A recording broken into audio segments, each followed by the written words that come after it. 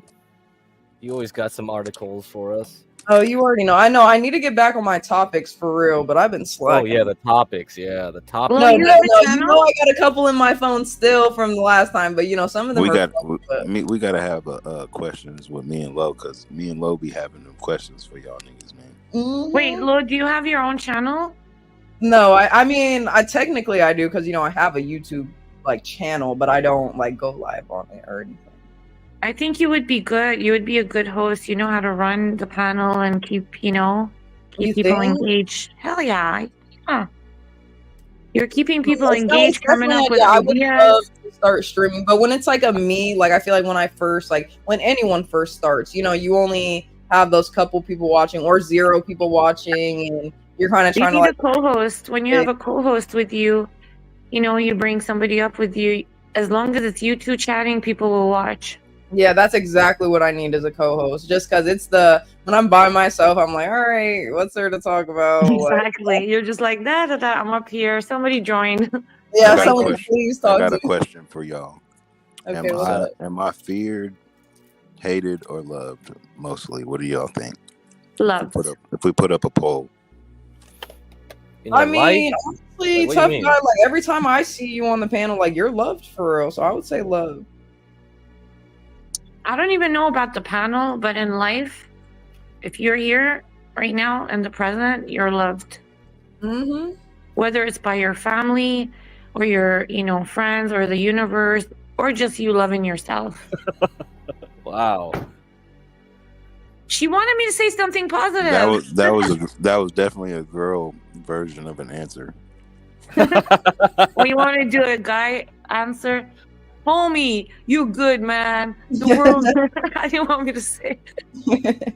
No, it would be more like, nigga, you alright. All right, I got a good. I got a good little question for us, and it's it's a good question, and it can go into self-reflecting. I guess you could say anything. All right, so and people obviously in the chat answer the question too. How would you say you personally would you, or even if say you're not in this situation, but how would you balance your growth within a committed relationship, balancing your growth within yourself and your individuality?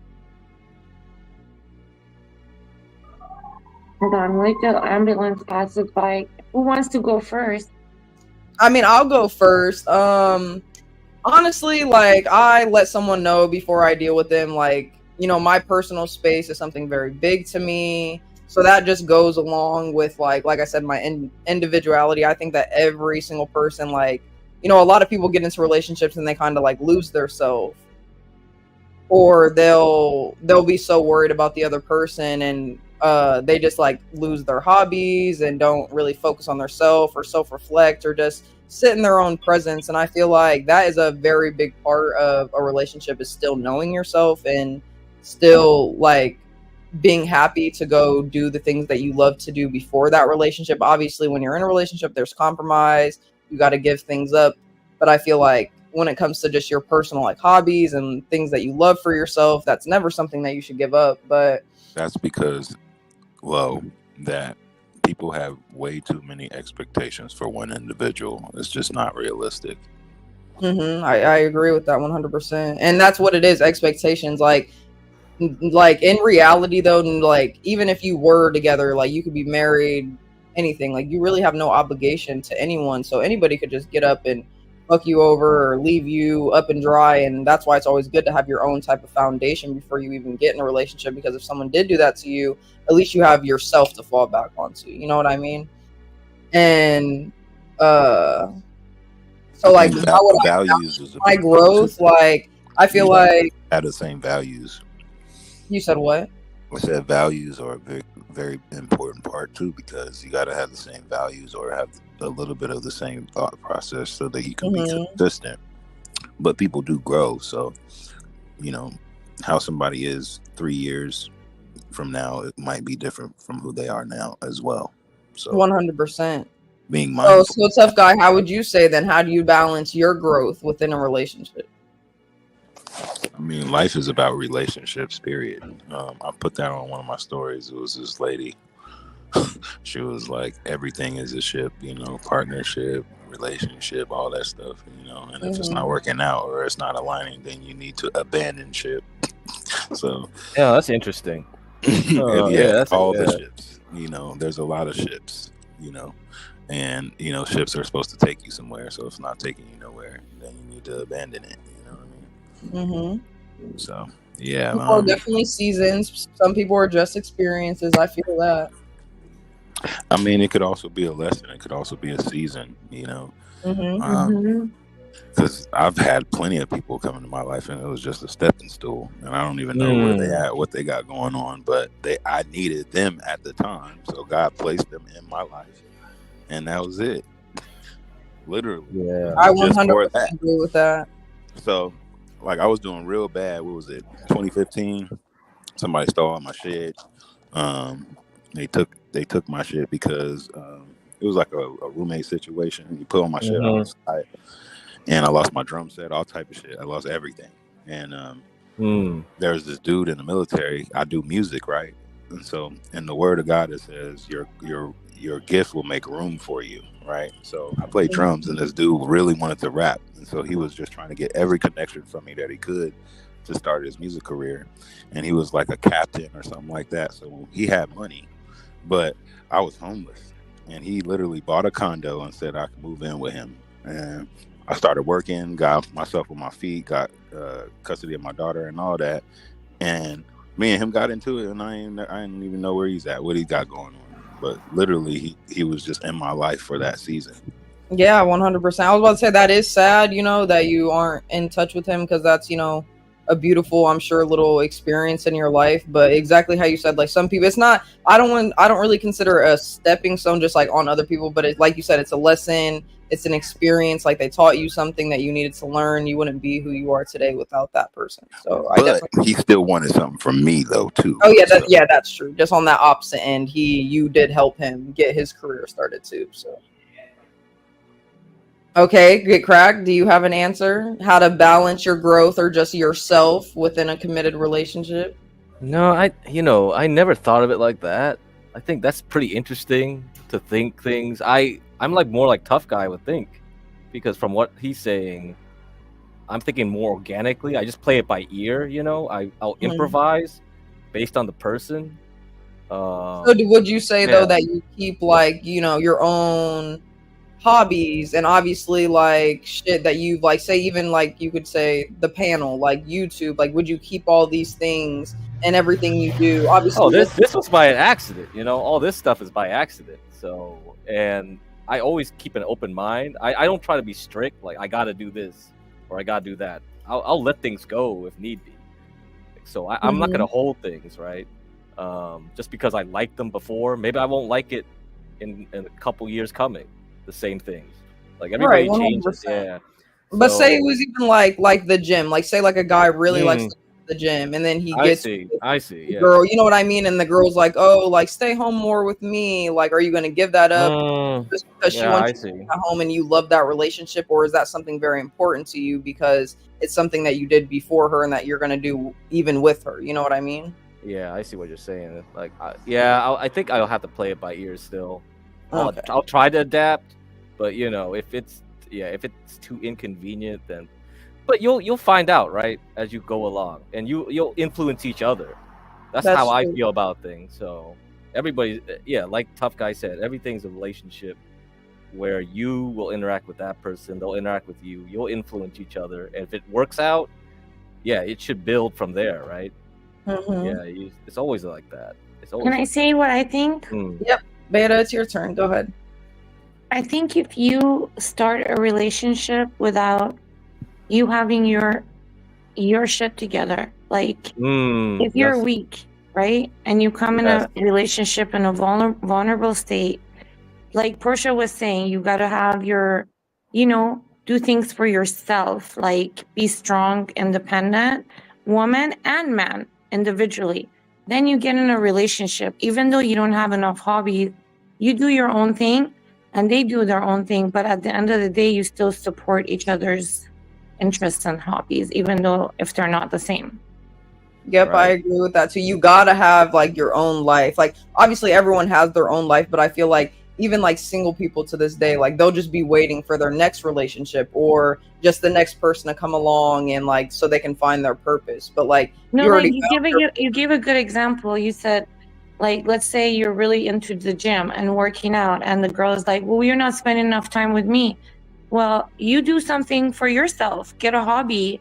Exactly. And, because what he's doing is actually not unhealthy. Now, if it was gambling and other stuff. Yeah, that's why, like, I was like, if it's gambling, some shit, you can definitely let go, smoking, things like that. But if it's something that you love to do, it's good for your health. It's just like crocheting, taking pictures, fucking, I don't know what men like to do, building stuff. Like, who fucking knows? Yeah, like those type of things, like, I feel like you just have to have like your foundation already built, and then when that person comes in, they also should have a foundation built, and then you guys build up from both of those foundations into one. You bring up really good points there, because a lot of people, they end up with a lopsided relationship. Like maybe one side like has a bunch of friends, you get into, and the other person doesn't, and then they get in and they get into that friend circle, and then all of a sudden it just blows up. Because I could see where somebody would feel trapped. Like, oh man, now her friends are my friends, and 100%. I don't want to leave it because I like her friends, and oh crap, you see. And their friends like you too. Yeah, exactly. You might be like have worked on yourself very well, and like you have boundaries, and you know what you want and you don't want, and then you meet somebody that comes in with a full mask on for like months, and you think that they're the person that you want because they're like literally like, oh yeah, me too, oh yeah, like this and that, Then you got to be careful, because people put on facades for years. Yeah. Like I just told the guys or the panel about my last ex story and his facade for years and years. So I fully understand that. Like, you really got to watch out for people, for sure. I'm going to say it. I know people get like territorial. Like they're like, that's my man, that's my girl, that's this and that. Like, I think jealousy is the worst thing you can have in a relationship. 100%. You got to let people be. Like, even if you love someone to the bottom of your heart, if that person isn't reciprocating and showing you the same amount of love and loyalty and effort as you are, then why would you fight for that person? That's what people like. When people do that shit and they're like fighting to get this person back that literally shows you they don't care about you, it just blows my mind, because it's like, why do you want to be together with someone who does not give a fuck about you? I guess in like short terms, love and relationships should not be that hard,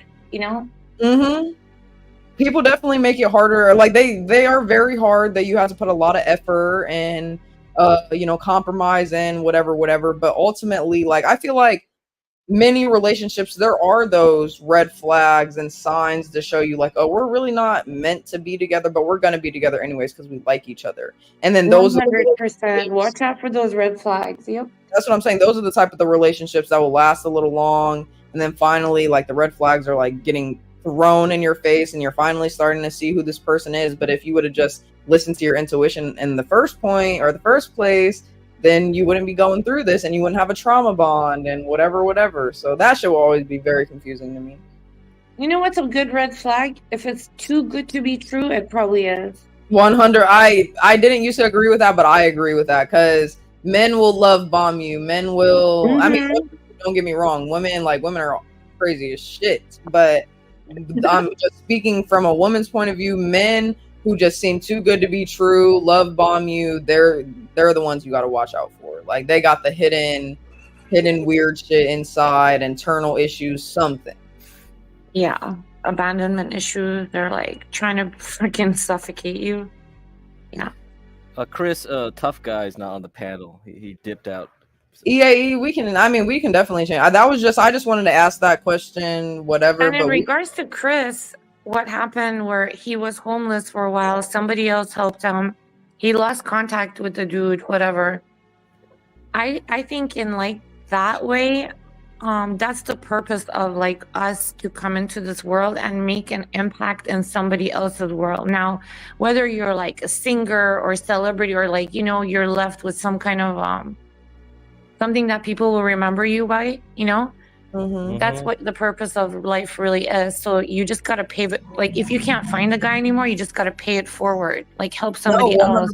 And sometimes it's good just like, say you even know like, oh, this guy's not for me, but he's still like nice in this moment. Like I said, like some people are just here for an experience. Like it's like you said, it's very nice and like heartfelt, I guess you could say, to know that like you gave someone or a person the love that they don't think that they deserve, and like you got to show them a piece of like what they could have if they did like certain things in their life. Because like I've had experiences like that of just like in the moment I'll be like, damn, that person didn't deserve that type of love from me, or that person didn't deserve what I did for them. But in reality, like at least I got to show them that like kind, genuine people are still out here and you don't have to be that way. Like that's how I look at it. No, exactly. I get it. Morbid said, but jealousy isn't always bad. Sometimes people are jealous because they know the other's cheating. Well, then that's already not a relationship you want to be in. Because you don't want to get that person to trigger those emotions out of you. Do you think cheating is too normalized nowadays, or are you like, how do you feel about it? I don't know about current normalized. I don't know. You think it's normalized in your generation? Normalized, yeah. Just because like people expect it now. Is that what you think? You think like people coming into relationships thinking in the back of their mind like, okay, I'll go for now, but in my back pocket, I'll cheat if I have to. Exactly, like, or just is that what they're thinking?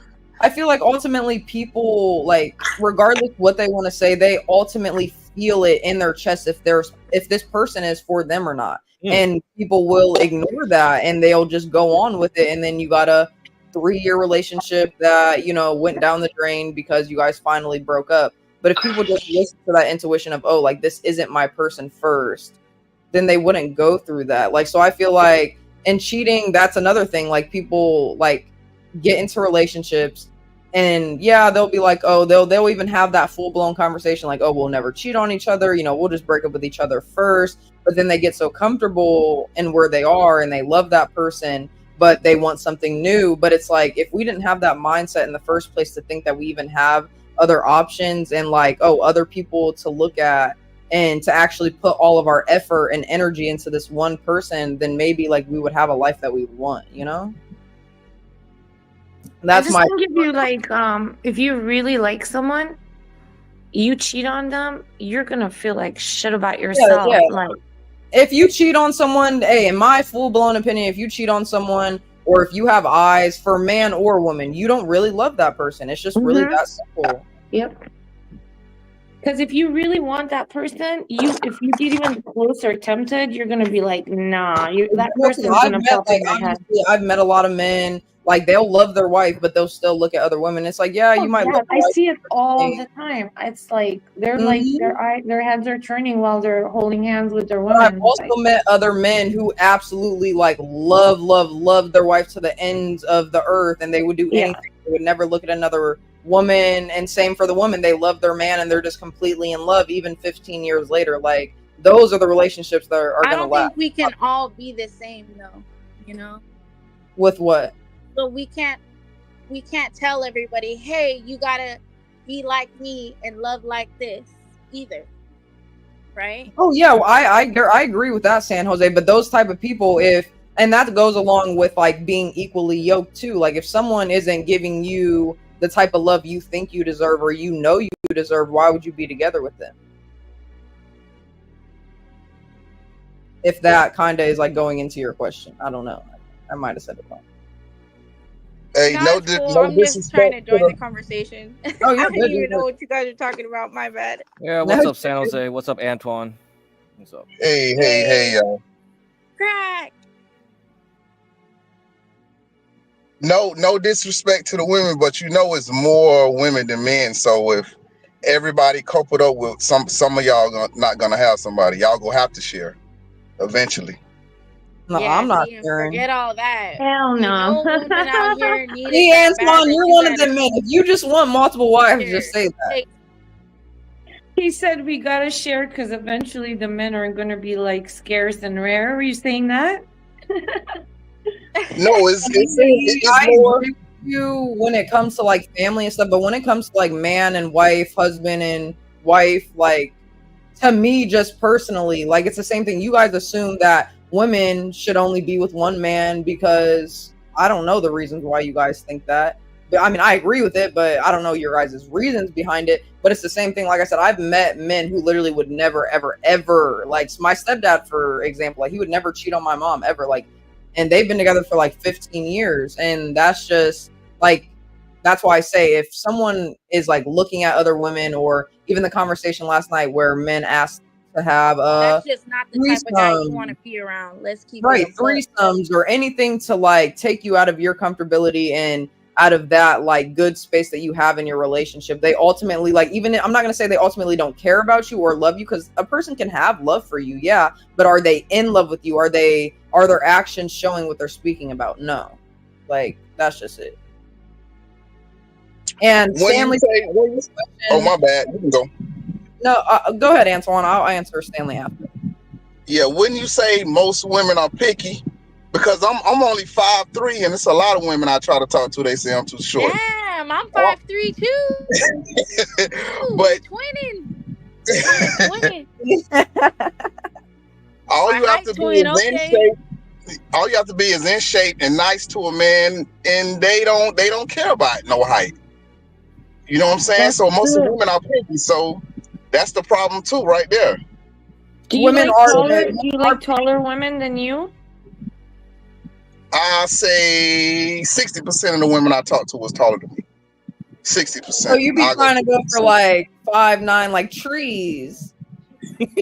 He's looking for a draft. No, I'm just kidding. No, I'm just kidding. But I'm like 5'7". You're 5'4". If I put heels on, I'm gonna be like 5'9". I went out with a guy that was 5'8", and I wore heels, and I was taller than him. And like, yeah, it doesn't matter. I never thought I'd like shorter guys, but hey, they can. If you have a good self-esteem, you have your own swag, you have your own style. Yeah, you can fool a lot of women. I don't think it has anything to do with height. There's some tall ass guys that are goofy as fuck. Yeah, I played the number game. I try to talk to 20. Yeah. Or no, what were you gonna say though? You said like, what was the point of you bringing up like your height and whatever, right? We played a number game. I go out, I talk to 20 women, 4 of them might say yes. So that's how I do it. I try to stay clean. I'm short, but I stay clean, so I don't have it ain't really a difficult. It ain't You can difficult. also find you a short queen too, 4 though. out of 20. Like, I mean, Wait, if you're what? 5'3", there's The body 5'2" count girls must out be there. crazy There's to me. We gotta 5'1", change our 4'11". mentality about all this shit, yo. But even if you do like taller girls, there are taller girls out there that don't mind a shorter man. It's not even playing that 20 women and 4 women, whatever. You just got to find your person who will love you. Yeah. Okay, I understand. What I've experienced is shorter men like taller girls for some reason. They do. I'm not gonna lie. I mean, I'm 5'9". I feel like, to me, like, obviously I'm tall, but I'm not that tall. But a lot of short guys like want to talk to me, and I like, no offense, like me just personally, like, you got to at least be the same height, 5'9". Like, But yeah. Yeah, you're like, you're my shorty. I'm just kidding. No, I dated a guy shorter than me. He was like 5'8", but like after just a while, like I want you to look down on me. Like, hey, put that on the big screen. I'll be back. All right, see ya. And for Stanley's question, like I honestly don't have like a full-on blown answer for you. Like I could kind of give you an insight on like what I think my type of deserved love is, but everyone is different, and everyone, like, obviously to me, everyone deserves love. Like, you know, especially if you're a good person, you're doing what you need to do outside, inside of a relationship, regardless what it is, from your parents, from your family. But it's really just depending on the person. But I mean, I think we all know, like what you said, what is deserving of love, or what is your definition of deserving of love? Like anybody who is out here trying, living their best life, loving God, being kind to others, you know, if they're in a relationship, doing what they need to do as the role and as the part, whatever, in the relationship. Like it could, like we could go on and on about that. That's like a very vague question. But that's my answer to Stanley. I don't know. I gotta disagree with that. I'm sorry. Well, what's your take on it? What's your point on it? You say everybody deserves love, right? I mean, okay, we're talking about like Hitler or something. Like, okay, my mind might change just a little bit, but to me, like, yes, I am into God, and everyone deserves a piece of love. Everyone deserves like a little bit of love in their life to be shown what they could get. You know? Okay, all right, I agree. Okay, I got you. You got me. Yeah, not everyone. Like, no, if you're a straight up just horrible fucking person and you've shown the world like how bad you can be, people have tried to give you chance after chance, you know, a chance of love, and then you just push that shit to the side, then hey, by all means, live the horrible life that you want to live. Like, but one thing, a female can be real attractive. She can be the meanest person in the world. She still to get a lot of love. which I don't. That's men though. That's men. That's a problem you got to take up with men, because I've met the most beautiful women, but with the nastiest fucking attitudes, and they went from a 10 to a 5 automatically. Like, I don't care how pretty you are, if you got a stink ass attitude, like it lowers everything about you. But men, for some reason, men don't really take, like, they like a bitch kind, or a woman kind of being a bitch, and I don't understand that. Like, you complain about nagging, you complain about women being bitches, but you also you don't want your woman to be too nice, like, or you don't want her to be nice. Like, I don't know. That's like a question for the I only slept like an hour and 40 minutes. How am I back? San Jose, they had you on here till fucking. I was alone, yo. I didn't know what to say, do, or nothing. Well, welcome to the show. Listen, no, I mean, I went to bed like let's find something to read. I went to bed at 6 a.m. this morning. Woke back up at 2. Instantly came on. I mean, I didn't instantly come on here, but once I got on here, I heard the Thorpes were talking about Virgo, my girl. Oh no, we're gonna have an issue. Right. I don't know what Virgo was guys. Well, it was really nice meeting you. You guys are always cool. I'm excited for the Halloween party. Beta, you're my new mom. Later. Yay! Always, girls. You guys are really cool. I'll see you guys. Energy, so please pull up anytime. Yes, please, baby. Yeah. You be safe. I like this channel. You guys are always fair, always fun, and I met some cool girls here. Amen. You know. Mm-hmm. Yeah, and I cannot wait to see you. I cannot wait. I gotta go think about my Halloween costume. Yes, please go plan it out. Go throw everything that you have. I gotta get creative. Okay. Bye, guys. Have a good day. Peace out. Bye. Take care. God bless you. That's her channel. So oh, that was my first time ever talking to her, or seeing her, and I loved her. Wait, how do you say her name, Crack? Beta Kitties. Yeah. Beta or Beta? I guess it's Beta, yeah. I don't know how to say it, but forgive me. San Jose's Instagram. You guys go check it out. I love when the ladies pull up, though. Yes. No, I love jump nice out of those ladies. shells of yours, crawl out of your shell.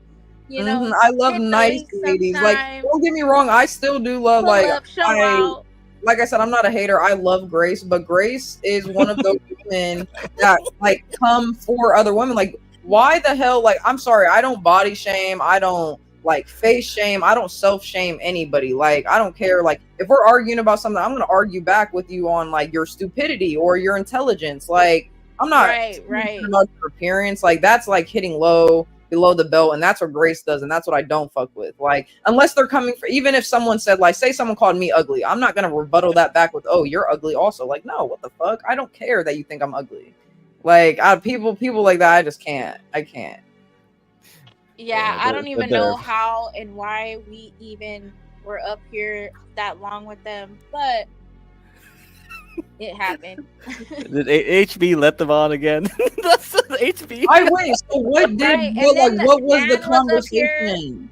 I don't What- know. Boy, What Dan was the was here. conversation at hand for her to Yeah. call Virgo fat? I don't know. I'll have to and review I'm the against video. any shit that was supposedly done. So San I Jose, you wasn't up for here it. when Grace called Virgo fat? Oh no, I was, and I had to fucking hold my tongue. Yeah, so no, because that's what I was told asking. myself What I'm not gonna led- get fucking triggered by people on this. What led shit, up to right? that though? Because Like, what misery was loves the company. conversation? What conversation were they having for her to call Virgo that? She just said it out the cuts, out the blue. She was just fucking talking shit about the husband and all that. That was going beyond, you know. So Mavic G's like, I'm sure Virgo said bad shit. That's why I'm asking, because Virgo does, no, you know, she wasn't saying shit at all. Fucking, Oh what's my her name? God. Just wanted to fucking spurg out because she like had a little panic episode. You know how sometimes she wows out and she's like, ah, on there like fucking crazy. Yeah. Because Yeah. it's like it's And because you have she Ben on spit there. shit It's like just a fucking personal diary. Yeah, Well, it's she just- had one of those fucking moments too, también, like a crazy ass. No, maybe they do have their own personal People beef like that her, we just you know. don't know I'm not about. gonna fucking be the one to be fucked up either and Mhm. reciprocate that energy with evil. You can't fight evil with evil. So Exactly. You can't wash mud with mud. You can't wash dirt with dirt. Like that, I stand on that. Facts. Because it's just going to be a repeating cycle, and I'm good. I'm not trying to argue. So with I'm you. like, it fucking ends here. Nah, but some people were trying to fucking talk shit too. So a couple times I had to snap back. But I know. I need to go back and rewatch now. Damn, I got off at the perfect time, because when I tell you guys, I got off at I got off at 5 o'clock. hey, they on were the dot. asking about you too, Lo, and I was like, yo, you guys just missed her. Bro, And they were see, like, I yeah, should have she was stayed here like up an for hour another ago. few hours. And it was Damn. like, nah, you were here like half hour ago. You Because guys I really just am missed like her. that mediator too. Because I'm not biased or anything. Like, I'll talk to the Thorpes. Like, you guys can have your opinions. I'll talk about it with you. But if like you're dead wrong on something, like I'm not gonna tell you in a disrespectful way. But I'm gonna tell you you're dead wrong. But when they had pulled up at that moment, somebody had asked, and I was like, oh, she was just here.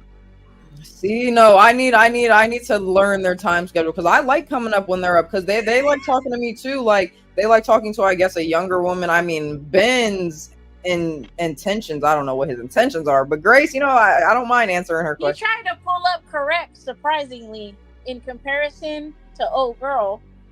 No, Ben just scares me a little But bit, just he because, just like, fucking creeps me out. So that's what I'm saying. He gives me, like, even if what they say fucking about him and disrespect his themselves daughter. and each other, the way their dialogue, just Exactly. fucking- Like, the even way if they I like, don't know, their whole even if fucking the shit relationship. between him and his daughter like aren't true, and you know the rumors about them being incest and blah blah blah aren't true, it's just like, I even told them on the stream when I was talking to them that one day, I was just like, even if that shit isn't true, you guys, like, to some extent, like, daughter and father shouldn't be like making so sexual jokes towards each other. Like, that's just weird. And they just think it was weird. Like, they're like, oh, like that's just something that we do. Like, everyone should know, like, we're trolling. But trolling can only go so far, especially when it's like a family dynamic. Like, I don't know.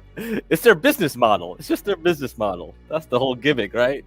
I mean, yeah, but like, I But honestly that's a think, fucking like, sick, twisted bro, ass think gimmick about Grace to in have. 5 Like, years what from kind now. of You don't fucking think audience that, are you catering to? The fucking Yeah. sick fucks that like, exist you out guys here? don't think Grace in 5 years from now is gonna have like horrible like That. So daddy protect the issues? children. Oh, of course. Respect your daughters. you Don't know. fucking treat them like that. Some people are watching. Yes.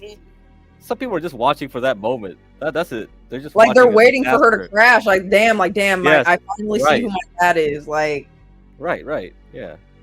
man, That's what they're all. That's all they're watching it for. It's just crazy to see that's a reality show, right? I mean, Mentality. I wish I had my dad every day, you know. So Me when, too, initially, literally. when I heard that, I was thinking like, oh, okay, this is fucking something different, you know. But then, you know how us Asians roll. We don't fucking do with the fucking foul, disrespectful. No, fucking, that's it. This thing would be so appalling. Like if you saw this stuff, no way.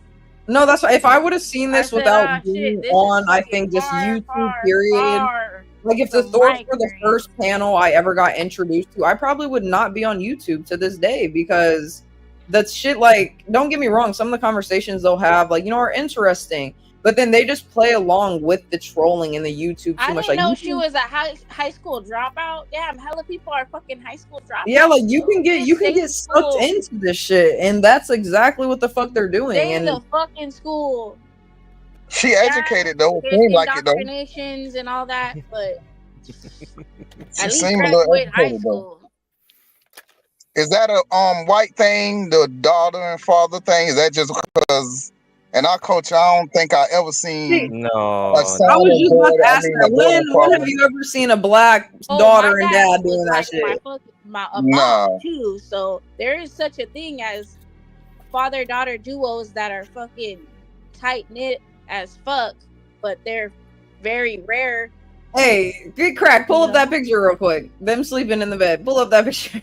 Oh man. Okay, let me see if Portia even deleted that. I did everything for my dad. Would do it again, you know. Listen, because that's what I'm saying. Tight I knit got respect for relationship my father. compared to like what would you call their type of relationship? I don't even know. Like I don't know. That's more than a tight knit. That's like and then Lalo just watching Grace sleep. And what gets me is Ben is shirtless. Like Ben, put a shirt on. In the RV, man. Like sleepover. Oh, is the link not in the description? No, it is in the description. It's not like it's not. It. Uh-oh. No, it's not I highlighted. up here and I was like, "What, my boy slide?" Oh man, that shit is so funny. But yeah, like I just hope, you know, when Grace comes on here, obviously Ben is gonna be in the chat. He's not gonna be up on the panel. Honestly, they're going through some shit. Lo, what I was fucking about to tell him was, man, you know, I hope the situation you guys are in, you guys come up out of. It fucking seems like a stressful ass, misfortunate ass situation. Who likes living out of a suitcase? Who likes fucking hotel breakfast every morning? Who likes the fucking housekeeping knocking every fucking 2 minutes? Like, I could, you know, find some sympathy and compassion for the circumstances, because I mean that could all be any of us. Exactly, 100%. But shit, So, if that was me in that situation, at least I felt like saying a positive word to them. But, this you know, when picture, they for started talking example. shit, I said, you know what, fuck this. I ain't gonna fucking say shit now. I'm just That's what I'm saying. Like, say I was in this exact speak to my situation. fucking self. Take this picture, for example. Like, Ben, you're going to have to lay on the end. Lalo, or whoever the dude is, you're in the middle. And I'm the woman. So, hey, I'm either sleeping on the floor. I'm sleeping on the edge of the bed, the windowsill, something. No, man. Especially, I don't care. Like, even if me and my dad are close and I know he's not going to touch me, I don't want to be next to my shirtless dad in bed. That's just... Even shit like, why would you do this to yourself, Grace? You are a beautiful young woman, okay? Like, why do you want to be seen as like? And I thought she believed in God and shit. Like, God is looking at this. Like, please do better. I mean, I love my dad. I'm all for the dads and all that, but just the fucking traditional OG dads, not the fucking new age, whatever the hell exists now. All right, so I got another question for you guys. It can be answered obviously from both men and women. So, but vice versa. So, what makes a man or a woman instantly unattractive? Oh, hey, hold up. I gotta play this. Tough guy wanted me to play this. Oh, go ahead. Let me show this first before I forget. So I had to download it. So this is from Instagram. Let's see what it is. A ship is designed to take you places. So if your relationship, your friendship, your partnership, your courtship, your companionship, your fellowship, your stewardship, your worship, and your leadership aren't taking you anywhere, then honey, you need to abandon ship. Okay, Hey, that's where it came that from. was That's a pretty good good. video. That was a good video. Agreed. Yep. Dropping I knowledge definitely on agree with that. the folks. Hit the like, hit the subscribe button, show love to the Cash App, whatever you feel. Show Yeah, love pay to for the our Halloween. We need the Halloween pot. You guys want Right. action? Yes. You better make it go up. That's what I'm saying. If you guys want to see some pretty women, please hit the pot. Like, Why does everybody gotta hate on the fucking brown girl for? See, I pull up on here and then motherfuckers start talking shit. who's talking shit? The people in the chat. See, Wait, which one? Who's it? EAE? the Eclectic? fucking undercovers and shit. The fucking fucking bastards. Man, I don't even pay attention to half the chat most of the time. I'm just like, what? Hey, I'm showing my age with this question, but how do y'all see the chat and be on here? I don't know how to do that. How you Yeah. do that? What are you on your phone? Yeah, I'm on my phone. So if So you're that's on your probably why. phone and it looks like you're just seeing the panel, and then underneath the panel you see yourself, you should see studio comments, and then I think maybe there's like a third option, but you press comments. Yeah. Do you see that option on your phone? Okay, yeah, I got it. Okay. Yeah, I'm showing my age now. No, you're good. Honestly, These kids now, they open everything. They got like Discord my chat money's on running. They got low this for chat the running. It's Halloween. like, what the fuck? No, I feel you. I mean, shit. When I first got on YouTube, I was the exact same way. I didn't know that you could read the comments and be on here at the same time. And I'm 23. Kid, that's why you can't get nothing like on kids now. Man, that's Put my all. granddaddy. Brave. Come on, be brave. Join the combo. Join This the is the guy combo. he was talking about too. That who we were just speaking. Yeah, on. Ben was on your Speaking ass this morning. Be brave. What? He was talking about Be Brave? Oh my god. Now I have to watch this crap again. No, he just made a couple of. Actually, he terribly misrepresented my position. So it's. Oh, okay. And he knows he did. Ben's a smart guy. If they know they're a person that misrepresents somebody's position, because I started at 6 o'clock, that's when I woke up, and I always see who's on here at 6 o'clock because I always enjoy Stanley. Usually he's up here, and Same. no, he misrepresented my position miserably, and I'm saying this about people who do that knowingly. They're filthy, no good for nothing pieces of human shit. To misrepresent somebody's position and then respond to your misrepresentation is like, there's nothing creepier than that. And I would say if Ben was a dumbass, he didn't do it on purpose. He just left out two words, more apt. Doesn't matter what was said, I'm not even going to go over it, but he left out two words, more apt. Actually, the statement was, people with high IQ are good people. I said people with high IQs are more apt to be good people. But he left out more apt on purpose, which changes the whole thing. Somebody who's stupid to say people with high IQs are better people as a absolute. It's stupid, you know. But anyway, Lo.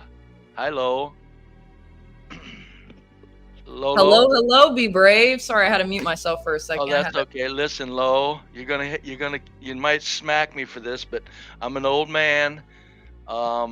Okay, well, what's up? Let me hear it. You asked the question. I was getting ready to go for a bike ride, so I'm interrupting that. That's how important it was to me. Because Lo, you sounded, when I listen to you talk, you sound like you got such a level head. And and everything. You sound like you're really thinking life through, which is admirable for you're only like what, 22, 23? 23, and thank you. Yeah, you're welcome. Lo, stop saying bro. I can't. It's You have to. No, you got to. You got to. Dude, No, you, I literally. yeah, Lo, you Okay, have okay. I will try to stop saying bro as much. No, because so many people actually tell You're me young. that. You have potential. Do they? That like I would say see like where- I've had even just in this past 2 weeks 2 people tell me that, and it's just something that I've always said since I was like a teenager. I can't get it out of my vocabulary. Just because you know when it comes to men, you're gonna really lessen the pool with that. That is a horrible thing to turn off to men.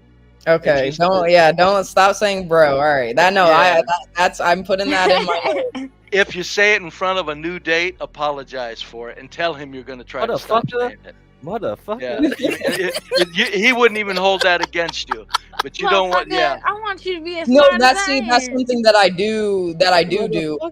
I've accidentally, like, if I was in conversation with a guy that I had interest in, I accidentally called them bro, and I would instantly be like, "Oh, I apologize," like call you babe or whatever, whatever. Yeah, well, even if you see how smart you are, you know these things. I just had to do it as an elder because I look at people your age as my grandkids. You know what I mean? Mhm. And not anything having to do with the desire or anything. No, But I yeah, appreciate it though, because I really will take that in like more into consideration. Like I will full on try to work on it because I really do need to work on it for sure. here's your incentive.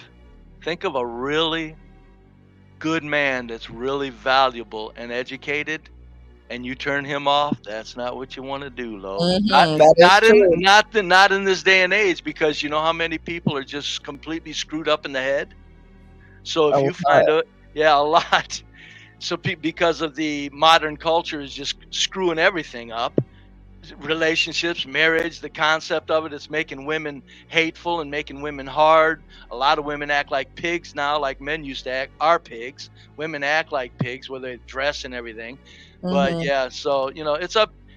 Just think of it. Just remember, if you're dealing with a good man, is before you go out on a date, practice it. And like you say, you're smart. You even apologize for it. But I had to say that as an elder. No, I definitely appreciate it because like I said, it's something that I am daily working on, even just to like my parents and stuff. They don't necessarily care that I say it to them, but it's just something that I need to delete fully from my vocabulary. You were probably a little tomboy or something. Probably. I know I definitely was. Like my sister was a little bit. My parents never really cared whether they cared if I was gay or not. They just wanted to make sure I wasn't gay, but they didn't care whether, how I dressed, really, if I talked somewhat like a guy. But as I get older, I definitely am becoming more and more feminine. So I can say the bro's dropping a little bit. It definitely is. I just got to get there fully.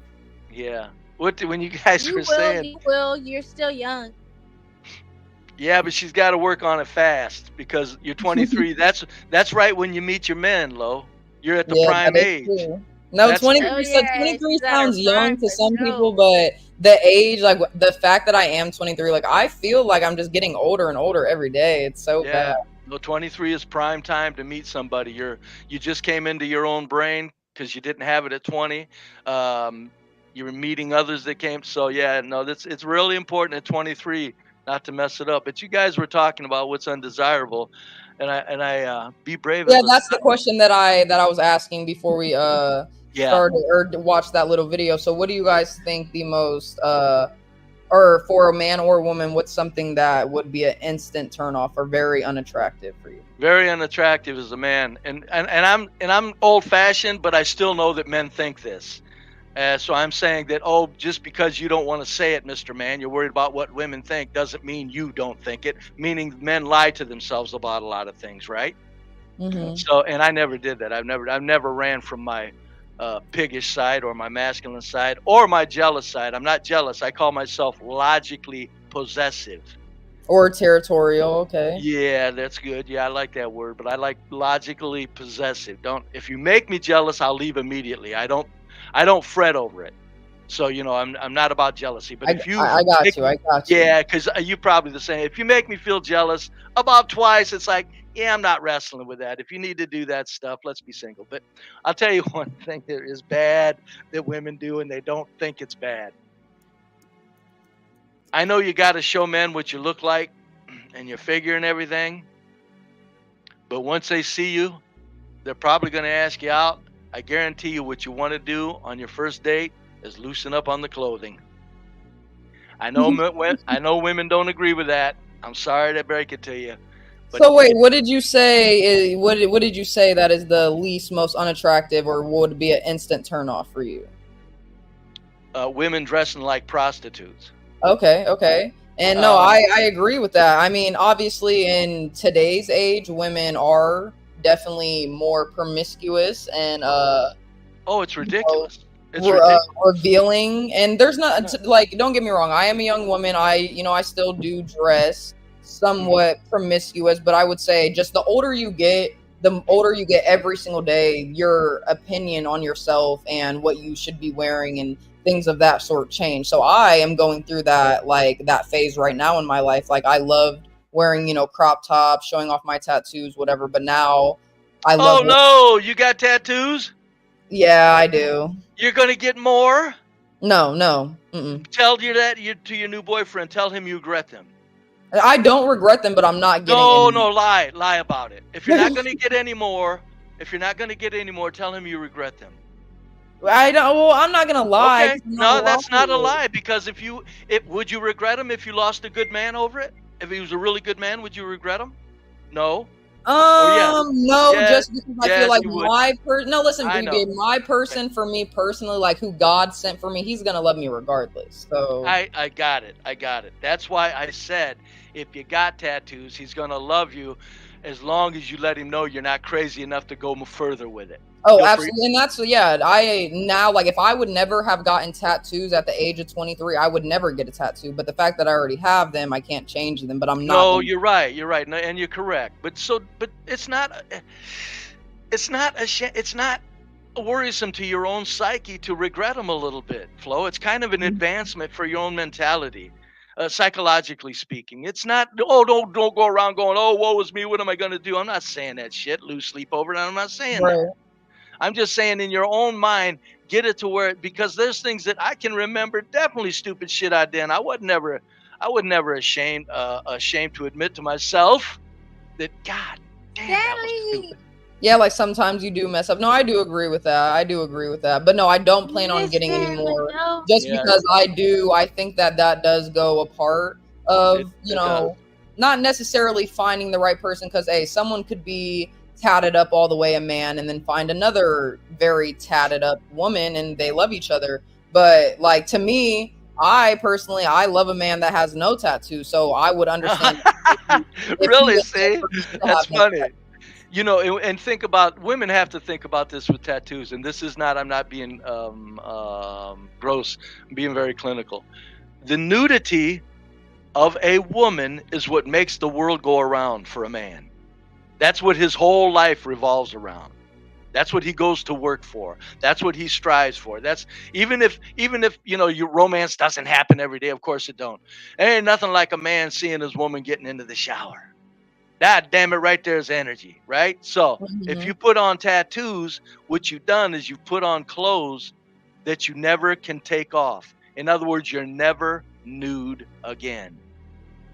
Okay, if you put it like that, I understand what you're saying. I definitely understand what you're saying. Yes. And I agree a little bit. I mean, like I said, I don't personally regret my tattoos, because my tattoos, I don't have ones, like I really only have like 2 on my arm. How big are they? I have 11 in total. I would say like 5 of them are decently sized. You have to imagine, though, I am a small woman to begin with. Like I weigh like 15, so like my tattoos aren't that big. But how tall are you? Most of my big tattoos are hidden away. So like I could wear a t-shirt and jeans and none of my tattoos would show besides like 1 or 2. So good, yeah. As far as clothes, women, I always say, young women, you can show a man your figure with nice tighter jeans. Absolutely. And absolutely. Yeah. And like I said earlier, a man loves to imagine. He loves his imagination. When they're putting on these yoga pants with the yoga pants up the crack of their behind, it's like, that's nude. Antoine's like, yeah, that's true. I love it.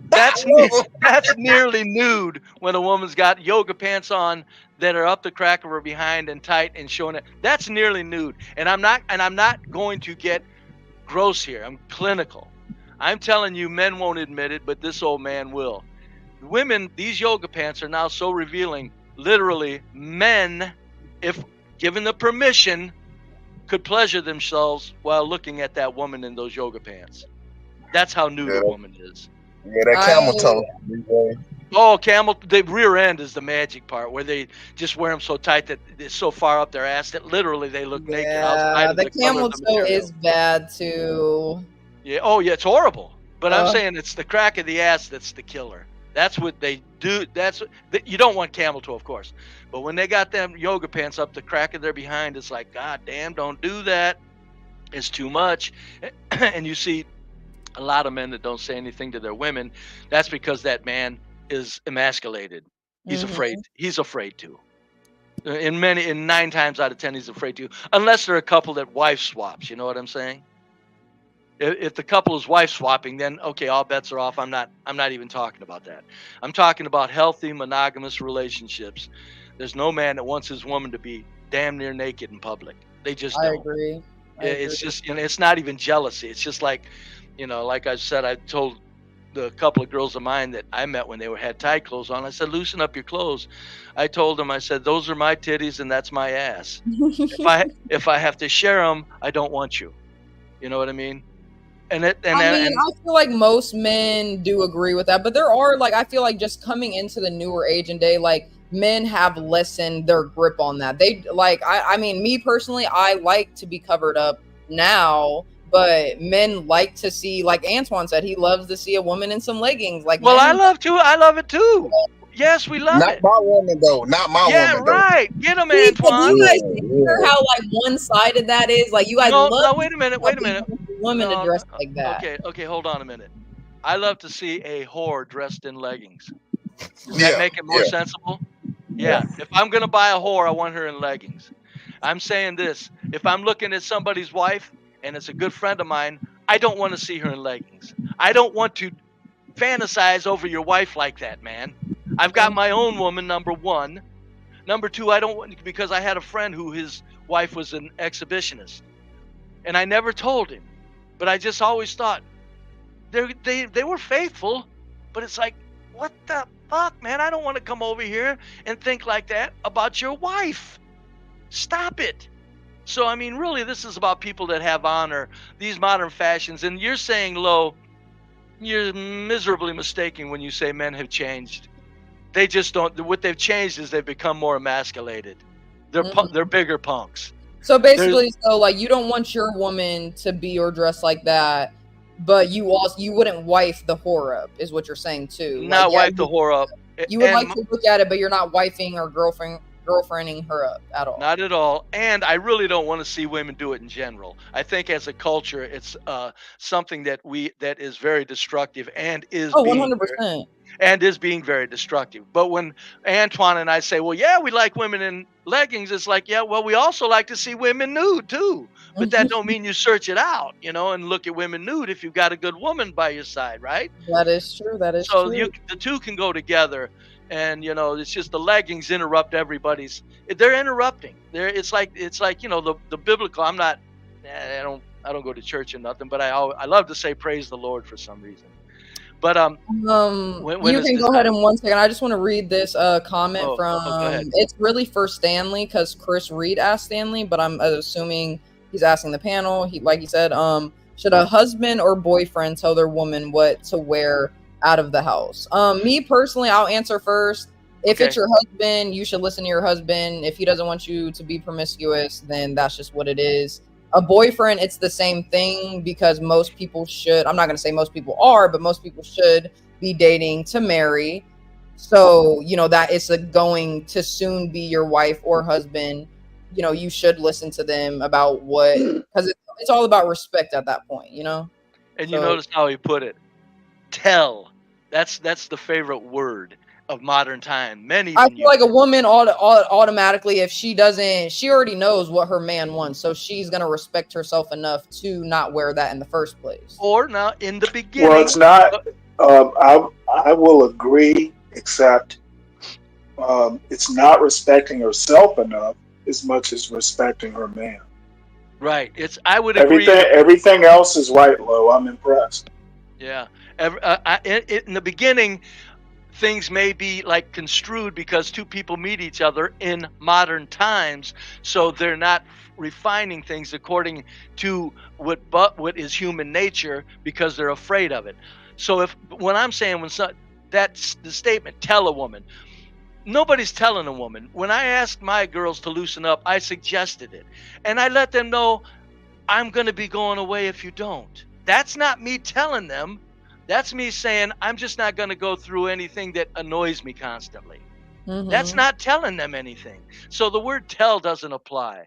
You just ask, suggest, let them know. A lot of men, if they would just be truthful, women are more apt to do it, but a lot of men are like they're too macho.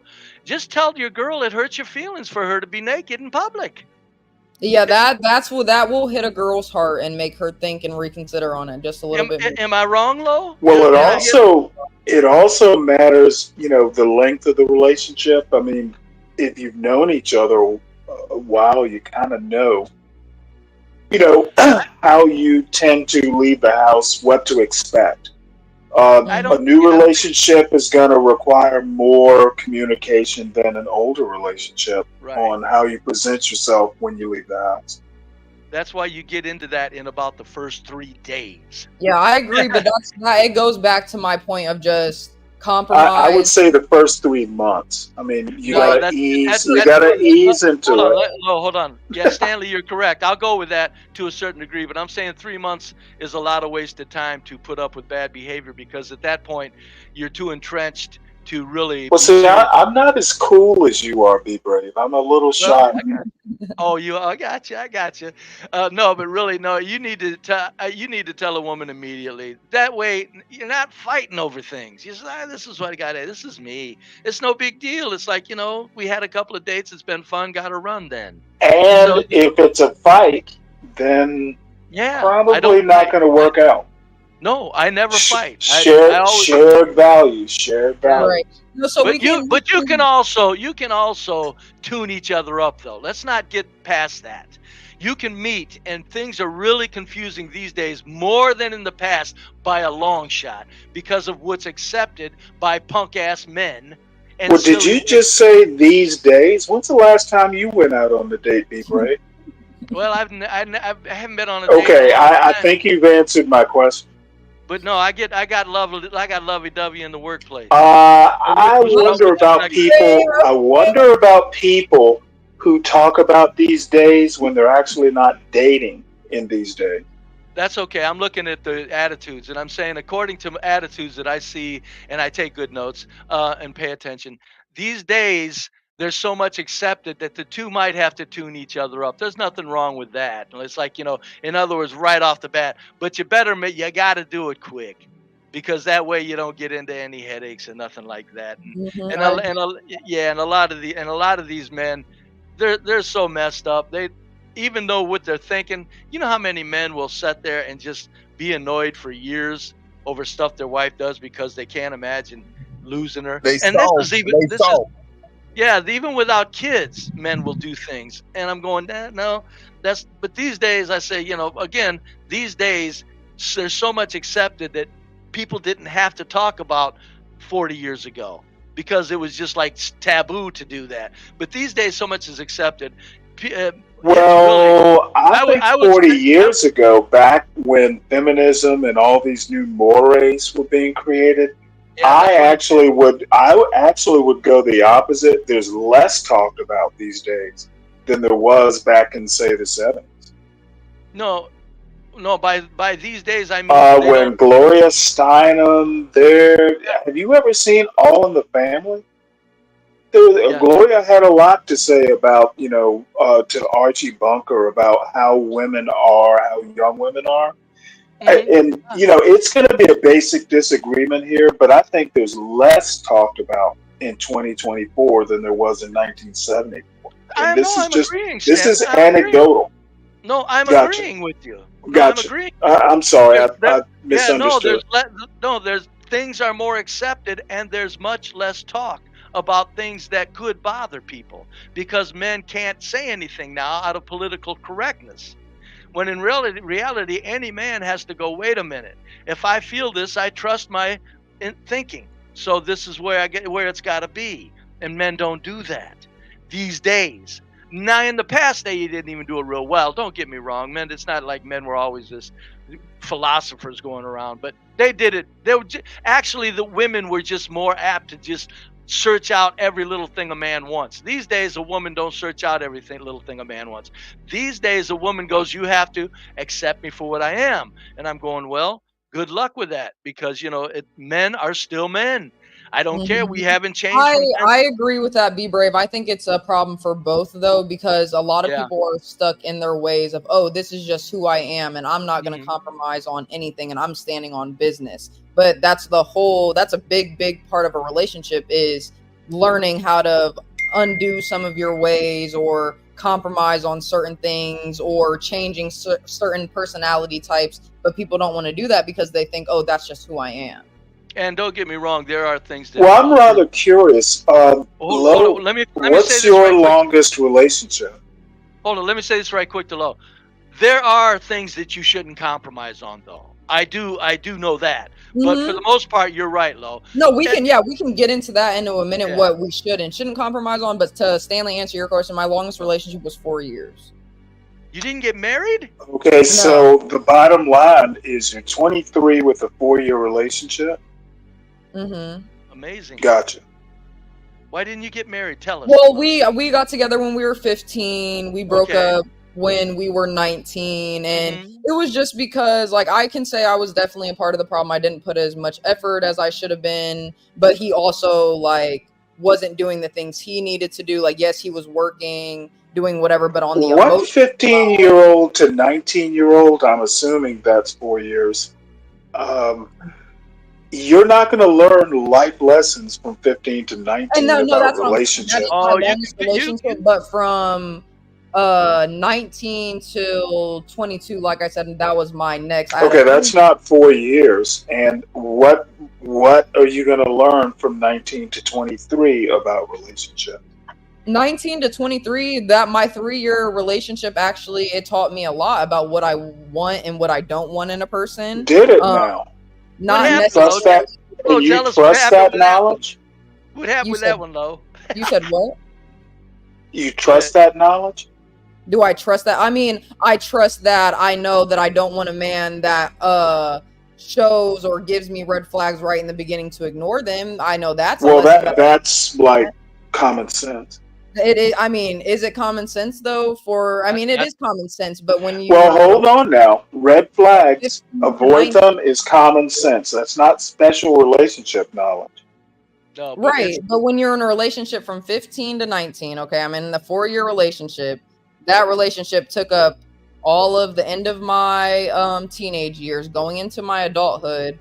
And then I immediately went from that relationship into my next 3-year relationship. Okay, now my question is, do you really take 15 to 19 as like formative about lifelong relationships? No, but at the same time, there was pieces of that relationship. Like I said, there was things that he did or that I did, that I know, like, oh, I shouldn't do that to a person, or I need to be better about this. Of learning how to communicate better, like it definitely showed me some things for sure. Well, I'm gonna be mean here. Literally, everything you did from 15 to 19, you actually probably need to do the opposite. No. Now that's a little. Be brave. I'm not talking. Like shotgun. Like I know. I'm just that saying, Appalachian stuff you're talking about. 15 to 19-year-old. This isn't Gomer Pyle and Luann Poovey. I know. Quit. But that's even like asking a question. I'm not insulting you, Stanley. That's like asking. I'm just messing with you, I got you. 15 to 19, though, you can learn a lot, Lo. Stanley's acting No, that's like what I'm saying. I agree.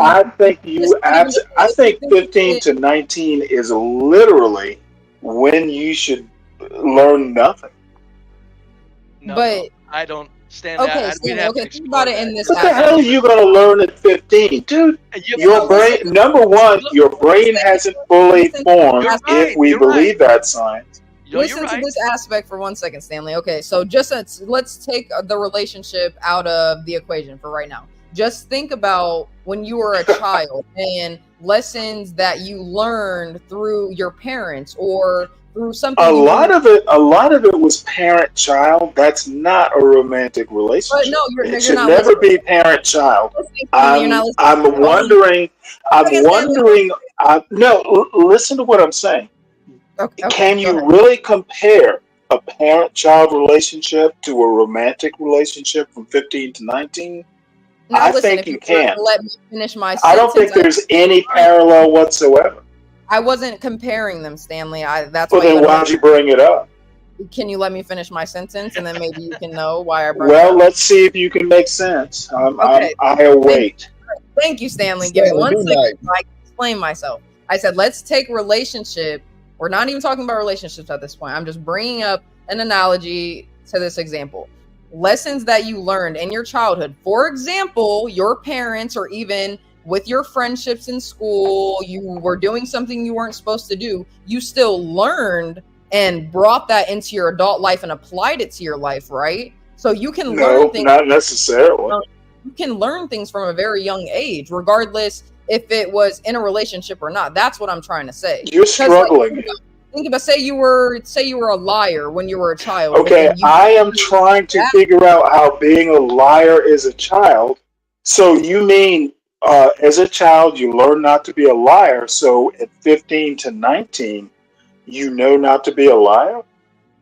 No, but at 15, you got out of that. Oh, I don't need to lie anymore. So I learned from that. So basically, from that 15 to 19 relationship, yes, I might have not knew what quote unquote real love was or how a person was really supposed to treat me, but it still taught me, hey, don't ignore signs. Someone's going to truly show you that they want you, what they're going to do for you. Listen to or watch their actions instead of their words. So yes, I did learn something from that 4-year relationship. Do you know how many? You know what? I think I'm going to have to give up and just let you go with that. Yeah, I would, Stanley, because but you do know how many relationships in marriages in this country started at 15 and they lived their whole lives together. Come on, no, Lo, I understand. Name one in the last 40 years. We're not talking Elvis or. No, they're all over the place. I've seen many people out of high school grow up in. Okay, tell me about Elvis and who was the piano player? None of those, all those marriages wound up being toxic.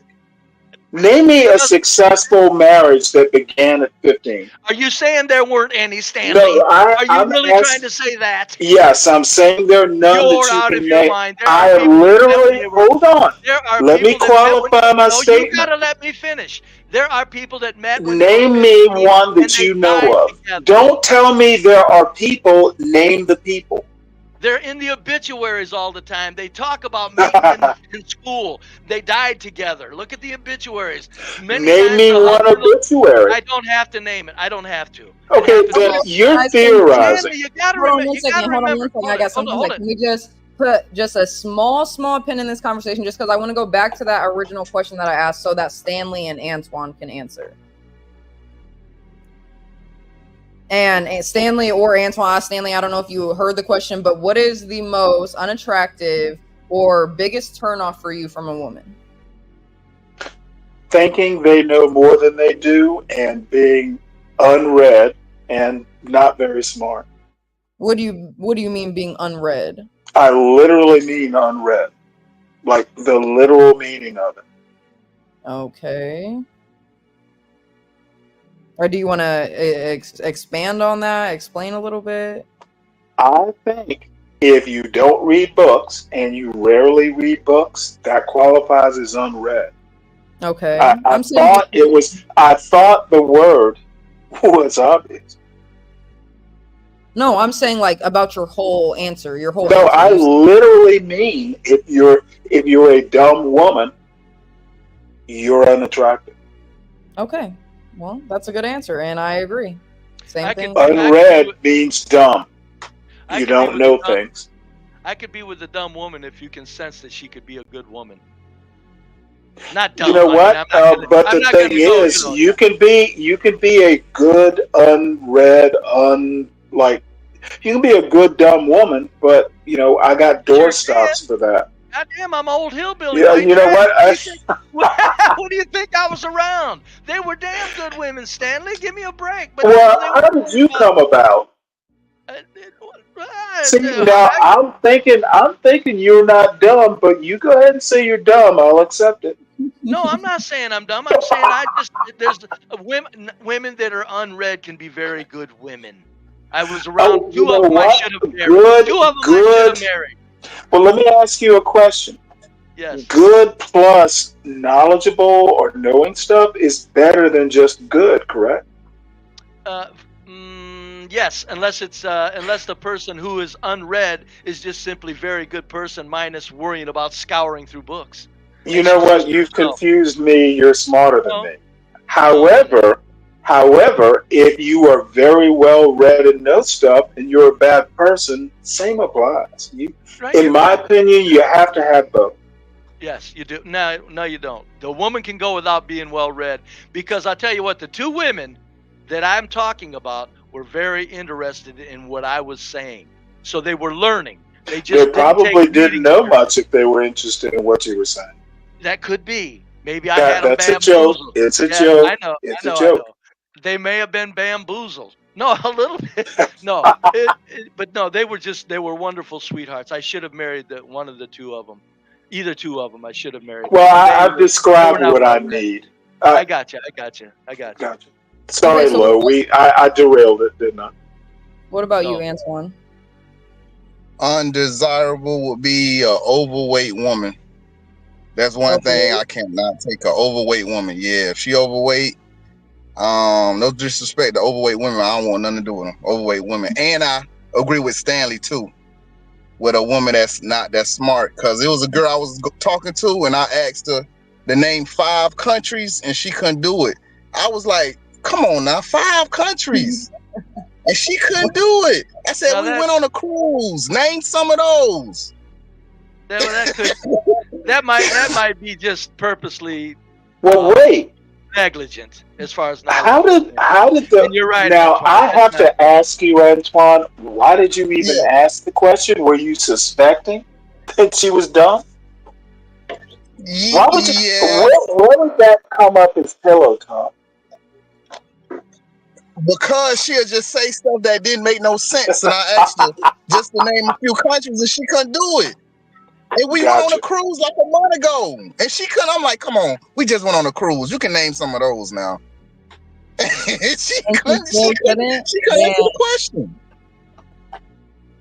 Damn, yeah, no, I agree with that. But go back to just like what you said about overweight women. What if the woman was willing, to get into the gym and to, lose weight for you, and just she could tell that was a problem for you, but she really liked you really liked her, and she was willing to do that? Would you still say no? Oh yeah, I'll work with her. Yeah, I'm not a dictator or nothing like that. I'll work with her. I'll help her. I get in there with her too. But I'm in shape, so I could see having kids and all that might do that, make you gain a few pounds. Well, my problem is, how did you wind up with an overweight woman in the first place to get to this position? Same way I did. I'm not gonna do it. I'm not gonna do it, Stanley. Same way I did. I met an overweight woman. She was a scholar, 4.5.0 student at Arizona State University. Majored in English and math. She was the type to proofread people's English papers and shit like that. But she had about 40 extra pounds on her. But I could see the curves. And I said, listen. I'm not saying this lightly, because I took her on a date. First date, I let her know. First or second, you gotta drop at least 25 or 30 of those pounds. And how'd she take that? She said, be brave plus 0 equals 0. No, she dropped them. Did she really? Oh, wow. Her mother. Well, yes. I'm faithful, Stanley. I'm not an asshole. Women, once they tap into a man that's like a man and faithful and logical, women can sense all 3 of those things. They go, okay, because she knew she was a swimmer in high school. She knew what being in shape was. She knew what athleticism was. I'm going, no, you don't do that. You got to get rid of them. There's no sense. And she did. Got them curves all to myself, man. Well, how'd she go from swimmer to 40 pounds overweight? Did you ever ask her that? No, because I knew how she did. Even though Ooh. she was from a good family, many families, Stanley, are so dysfunctional that young ladies, after they get through with everything, pursuing something like a state championship in swimming, they're empty. There's nothing there, and their home life, their home life isn't great.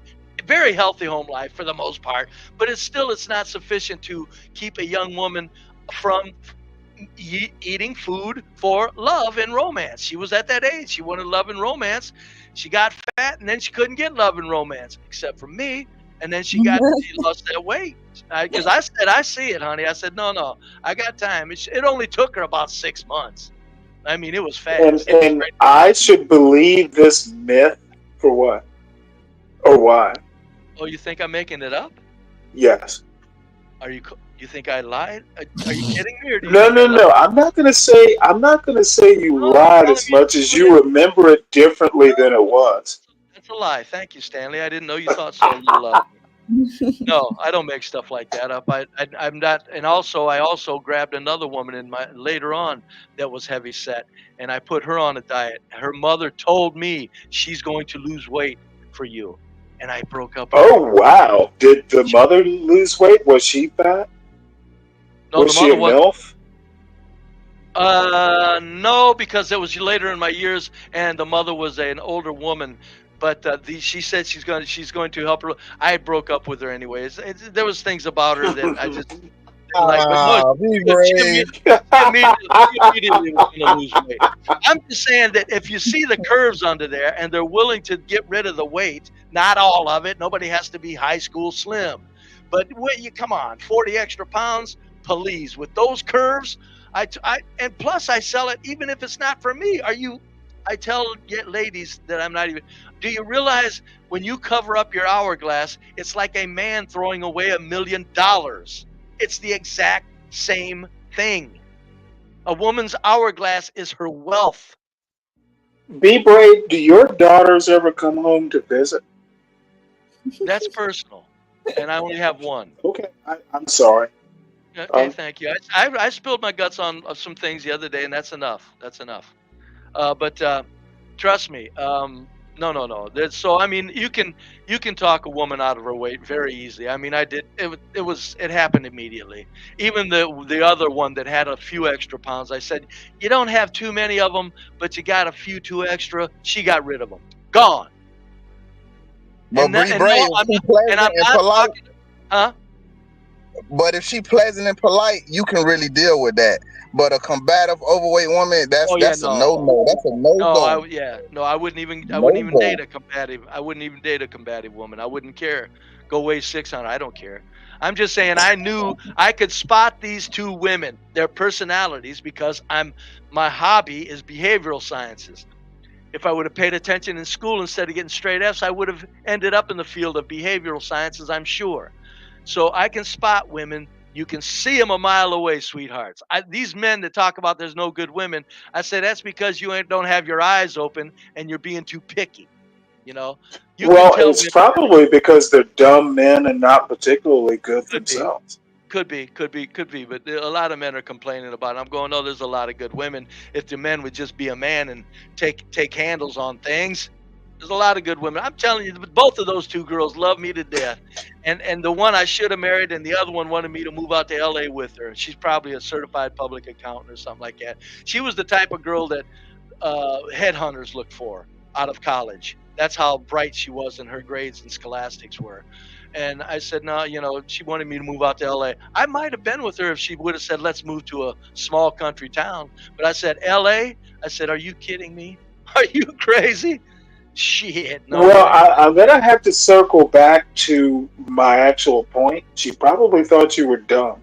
You don't build careers unless you're like an Andy Griffith.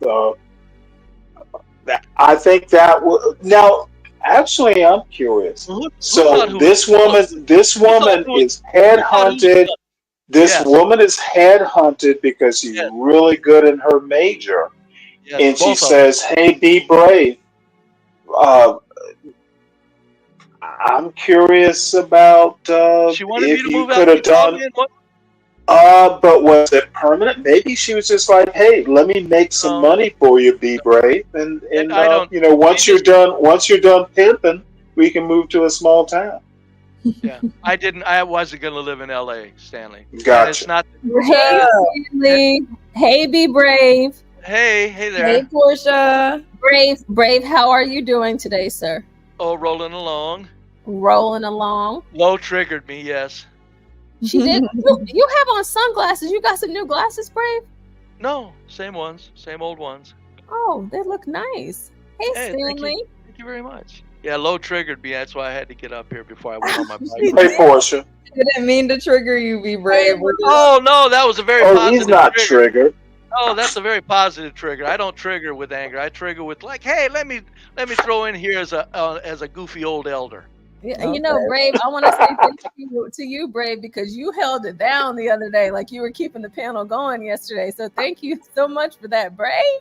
Oh, it was so enjoyable. You know what? I looked at how long I was on there because it didn't seem like it, and I said, Jesus Christ. I said, God damn, I was on there for like 8 hours. You know, of course, it seemed like 2 hours. But That's you know, why I tell. Go ahead. Time flies when you're having fun. I'm telling you, man, people don't understand how fun these panels are, or they'd get up on them more often.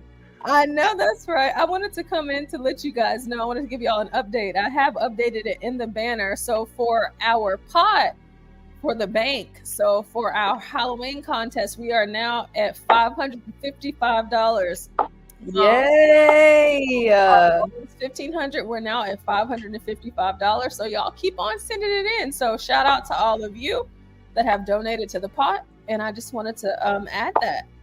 Yes, And- shout out to everyone. Thank you so much. And hey, Lolo, I'm excited to see your costume, ma'am. Thanks, Portia. I'm excited to show everyone, but I want you. I need you to be. Are you gonna be a judge or no? No, I'm not gonna be a judge. I'm not gonna be on the panel at all. I'm just gonna be in the background, running things for everyone. Okay. Hey, Clue. Shout out to you, Clue Channel. No, I'm very excited. Not just for me, but for every girl that's Wait, gonna be on there. I'm that excited. bastard Clue is in the. Oh my lord. Yes, Clue is So do you have like you said we had about 15 women? Do you know if we have any more now, like confirmed? Well, so I'm waiting on emails, Lolo. So I have 15 confirmed so far, but Beta, she was up here earlier. So we have women from Beta's chat, Ava's chat, and Grace's chat. Like we have women from all over, and I've just been randomly going into different women or different chats that are live, and you know, I just been promoting it. So I'm just waiting on people to email me back. So I'm trying to get over 30 women. Okay, great. Yes, for sure. So, but that's all. I didn't want to derail. I just want to hold on. For your information, Stanley and Portia, if I'm up here and somebody needs to take, and I'm up here and somebody needs to take a couple hour break, let me know. I'll hold it down for a couple hours. I'm a natural at it. Oh gosh, Brave. You know, somebody just if somebody needs a couple hours to go do something, it's like just let me know. Oh my gosh, thank Damn, you. dude. Yesterday, and I was so happy. I'm like, man, Brave, he holding it down. He reading the chat. Yeah, you ain't gonna get 8 hours out of me every day, every time, but a couple hours I can do that, like falling off a log if somebody needs a break for whatever reason. So I have a comment on the screen from J Dub. It says Stanley telling Be Brave to pimp is crazy. Stanley, you told Brave to pimp. It was just a joke. He's been mean to me since I've It been. was just a joke. He's been mean to me since I've been up here, Portia. Stanley's been mean to you? Yes, calling me Stanley. trash, dumb. It's like Stanley. Oh, I did none of that. You didn't imply. You know, I was getting around to the trash. Have you been going through something? Because you've been just a little aggressive the last 2 days. I like it though. I love No, you know what? Not so much aggressive is pointing out sometimes stuff is obvious, and maybe I'm just a little less shy about pointing out the obvious. Well, if you're the head of the stream, kick some ass, Stanley. I get a kick out of it. No, I'm at the bottom of that food chain, but you know that doesn't mean I can't speak my mind. I know you're at the bottom. I'm saying, but whatever. If you're holding it down, I enjoy. I tune in every 6 in the morning when I wake up at 7, 6, 7, 7:30. I hit this channel because Stanley, usually you're on having Oh my fun. Lord. No, that's right. Well, So you know what? I'm gonna be honest. It's actually an honor that you do that. Oh yeah, Be brave. You know, you and I tend to be simpatico in some weird, maybe it's an old man thing. Yeah. I think you're hilarious. Yeah, we think And alike. We think a yeah. lot in ways more than what people are understanding Right. on a lot of things. Brave, since I have you here, so I have I'm gonna be uploading, and Stanley, I do apologize for my delay. You know, it's just trying to keep up with the chat while it's live and multiple What streams. delay? To drop the first video for Stanley versus the world. So I wanted to ask Brave. Well, Portia, you're the other thing a person I have to address. You are weirdly exceptional, and I mean that in like a way that I'll have to be honest, and I've said it before. Your parents must be awfully proud of you. You are exceptional. Well, Stanley, you know, I believe that you are, and I thank you for that. I want to, I got to share with you the intro that I made for you for the Stanley versus the world, and I wanted to ask Brave. So Brave, there's a lot of clips that I have between you and Stanley, and it's just y'all on the panel. If I wanted to ask if it was okay with you. Oh yes, of course. If I post that, okay. Yes, So it's just you. It's just you and Stanley. And the thing is that whether y'all realize it or not, Stanley and Brave, y'all up here together, it is such a sight to see. And it's one of those things where y'all can have the discourse and y'all may not disagree, but it's like it's magical watching it happen. It's because we're both we've both taken good notes in life, both of us. Stanley, I give him credit for having done just that. He has not gone through life with his blinders on, and nor have I. Okay, so I want to make sure. So whenever I post it, it'll just be. Oh yeah, no, fine, a whole lot of them is you and Stanley, and it's just it's good. It's good to watch the both of you go back and forth, and it's just. Find the ones though, Portia, where Stanley's being real mean to me, because I want people to see just how mean he is to me. Oh no, brave. Yeah, I mean. Get him, because Stanley beats me up sometimes. Well, I tell you, sometimes he just don't hold back. That's why Stanley versus the world. Because I wouldn't miss it. No, but the thing is, I know you can take it and probably push back to an extent. I actually have to think before I speak to you, Be Brave, and you're one of the few people I actually have to think. I just want to play the victim and make people hate you and like me. Make me the victim. Yeah, okay. Well, I don't think you. I don't know that you have to work that hard. Yeah, because people. Yeah. No, anything you put up there, I'd get a kick out of it, Portia. That's so good. So did y'all see the roast with Oh, I can't watch that stuff. I can't watch that stuff, Portia. Yeah, it was kind of a lot. No, it's just not that. It's just that's why you'll never see me get on when you guys are talking politics. You'll never see me get on because I understand people have their political ideas and what they're about. For the record, I don't take any of it as serious. And it's just all a bunch of pile of bullshit, and that's why I'm not being a snob when you guys go into politics. I'm just going. I just let. Well, we talk politics all the time. Yeah, well, that's because that's you and me. But there's other people that I don't need to enter my stupid conspiracy shit in. They're talking politics. Leave them be. I don't. Because to me, it's just one big goddamn stage show. So I never. You don't want it. There's no reason for me to be a wet blanket with my conspiracy theories. So that's why I can't watch that roast. That whole thing made me sick. We do appreciate the conspiracy theories, though. It gives us an opportunity to, sit back and think about it. Yeah. Well, I can back them up pretty good. So the roast, I couldn't watch that. Kamala wasn't there. She should have been. The mayor was there. Schumer was there beside him, and they're all getting along. That's what I always say, look, this roast, what little I seen of it. Did I see a clip of it? Did you play a clip of it? Is that where I seen it here? I don't know. Anyway, that roast proves that they're backslapping each other in the cigar smoke-filled rooms and playing us like suckers as peasants. And that's all I'll say about it. That roast proved it. They wouldn't all be in the room. They'd be friends. You got to be friends no matter what. But that was just too chummy when they're in the public, because this is the most divided election I've ever seen. They're talking about literally this person's going to destroy the world or that person's going to destroy the world, which is a new thing, a new phenomenon in rhetoric. And yet here they are, hey, let's party, get them. That reminds me, Be Brave. This is back in like the National Wrestling Association days. Yeah. Now we're talking probably back maybe middle 70s. And my father, he was a cop. He used to, as a part-time, thing, cops will do that. He would like do security for wrestling matches. And I remember one day my sister and I going, and we're seeing Ric Flair and all these guys, like mortal enemies in the ring. And afterwards, back in the staging area, these people are getting into the same limousines. These mortal enemies, they were friends.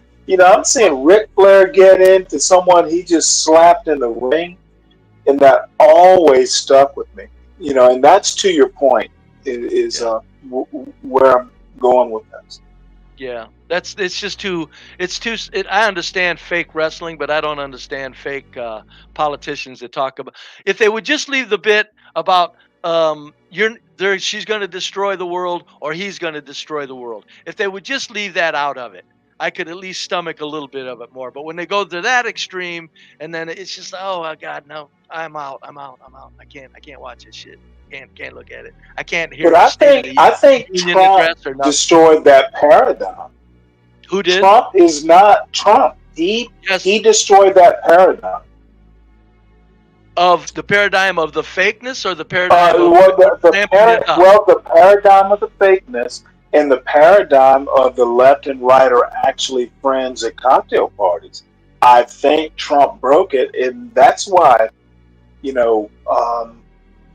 there's so much disorder. I don't think Trump is anybody's friend. Yeah, he is. Oh, yeah, he is, Stanley. Oh, okay. Well, you're gonna have to teach me that one. Well, we'll talk sometime. We'll talk sometime. But anyway, yeah, no. Trump is not what he's putting up to people. He's whatever he's told to be. He's not Mr. Autocratic, think for himself, or nothing even close to any of that. Everybody knows that anyway. I don't have to say that. People are aware of it now, especially since I said the first thing Trump's going to do in 2016 is help people grow up and mature politically, because he's going to prove that the presidency is a pile of bullshit. And he did. First day out, he tweeted like a junior high school kid. A president of the United States sending out insulting tweets. I rubbed that into people, man. I rubbed it in goddamn good, too. I said, you see this shit? You're trying to tell me this fucker's real? I jumped on that with both feet. But I knew it anyway. I was telling people that. But yeah, so. Well, you're not going to get me to disagree that Trump isn't real. But what I'm saying is Trump isn't real. You don't think he's friends with? I don't think he's real smart. Oh, I don't think he's dumb. Come on here. Hold on. I say he's got a good number of extra IQ points, Stanley. I think he's just normal. I think he was raised in an excellent comfort zone, and he exercised his intellect to the best of his.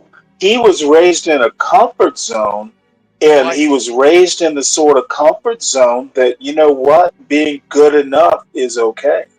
Yes. But that's why I just gave him credit for the extra exercise of his intellect.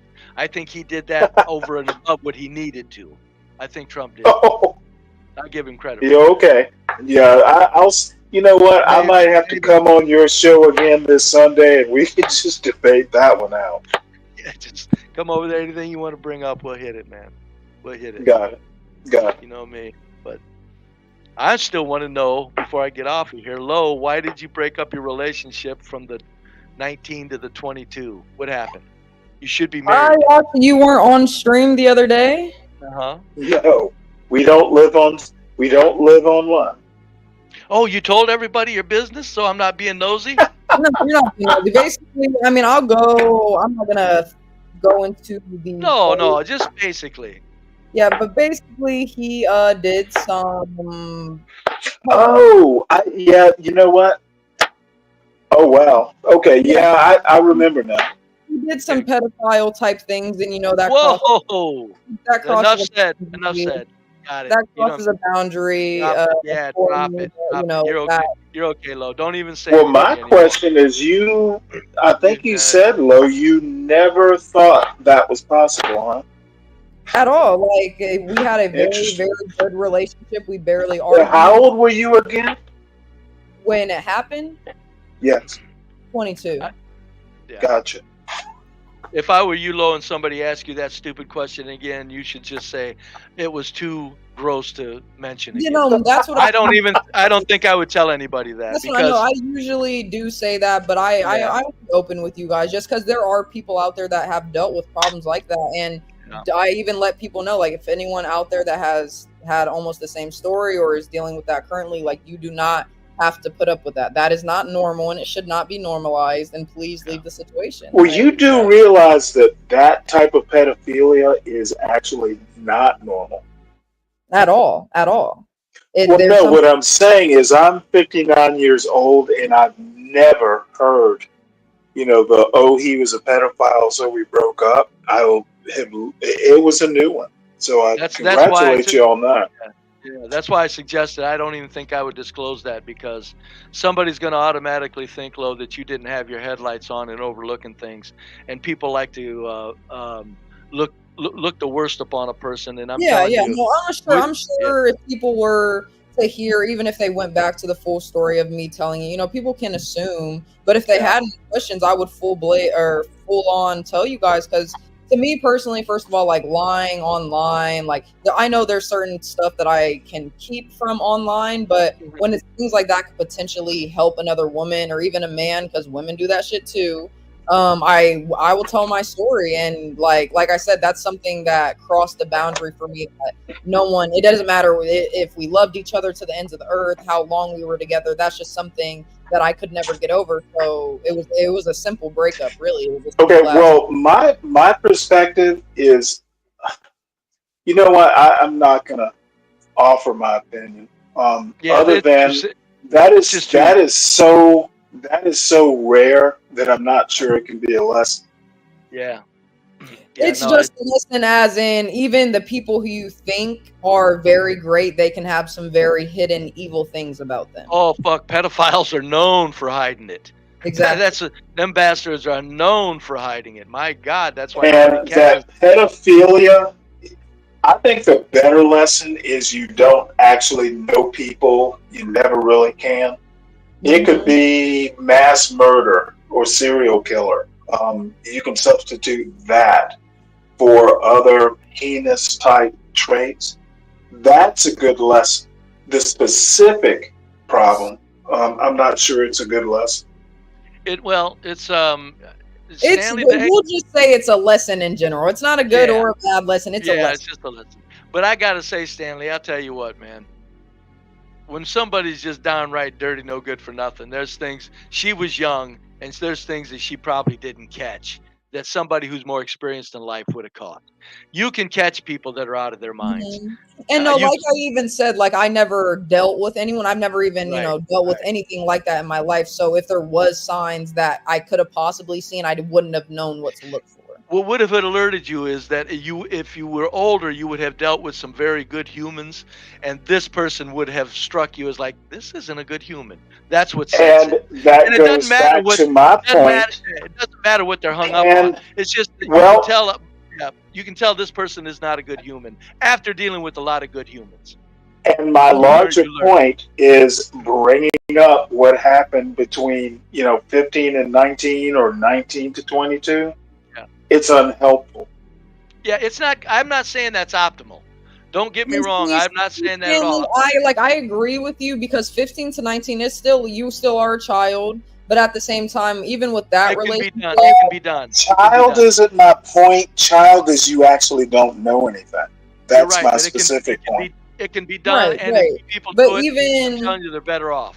even with that 15 to 19, the 4-year relationship, it, you know, even though it wasn't the best relationship, it did. You literally knew nothing. It's not useful as a lesson. That's what I was about to get to. Like, I don't like care to go into all my I've only had 2. Well, you don't have to. I'm making a general point.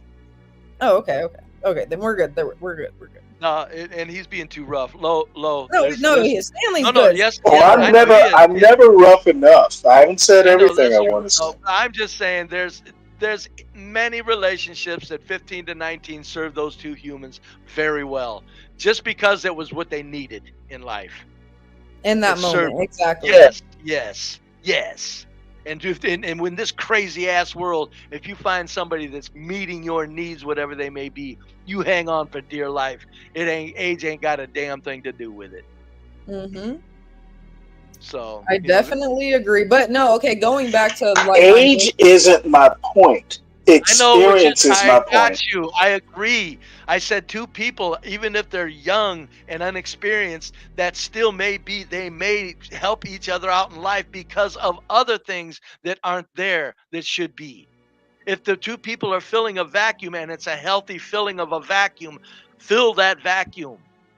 What do you think? Everybody's got perfect parents or perfect home lives, perfect everything? This day and age, there's way more. I say in this day and age, people are raised to be insane and have to work the rest of their adult life getting back to sanity. That's how crazy families are now. Go ahead, Lo. Where were you going back? Before I just start. But that's normal life. You know, once you're out on your own is when you create your own version of sanity. Right. There's almost no way you can be in a family, and this is like the Waltons level innocent. The Waltons were crazy if you go back and watch some of those old episodes.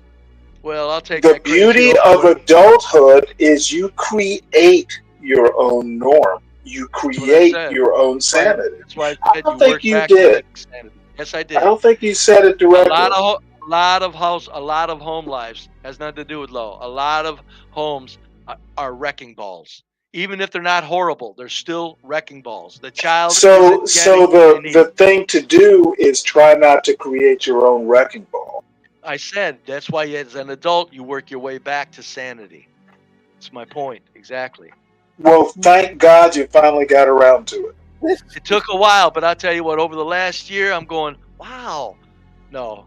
I was a cool motherfucker at 20, Stanley. And no, basically the only thing that I was shit. Tonight, oh my gosh, guys, I forgot. Tonight is mic drop. Everyone come in and sing, please. What time? I don't know what time it'll be, but it'll usually be around 11 or 12. So be here, guys. We need 30, 40 in the chat for sure. But just going back to which time zone? 11 or 12? Which time zone? It didn't. I'm just saying. I think it usually starts around 11 or 12 So, for me. We will be having karaoke tonight. We will be having it tonight. So we are at 5.5 hours on this stream. So it'll probably start before the stream ends. We'll just see. But we will have karaoke tonight. I'm gonna say 10 p.m. Central, 11 p.m. Eastern. Cool. But it could be earlier than that. But for those of you that know, y'all know, come out. We're having mic drop karaoke tonight. We just kind of let loose, have a good time, have fun, and everybody just sings. No politics, no drama, no nothing. We just sing. So come out tonight. I'll be making a post here soon. Once I get stationary, and then Stanley, I am here. I'll just be in the back for a little bit until I can come back up. So yeah, y'all come out for mic drop, but y'all keep it going. Sorry. You're good, Portia. Now, Lo, where were you? Yes, please, everyone come to mic drop. But back to what, just like, I was just going to answer my own question, but vice versa, what I think the most unattractive or just like deal breaker for a man is. I mean, honestly, I'm not going to lie. I have a few of them, so I'll just get into them. Hygiene is number one for me for sure. Oh God, doesn't that go without saying? have met a lot of not the most hygienic men, and Okay. they, Gotcha. yeah. I mean, I don't even really need to get into that one. It's never mind. right. A man who thinks that he can't learn anything from you. A man, like, you can be smart. We both can be smart, but if you always think like what I'm saying can't be the truth or I couldn't be right, that would very much irritate me a lot.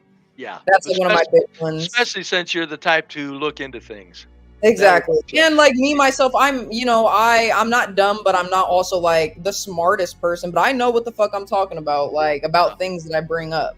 Yeah. So that's just a big one to me because I've dealt with men who like literally have told me like, no, you're wrong to your face. How old are you? 23. So you've dealt with men. That's an interesting concept.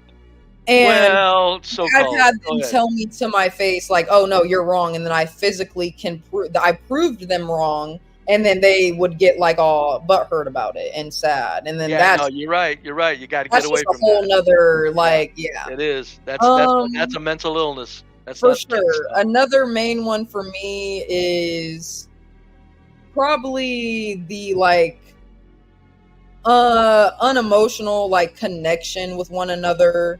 I guess like I said, I am the type of person that I am dating to marry. So if I do date you, I expect to marry you. And if we can't communicate, we can't talk, you can't, you got to storm off after a conversation or an argument or a debate, things like that of that sort. I can't deal with that. You got to be able to communicate, especially as a grown man. You got to, just how men want women to regulate our emotions, I need you to be able to regulate your emotions too.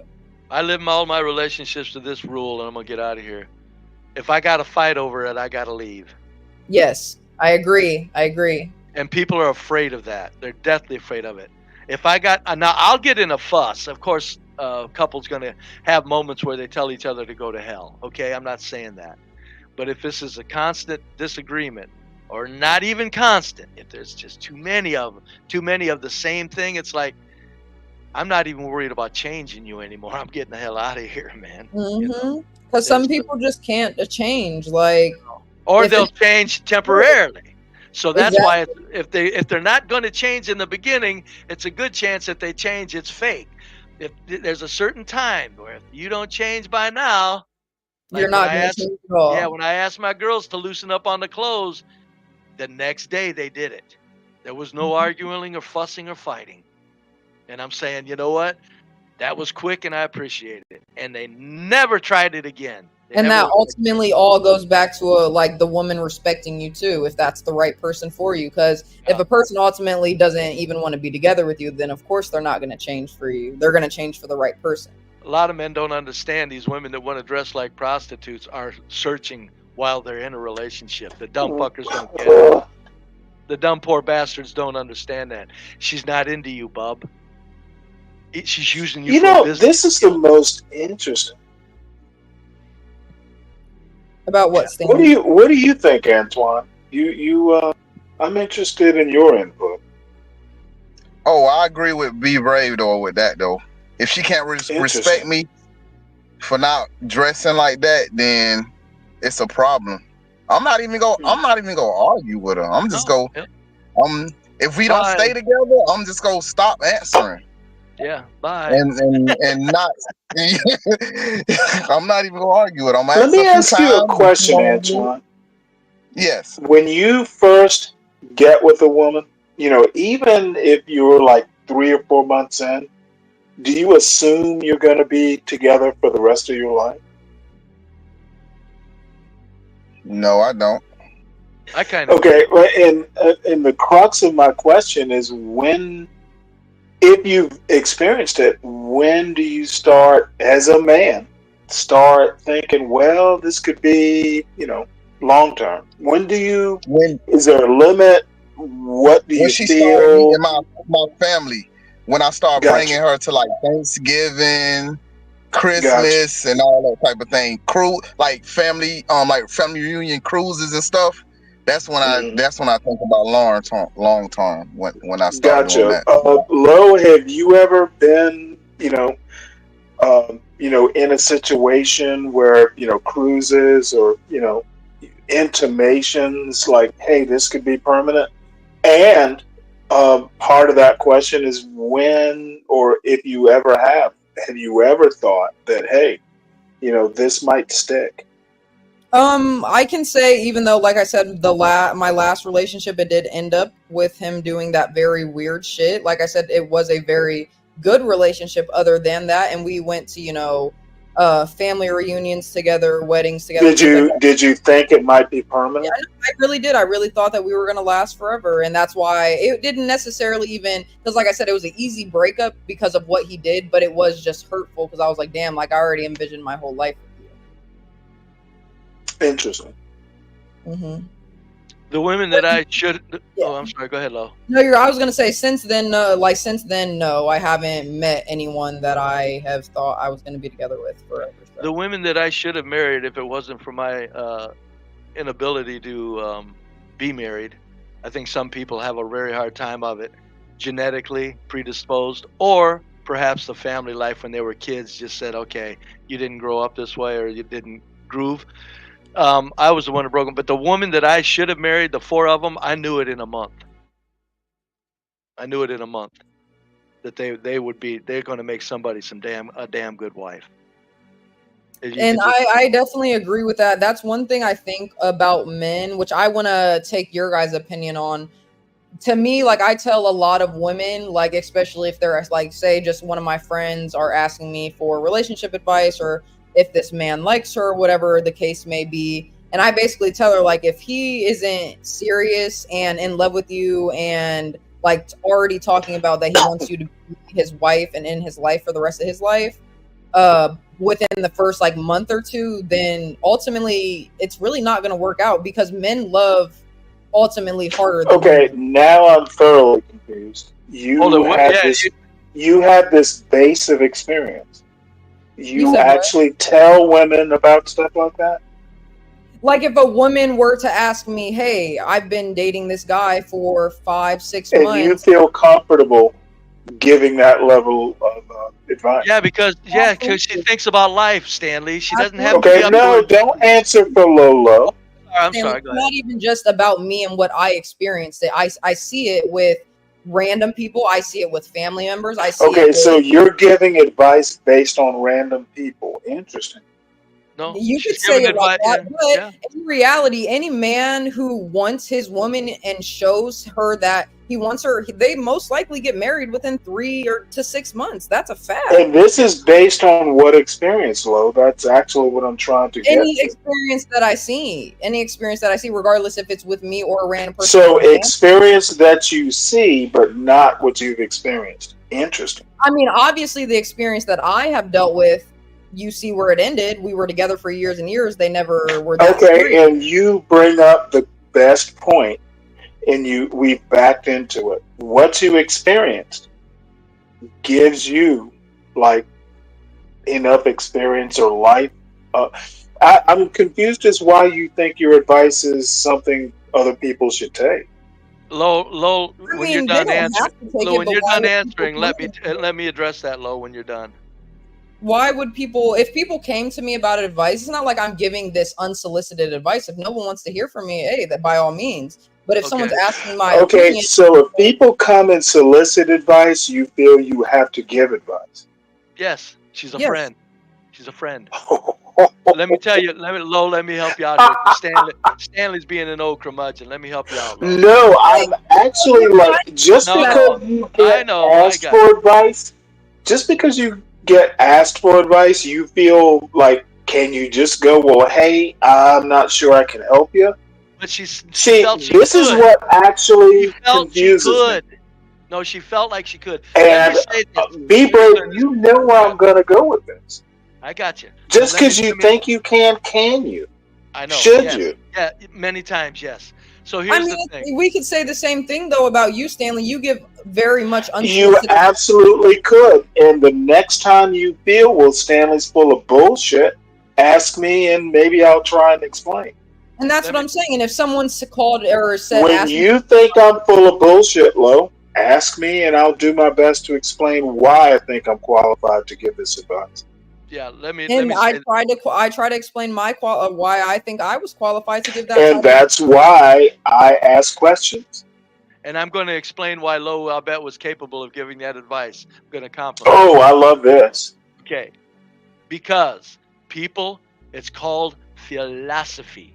People that think about that and come to go through a Let me logical ask you a question Well, no, before you're you not get letting- all Go ahead, into bro. philosophy. No, I'm not Which gonna go that far. philosophy gets read?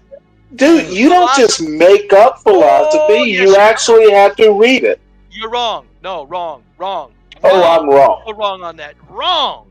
People are born philosophers, Stanley. Okay, well then, don't even bother going farther. I don't think people are born philosophers. Okay, We agree at the outset. I'll make it easy. Gotcha. Don't even go farther. We disagree that people are born that way. I'm answering Lo now. Okay, Lo, listen. Don't listen to this old curmudgeon. People are born philosophers. Lo, you are young and you look at a lot of things in life. You consider a lot of things. That's why you're capable of giving advice. Don't ever think because you're not up into your neck in experiences that you can't put some input. Because any person that thinks honestly, logically, and profoundly about matters of life can offer input even if they're not involved in what they're advising about. It's called low philosophy, and we're all I absolutely agree with you, Brave. Thank I you. absolutely We are. And you know what? Hold it. Now Let me I ask have Lo. two people to shit on. Okay, You can but shit Lo, on me all day, Stanley, but I still love you. I still hope the best for you always. Your love is not necessarily nor expected. Sometimes truth hurts. Stanley's a mean. Oh, he's just mean. That's okay, Stanley. I I still love don't even think I'm being Stanley, you're mean. still on for you To too. me, it's rather obvious. No, anyway, so no, that's just two old people, two entirely different views, Lo. People are human. I say people are born philosophers, they're born psychiatrists, and they're born moral philosophers. All humans are born that. The reason that we lose our ability to do it is because when we get up into an age where peer pressure sets in, you're talked out of those three abilities by peer pressure and acceptance. So if you're not worried about, no, let me finish because I gotta get off. No. I'm gonna ask on your show. I'm gonna write some of this down, and we're gonna have to debate it on your show because I don't think people are born anything.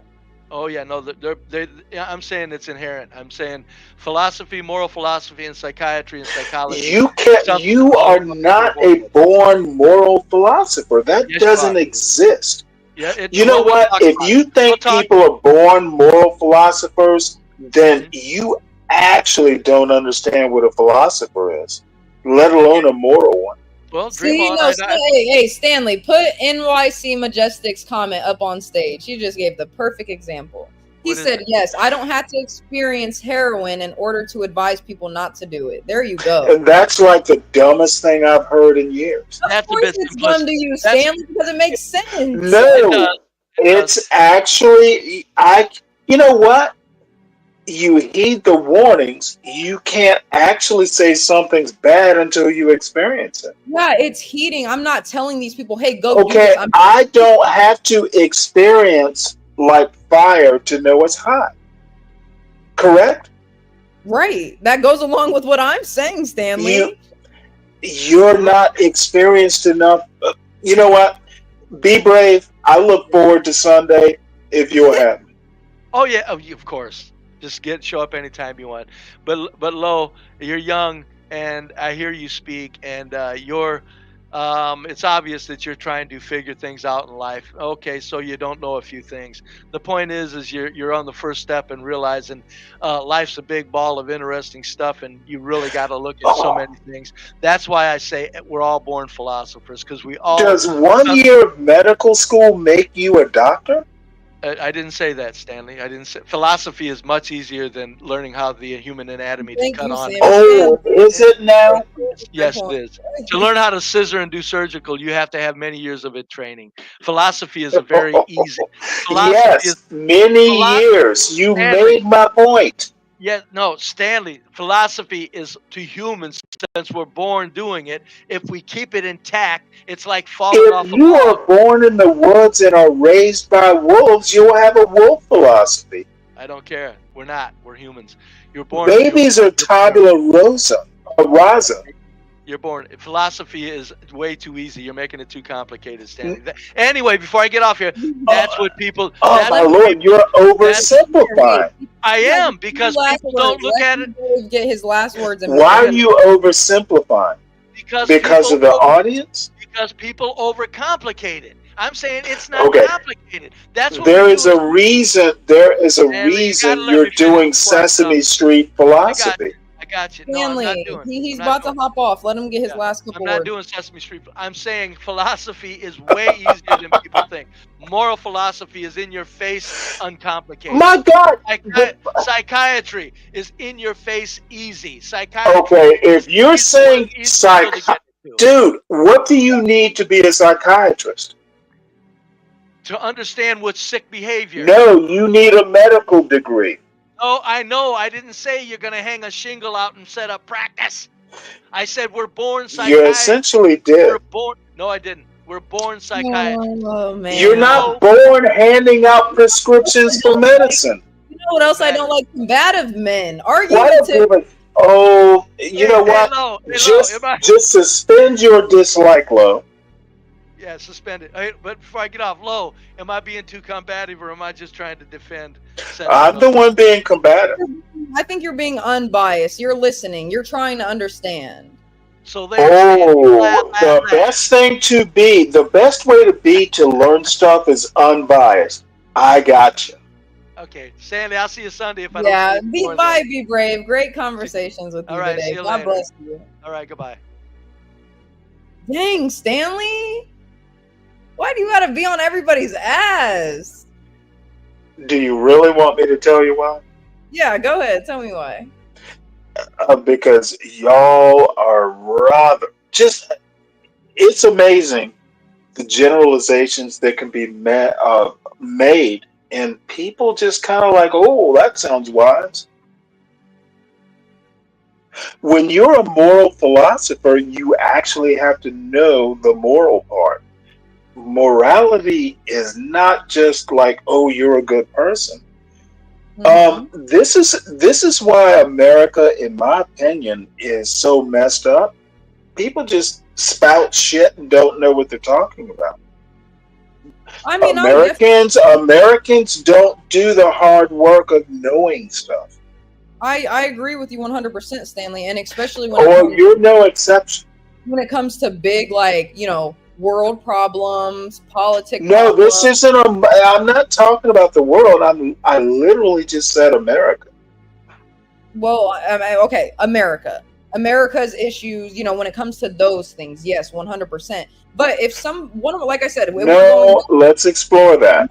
I said America's biggest problem right now is we don't know stuff.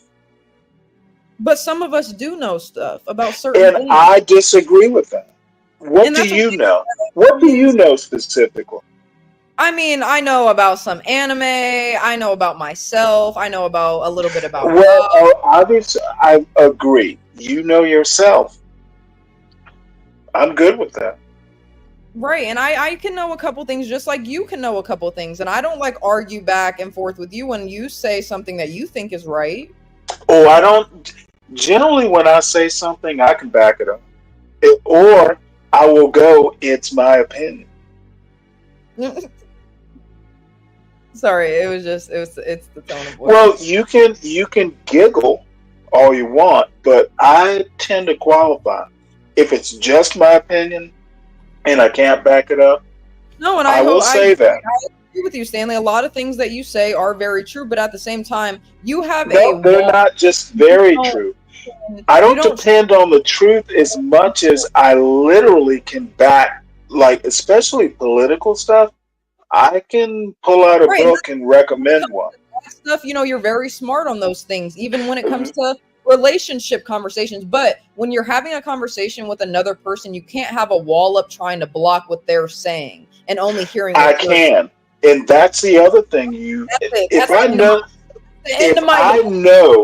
I know what you're saying is wrong, I don't feel the obligation to let you say it. I know you don't, because I experience it firsthand. I know you don't, but right. But hey, please don't. You can do what you like, Stanley. Not exactly, but I need you to understand one thing. If you know what someone is saying is demonstrably wrong, you're under no obligation to let them converse because it's there. That's not how I work. So wrong that you could not back down on. What did I say today that was so wrong? That you are qualified to give advice on romantic relationships. I knew he was going to say that. I am, Stanley.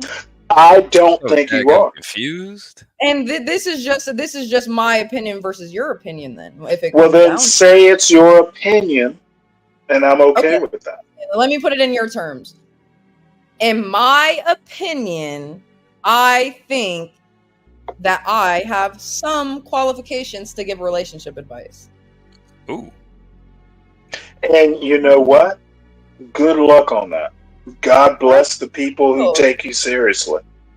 I mean, that's why I don't date, because people aren't like me, Whoa, did you just hear what you said? That's why you don't date? Because people aren't like me. I mean, if most people think like Stanley, I couldn't be with someone. That's just it. Like, I can't have someone who has a wall blocked up and not willing to. I think that's a Lolo problem. If you know why you can't date. No, I think it's other people's problems. Well, wait, hold it. Who told you not to date? You told you not to date. Yeah. I accept that opinion. My main because point you know yourself better than anyone. If that is your rule, don't date. Okay. Okay, Stanley. This conversation is going left, and I don't know where it's going. That you don't know where it's going is indicative of my point.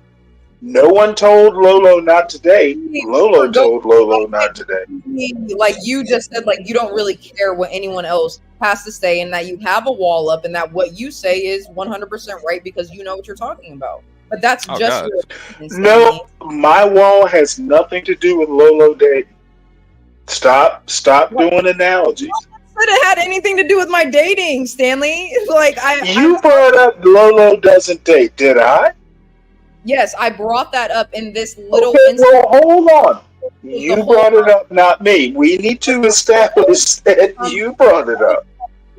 Overall conversation, not just one little point that you want to take out and pick that. Okay, do you understand? Okay, that? Lolo, I understand why you don't date now. No, we brought it back to why I think I'm qualified. Okay, I just brought in dating for just a little tidbit. Okay, it wasn't a part of the whole scheme of the conversation. Do you understand that? I do. Okay, and like I said, Stanley, if you have a wall up and you're not gonna be willing. Oh no, it's not a wall. No, it's a wall. I literally am listening to you now. There is no wall. How your day going, man? Garen, you might wanna take a little tiny chair and listen. No, you're gonna sit in your little baby chair. You're going to sit in your little baby chair, Garen. Now's not the time. That's what I'm trying to do, and you out here trying to take me out of it, man. Leave me alone. Ooh, yeah, Gary. Thank you, Hero Garion. Now, all I'm trying to say is there actually is no wall. I'm just critiquing what you are saying. But then, okay, once again, Stanley, why do you, let me ask you the same question you asked me. Why are you qualified to give me advice? Oh, I'm not. I'm not giving you advice. I'm saying I think your advice is unqualified. So if I'm giving advice, it's that you shouldn't be giving advice. Okay, well, I think your advice is maybe just a little bit outdated, Stanley. Okay. That's my But at 23, I wasn't dating pedophile. Hey, did I stay with him right after? Absolutely not. And that's how you know. You know what? I hear what you said. You said you didn't hear what I said? No, I heard what you said. I heard your story. Right. So what did me, like, you act like that was my fault? Oh no, ma'am. No way. No. All I'm saying is I heard your story. Yeah, but you just said at 23 I wasn't dating a pedophile. So why are you trying to come to Well, me? that was a joke. Learn to take a joke for what it's worth. And I don't appreciate it because even Samuel. Well, I don't really care if you don't appreciate it. It was a joke. Forgive me for making a bad joke, please. That was a bad joke. You know, that was a very bad joke, Stanley. It was a very bad joke, and I abjectly apologize. And I accept your apology because we're still okay. But my point is that I heard your story. Mm-hmm. And that's it. I heard your story. Okay. Well, we can move past this conversation now. I think that some of us, we can care to disagree. Some of us think we're qualified. Some of us don't think the others are qualified. That's okay. Everyone has their own opinions, which is fine. But we're all different. Now, speaking of qualifications, hi, Garen. Hello. Oh, God. Go ahead, Stanley. What it would look like? What's Gary say? Is it my turn now? I'm ready. Come on, nigga. Wait, did you use the N-word? Yes, I use it casually whenever I'm on this panel. Well, you use it casually and sometimes intentionally. Yes. Do you think you're a nigga? Yes. Okay, just checking. Lo, I have a question. Since Be Brave was up here, did he hit on you in any way? Because he does it every time women are on panel with him. I mean, some people probably could have looked at it like that, but I look at that man. He must have definitely said something weird. Okay. No, he didn't necessarily. I think inexperienced men, young men like you, Garen, would see hitting on as much as he was just, flirting is not hitting on exactly. Stanley, how do you know that Garion is unexperienced? I'm sorry, what? I said, how do you know that Garion's unexperienced? Because he's young, that's why. Well, he's your age. Now, I see where you're going with this. Now, y'all are, and I'll make this short, this whole, y'all are boomers thing in the jokes. I have nothing against I'm making a general point. No, Garen, you're nothing but, pretty cool. But what I'm saying is, generation gaps have existed forever. So, it's not so much unexpected, but be not the first by whom the newer tribe, nor yet the last to lay the old aside. That's a very old quote from a, decent poet. Hey, Stanley, I think Virgo's in the back. Okay. Yeah, she's gonna kick my ass too. Yeah. Oh, God. Hey, Virgo. And I'll duck out and listen more, but I want y'all to understand that, and I have this criticism of a lot of people. People talk too much and don't listen enough. And I mean, literally people on this panel and other panels. People need to listen more. Are you giving yourself advice, Stanley? I always do. Okay, so please keep that in mind for yourself. That's all I ask. The other thing is, if I think you're full of shit, I feel comfortable telling you you're full of shit. You should keep that in mind, Lo. Okay, am I full of shit? I just said if you are. Didn't say you were. Okay, good. But I was just saying, I know, I'll take that piece of advice, highly, because I agree. Well, please take it and don't be loquacious after you've taken it. Okay, period. That's great advice. Virgo, what are you looking at? This your We're hood? looking at we're in the urban neighborhoods. Yeah, I was gonna I'm say this driving through. I'm just showing y'all everything that's. Oh, Yeah, is right that here. Florida? We're in the Yeah. urban neighborhood. Can Stanley? Can you put Virgo up on big screen? I'm just showing y'all everything that's. Oh, Thank God the Family Dollar's open. Nas is out there watching porn. Can someone put Virgo up on big screen? I want to see if there's damage. I mean, I see some. Well, we're gonna boxes. drive through it. I just Nice. gotta pick up something from the store real quick. I'll be right back. Virgo, Is you gotta that use big enough? widescreen, you know? Huh? Yeah, I said you gotta she's use widescreen. gonna show us. Okay, because I'm on my phone. I'm gonna switch over to my laptop. So Oh, okay. Thank you, sir. Yeah,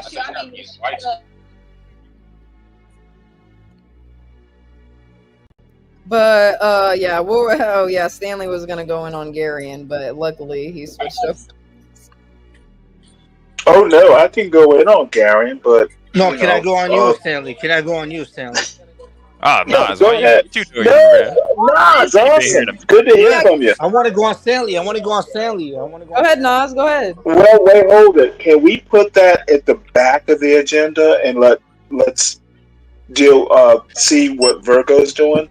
She has bigger issues than Hold on, your can I talk or dumbass, go to fuck Nas. you trying to put me on a timeout now? Yeah, you do gotta. Nas, I'm not going to put you in a timeout. I'm asking you to respect Virgo. Oh, now you trying to respect you. You have not respected any human being in your life, but now you want to respect Virgo. They see that's what the cocksucker. You know what? Virgo is. You know what? Virgo is actually. Stanley, you have not respected one human being. in Oh, 4 you are months. Now just you gonna blab. You're just gonna make this worse when Stanley, I when did you actually. ever respect one human being in your life? You fucking fruitcake. Virgo, we all No, respect you were you. talking And about Virgo. what? No, I want to talk about you cocksucker. You were talking to a 20-year-old girl like you were spitting game. You fucking scumbag. Stanley, you're one of the worst human beings that ever fucking lived, man. Then you know what? I have to accept. No. I don't want to know what. I have to you can tell me, accept I know what. Oh forget damn! about- I know what. I understand I don't that wanna you hear hate my what. I don't wanna guts. hear, fuck you. I You wanna hear hate my motherfucker. guts. I'm good with I that. want to hear motherfucker. I don't. Stanley, you're a cocksucker. You've been sucking cock for 40 years. Now you're talking to a 20-year-old girl. You're trying to hit on her, but you're doing all What? this fucking. Well, no, come on. Look at the chat. Every single person knows you're a dirty fucking. I'm trying to figure out Why do you who's think you 20 girls on don't the. comment? Wait, what You're a 20-year-old cocksucker, girl are you talking about? What Who's we talking 20? about? What are we talking Who about? the hell You're a is 20? homosexual fucking retard. No You're a one is fucking. 20 on. Oh my lord! You know what? What? I'm fighting a losing game. Look, can we hear it back? Can we hear it back? The conversation you just told Lolo. You have a kid. Your son is her age. What the fuck are you saying? You mentally challenged retard. What are you saying, Stanley? What are you saying to Lolo? Did you hear what you just told? Well, let me just get it. My son. Thank you, ma'am. Damn. My What'd you son tell is Lolo? not 20. My son is not 20, and neither is Lolo. They're 3 years What apart. the fuck Oh are my you God. talking about? Oh my God! How different. Oh look, this is how. Oh my lord.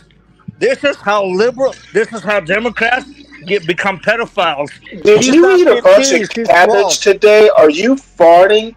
Is it your ass that's talking right now? No, it's your In fucking farts? upper lip talking right now, you I cocksucker. think Oh, that's how your you Democrats talk about. asshole Oh, is she's not talking. 16. She's only 13. Don't. You need to take some This is Beano how for you that fag. farting you're doing.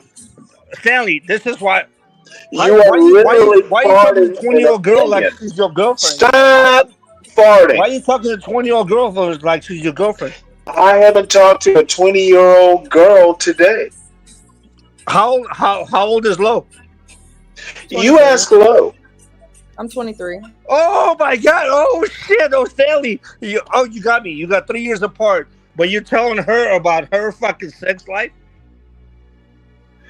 I don't think we talked about sex life. Shut the fuck up, We Stanley. talked about Stanley, relations. Whoa, Stanley, Are this is what happens. This is what happens romantic for retarded relationships homosexuals who necessary? read couple See, of books. you will blather on. This is what people like you do. What I do? I destroy? We Yes, talk. I destroy We talk. pedophiles like you. I destroy pedophiles like you. You're a liberal pedophile cucksucker, and you're the worst of the worst human beings that ever lived. Like if I was alive and you were like, honestly, I would smash. Like I would kill you. I'm not gonna lie to you. You're You talking would to kill 20-year-old girl like you're No, talking don't you get think John 20-year-old girl upset. Oh, don't get this channel taken down, you asshole. Hey, shut the fuck up! Now you're trying to say I'm taking the channel down, right? No, not you. not when you fucking I'm talk for trying. fucking.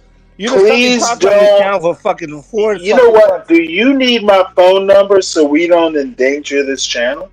I'll get off the channel. I'm not gonna delete the channel, but stop this bullshit. You talk No, to this there are fucking certain 20-year-old girl like things. you're sexual There are fucking certain thing. things No, you shut the should fuck not. up. No, Stanley, shut the There fuck are up. certain things you shouldn't do You're talking in to this public. 20-year-old girl like she's a fucking like she's a 70-year-old.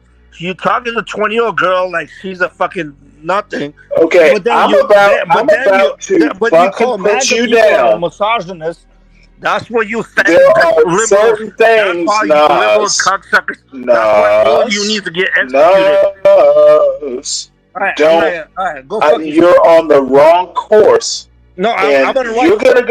gonna give me the a right course reason. is right between You your are fucking two literally eyes. gonna give me a reason to do No, what should have been done my a right while course ago. is right between two eyes. So The any right course any is not 16-year-old you. man that talks to 20-year-old man, Did 20-year-old you girl guys see about the sex. fishbowl house? Okay, I I have think a I'm right done course. with When you, the Nas. 16-year-old man talks You to a can. 20-year-old girl, there's a right course right between your eyes. You fucking I cocksucker. need. Wait, but what between my eyes? What exactly are you gonna do between my eyes so I have a fucking reason to take you down? What are you gonna do, Nas? Hold the fuck on. Did he leave? Oh, Yeah, that was a good idea for that. There's some things you don't do on YouTube, and So Stanley, what was he fool talking about? hasn't. You getting on low or something? You know what? Only he can explain it, and I have no clue. Nas didn't leave. Where is he at? He muted. He just muted. Oh, Stanley got to him. Damn. No, he's talking about the K word. Like, damn, I just voiced my opinion. Yeah, he called Stanley a pedo. He threw out every accusation. in the Oh book. no, it was. He said there were things he was gonna like use the K word Thank you. between Have eyes. a good day. What on earth?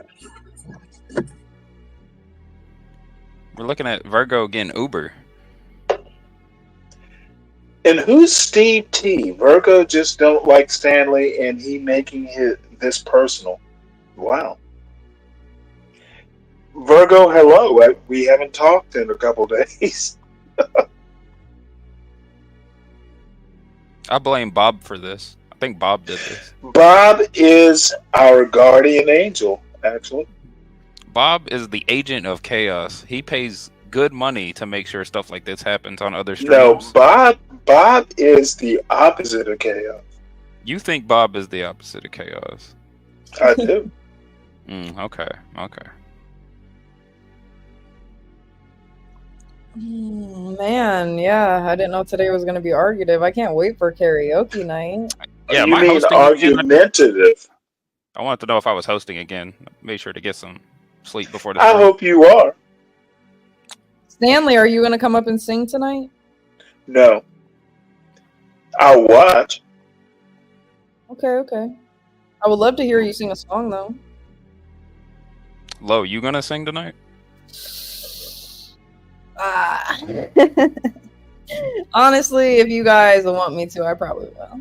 Yeah, if Universal gonna be up here, he definitely gonna want you to. Like, I can't sing for real, and like None of us can.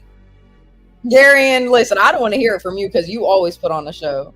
That's because I commit to the bit. That is it. That is the only thing. You really do. But Nas, really, I don't think I can say. 415 says Stanley calls Trump's predator and he asked 20-year-old girls about sex. That's Democrats. Stanley, do you have anything to say to that? Okay, great conversation. Stanley did too. I'll be still here. Everybody's muting themselves. No, okay, we don't have to argue anymore, guys. All right, on to the Go. next question. What's up, Gary? What's up, twin? Do you have any good questions, twin? Because I woke up and the first thing I hear is a bunch of old men yelling. Oh no, I listen. I went to sleep at 5 this morning. Woke back up at 2:30. Got on here around the same time. Stanley was already on one. I didn't know what was happening. Then some stuff with the Thorpes and Virgo, Ben versus Virgo. I think I don't know what happened with that. I got to ask her about that. Oh god. No, someone said that, or no, I'm sorry, not Ben. Grace. Grace called Virgo. Oh yeah, fat. she called her fat. Yes, I saw that conversation. We're gonna have to get that conversation out of Virgo because I need to hear what happened with that. I saw it. It kind of came out of nowhere because her and not her as in Grace, her and Dan. Do you know Dan? You know who Dan is, right? Yeah. That white boy in the hoodie. Yeah, they were arguing, and something about like an Dan IQ and test Grace or some sort of Dan military and test. Virgo. Yeah, no. Virgo said that Virgo made a comment, and then Grace got on her. Oh It man, was Virgo. We gotta wait. I think she's still up, right?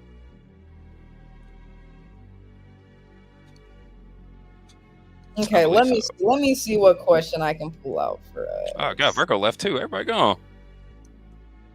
Oh, guys, don't do this. It's okay. All right, Gary, and me and you conversation. All right, we carrying the stream until somebody else come back. Period. Put Gary up on the screen too. That's if anybody's controlling it. Oh, there we go. Yep. Okay. Hold on. We can do. Remember, like when I did that little game, this or that. Oh yeah. We can do that. We can do that one. Because I have some questions, but we can save those for some more people. More people. Gotcha. Mm-hmm. All right. So, and obviously I'll answer too, but you can answer first. All right. So, would you rather be, or actually, I'll ask this one question: would you rather have looks or personality? Personality. I would rather have personality too, but looks are a big part for me. I'm not. Yeah, I was going to say I'm not gonna lie. Pretty privilege is kind of a hard thing to turn down. Yeah. That's what I was gonna say. Yeah. Okay. All right, this one I wrote this one specifically like for HB, but he'll probably hear it sooner or later. I'll probably answer it Would you rather have like a lot lizard or a prostitute? They're kind of the same thing, but there's the difference. They're the difference. I think it depends. It highly depends on the prostitute, but I would pick prostitute Like, because there's more variety. Like a prostitute that was like on the corner in LA. Oh, dang! You'd have to L.A. Yeah, LA. I know, but when you bring up L.A. hoes, they're the same And quality for as the just lot normal lot lizards, lizards. we'll say they're the lot lizards in West Virginia. They are. I'm still gonna go with the prostitute. You still get more variety with a prostitute than a lot lizard. Prostitute? Yeah. Do you what do you think about like the price though? You think the price of the West Virginia lot lizard would, because I feel like lot lizards ask for more money in general than prostitutes. Well, yeah, because lot lizards have more varying price because they don't have like a system like most prostitutes have. Because most prostitutes got somebody like some man above them or a group of men who are managing them, and then they judge the price. But there's also more quality control when it comes to those prostitutes because they have oversight. Why do you know so much about prostitutes, Gary? Because number one, I listen to this stream too daggone much. That one, I mean, I can answer, but I'm a girl, so it's like. But you don't gotta answer if you don't want to. I mean, I would say probably. Just think of it. Let's say they're men. Let's just say they're men. Okay, if it was men lot lizard compared to a man prostitute. I don't know nothing about men lot lizard. I don't even know if they're To even me, like that. like, I'm imagining, obviously they're both nasty, but at least a lot lizard, like they have an option to shower at the truck stop. So I'll go with the lot lizard. All right. Saying corner hoes don't shower? They can't go to the Planet Fitness or something, get a shower? Hey, I mean, you think their pimps letting them go to the Planet Fitness? Not the Planet Fitness, but probably whatever type of shower that they got at their building. Okay, yeah. You're a real maybe. pimp. You got a headquarters. Maybe. Yeah, that could be. Okay, let me see. All right, would you rather be, this one's like a pretty average, like this or that question. Would you rather be poor and happy or rich and miserable? Poor and happy. I've Same. been that before. I know what it's like to be rich and miserable now. Yeah, I don't know what it's like to be rich and miserable, but I mean, poor and happy, got that one unlocked. College days were brutal, man. Yeah, do you have like what is it? Like student loans and like shit you got to pay off? No, I did. I paid mine off already. It wasn't that much. Super good. That's super good. Shit, I know someone that said that I actually work with. They said they won't be able to pay off their student loans until they're 35, and they're like 26 or 27 right now. So I know some 40-year-olds that are still paying off their student loans. Jeremy at my work, he's one of our Lyft drivers. He tried to get into law school, but he didn't complete his last couple of years. And now so not only did he not become a lawyer or whatever, you know, he didn't finish law school, but then he had to pay all of that debt. Yes. Oh gosh. See, that's one thing. If I'd ever did go to college, I don't care how depressed, how miserable I am. Like, if I got to pay debts, then I'm finishing this shit. I got to stick it out. All right. Let me see.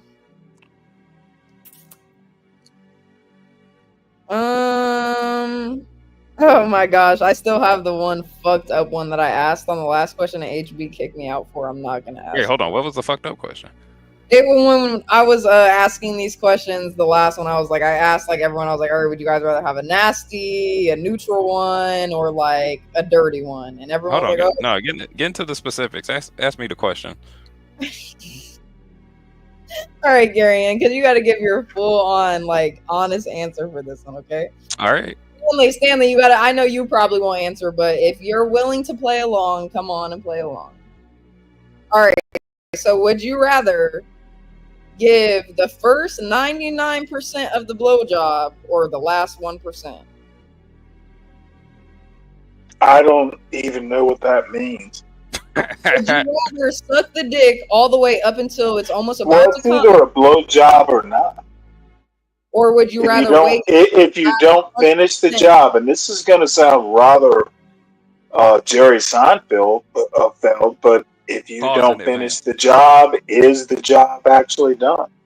So, which one would you rather do though? The last 1% or the I 99%? don't do blowjobs. I get them done.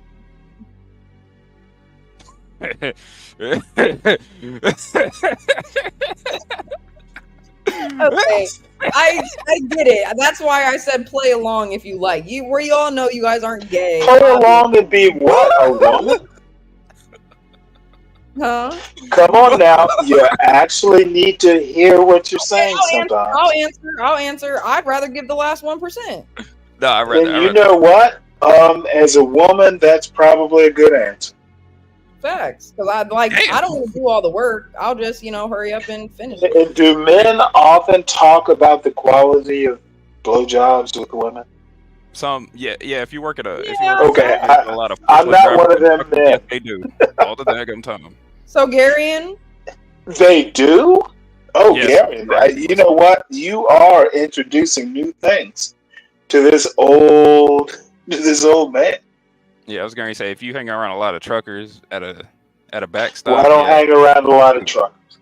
Okay, well, I'm not going to be lazy, so I'd probably do the 99. I ain't having no man's butter in my mouth. Oh, Lord. As a woman, you have to do the whole 100%. So, you guys. Quality of blowjobs is something men talk about. Interesting. Yes, they do. They do. And one of our bathroom stalls recently got replaced. It had a ranking question, system. that question is for women, but women, like I said, if you're sucking dick anyway. Well, you asked Garion, so sage advice, I'm sure. So, Stanley, you're not going to answer? He said he goes all the way. Remember that part about I don't have the experience to answer? I've never given a blowjob, apparently. There are two people on this panel who have. I'm I never have. Hey, Gary, he's saying you're sucked dick before. No, I said there are two people on this panel who aren't me who have given blowjobs. I mean, technically, Lo, he's also saying that you sucked it before. I Go by your mean, line. well, technically, I wouldn't say technically as much as obviously. Oh. No, there you go, Stanley. Perfect. Well, it took Gary a minute to catch up. Understood. I caught up. I was just deflecting. Well, don't deflect what's happened. Live your truth, Yeah, I'm Gary. just like, I got no comment on that one. I think it's pretty like, I mean, most women do suck dick, right? Like, You know what? Couple that I've had relationships with do. You speak for yourself. What was the guys' names? What were the guys' names that you give the fucking blowjobs? who are you asking? I was asking Stanley. What was the guys' names? He said I gave blowjobs. So. Well, you obviously you volunteering. No. But Stanley, here's Wait, a hold on. question. No, Stanley. It sounds like it sounds like you're looking for a job there, Nas. That is true. Why do you want that? Nas, No, the you question, can be the my question personal for Stanley. dick sucker. No, the question for Stanley is. Sounds. Don't be asking me questions. Stanley, you fucking. Stanley, Is this a you job hypocrite interview? cocksucker.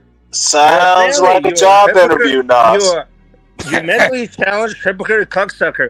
You've been talking Yeah, about Trump I'm being... mentally, you've been I'm talking about mentally Trump challenged being enough you've to been know talking about that Trump you being need a fucking job. sexual predator. My semen is sweet.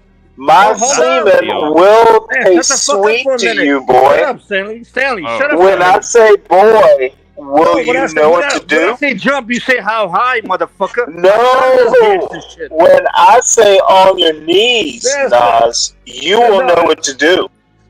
You're talking to your fucking husband, motherfucker. Come on, motherfucker. You know I'm not from this country. No, don't be offering me a ring. I don't accept proposals.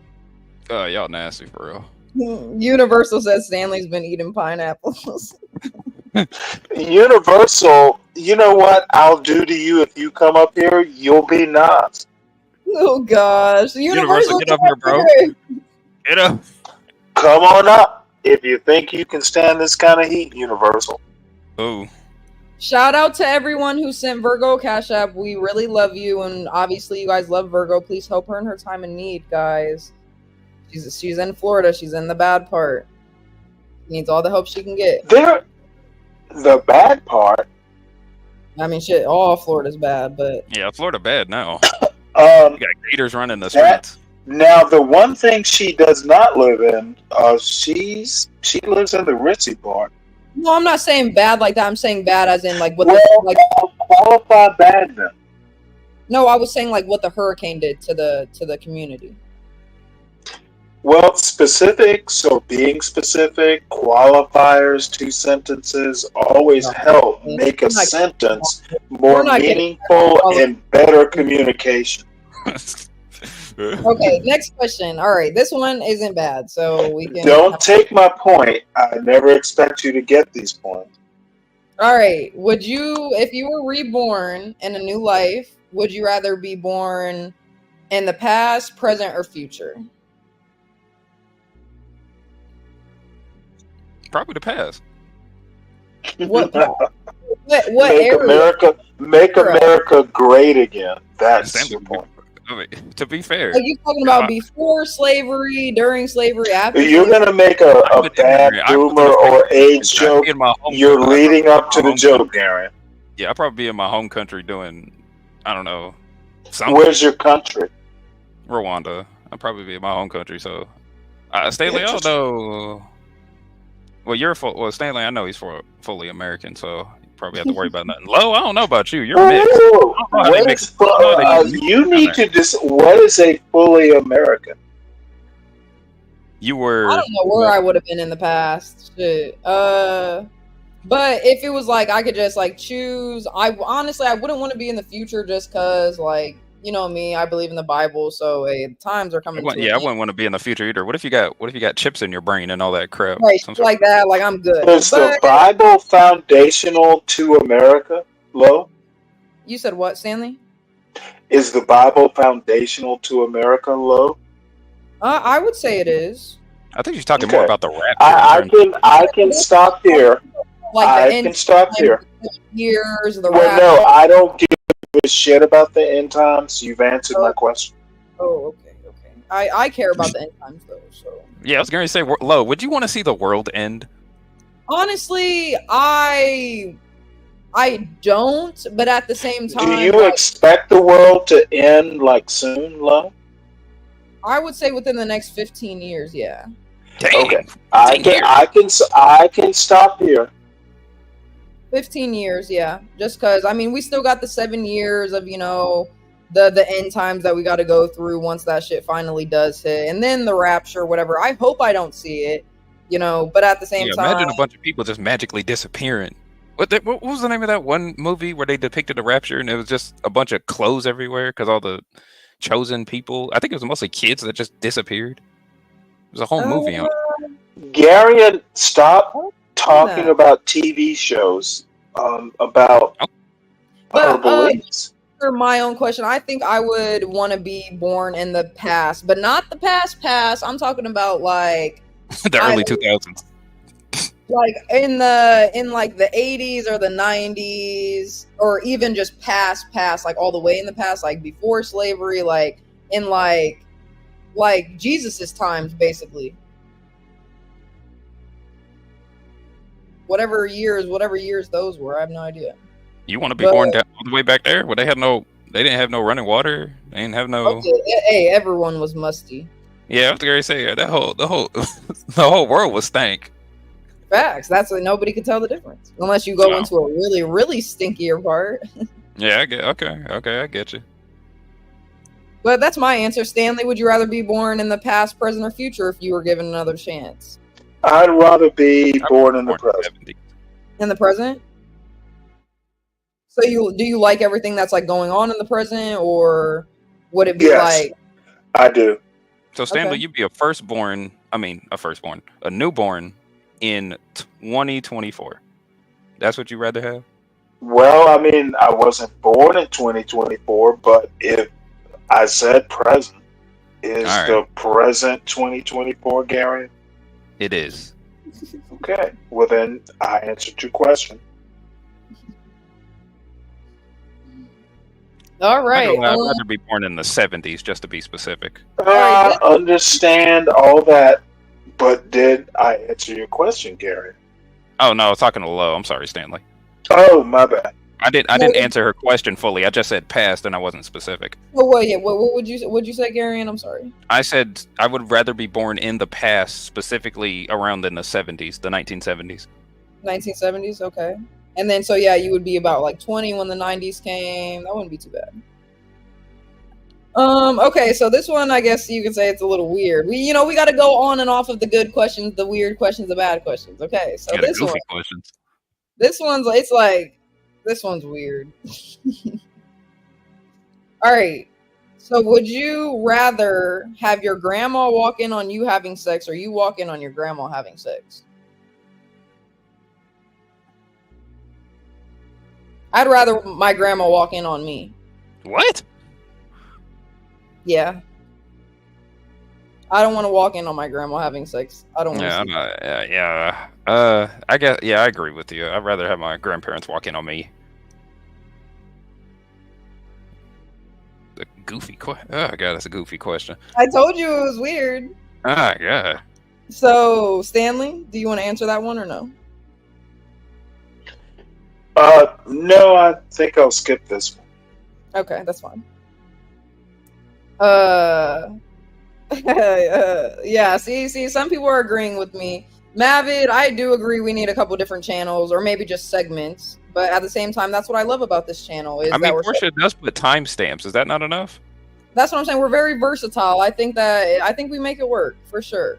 And Nate says he agrees. He thinks that he agrees the grandma would walk in on him. Mavis said under the covers or not under the covers. I mean, that just depends. When you're having sex, are you under the covers? Me I personally, mean, I am, but You are, Gary? What the hell? It Yeah. must be hot as shit in that bitch. I'm not gonna retort on that comment. Anyway, Okay, anyways, next question. All right, let me see. This one's just like, this one's kind of boring, but I'll answer. I'll just give it because I have like a whole list of them. Would you rather be ugly and smell amazing or be handsome or beautiful but stink? I say be ugly and smell amazing.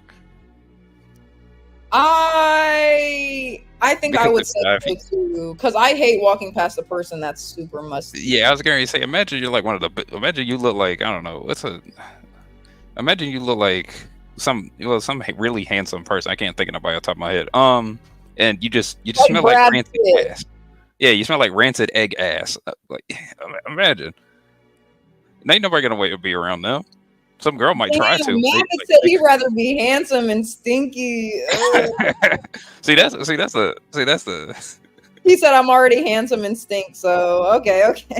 Oh, okay. He's just living his life. That's Yeah, hilarious. he's living naturally. All right, let me see. You smell like a Roman sponge. Brad Armpit.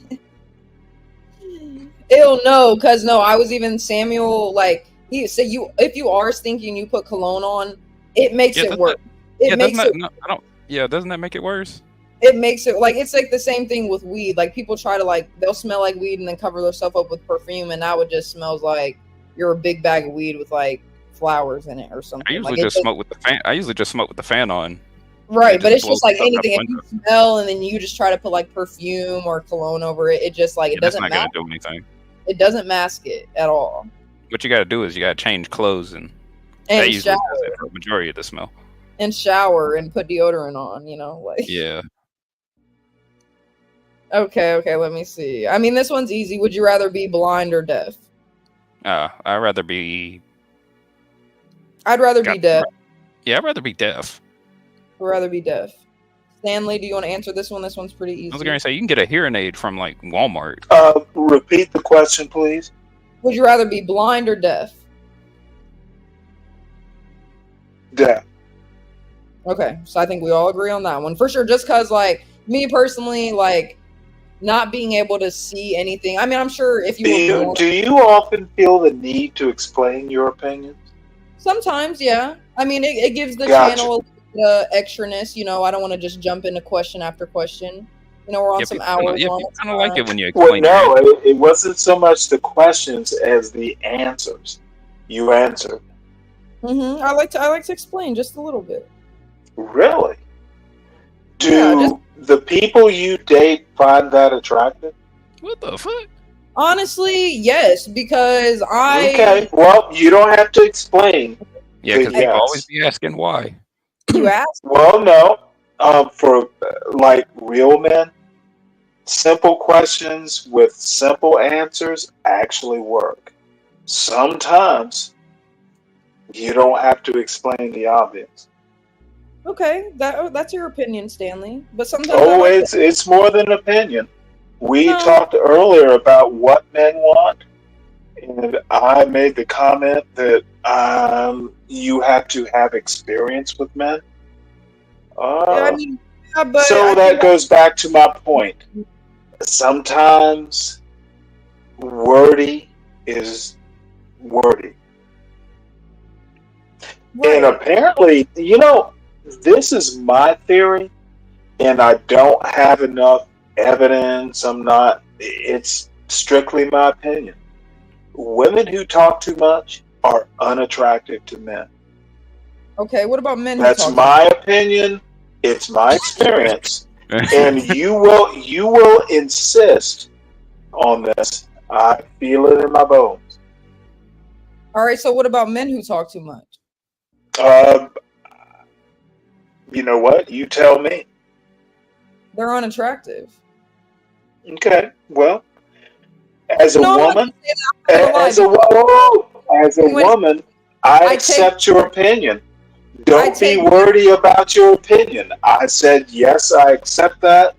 I actually can understand why it would be. Do we need to elaborate? My answer just a little bit though. You are just literally going to be wordy about this. Just wait 1 second. I accept I changed your my answer. Can we move on now? Yeah, we kind of are. Stanley, hold on 1 second. I don't think we are. I think this woman wants to explain why she thinks stuff, and I think it's obvious. She wants to change her I answer. Garion, let the woman speak for herself. I'm about to be Captain Savo today. You're being wordy. She's finding it unattractive. That is fine. I'm not actively trying to interact. I think you're talking. I'm hearing you. Oh my gosh. I changed my opinion just a little bit just because it can be annoying, it can be overbearing, but at the same time, if you're talking about something that you're really inspired or that's something that's your interest or something interesting, then I don't mind you talking a lot because I can see how happy it makes you. Well, I think that's nuts. You said you think that's nuts? Nice. Oh, okay. Good. I was about to say Stanley. Like, I just said something like I feel like that we all can agree with. No, I literally just said and clarified. I think that's wonderful, nice, but I don't want to be too wordy. I agree. Universal, would you rather be... So can we move on now? Yes, we can move on, Stanley. Thank God for that. For you, Stanley. And did you ask me, Gary, and greetings to the panel? Do you now understand what brevity is? And Universal, you're here. Yeah, I wanted to get your opinion. Brevity has gone out the window. So before Universal and Stanley start arguing, Universal, would you rather? We're not going to argue. Universal's not qualified to argue. Whoa, Universal. Yep, I said it. And by the way, I did not stutter when I said it. All right.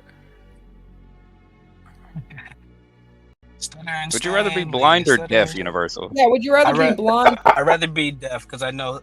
I'd rather be deaf because I know sign language.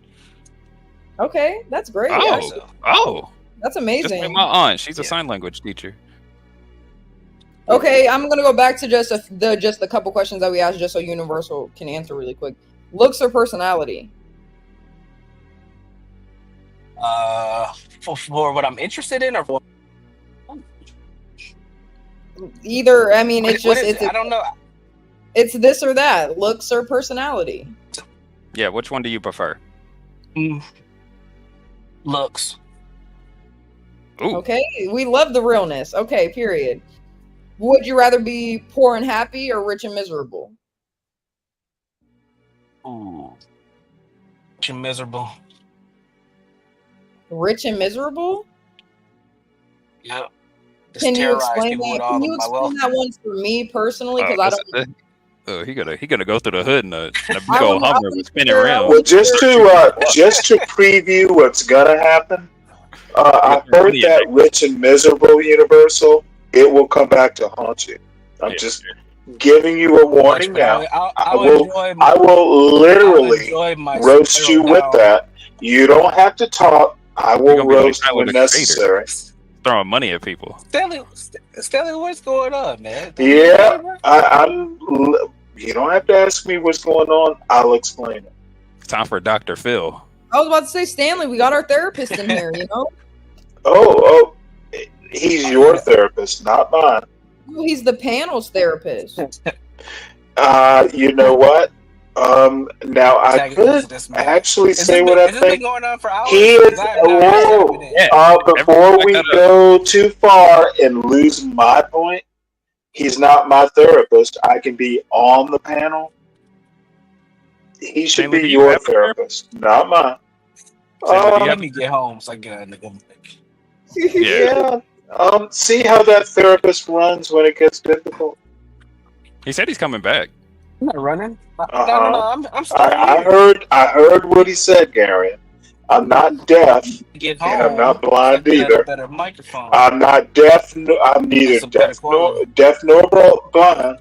By the way, Lo, you forgot about our little appointment? Oh, today? Yeah, I know. Oh my God. Yeah. You said you wanted to do it a little later. Well, just text You said me you later. wanted to. I know you said you wanted to do it a little later. No. No, this is a little later. Go.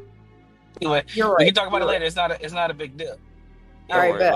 We'll help you get your So CDL. somewhere between it's a little later and I would rather be rich. Yeah, I'm getting this point. Stanley, what conclusions are you coming to, sir? You know what? When you come back after you said you would, I will reveal my deductions. No. Oh, I don't. Oh, whoa. When you say no, I hear you need to run along. Come back when you're ready. There was a series of questions. What's the next? Are there more, or did I? Oh, yeah. There's more. I'm not gonna give you the two weird ones that I gave everyone else just because we can move past that. Yeah, Universal already heard them. 90% blowjob question, because that's what got smoked. That's what smoked me out. But that's all. All right. So, if you were reborn into a new life or just a new life period, would you rather be born in the past, present, or future?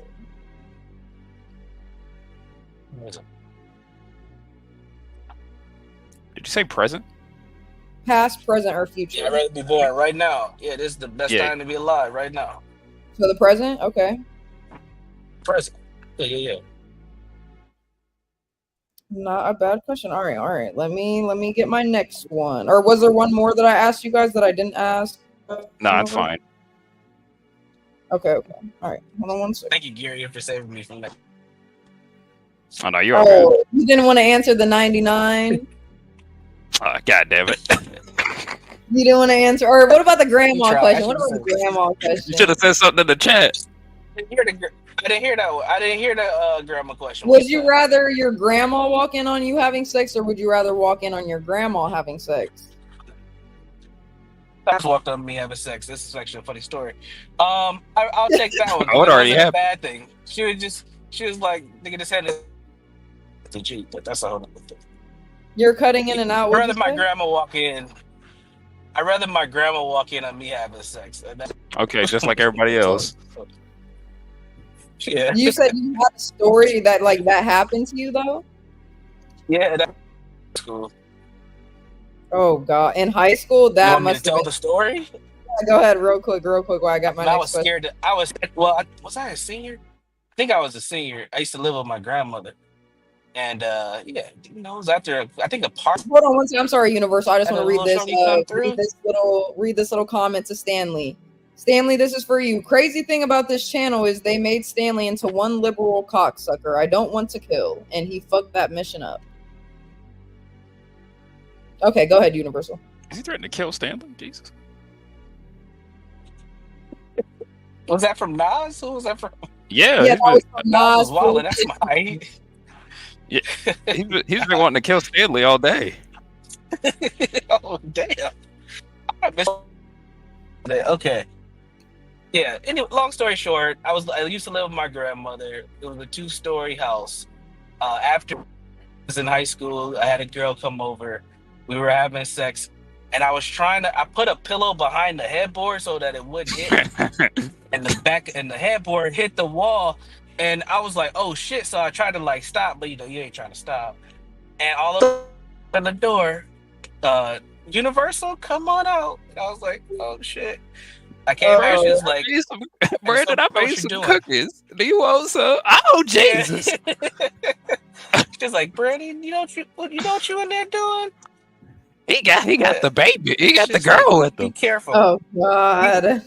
Oh, Lord. She's like, you be careful.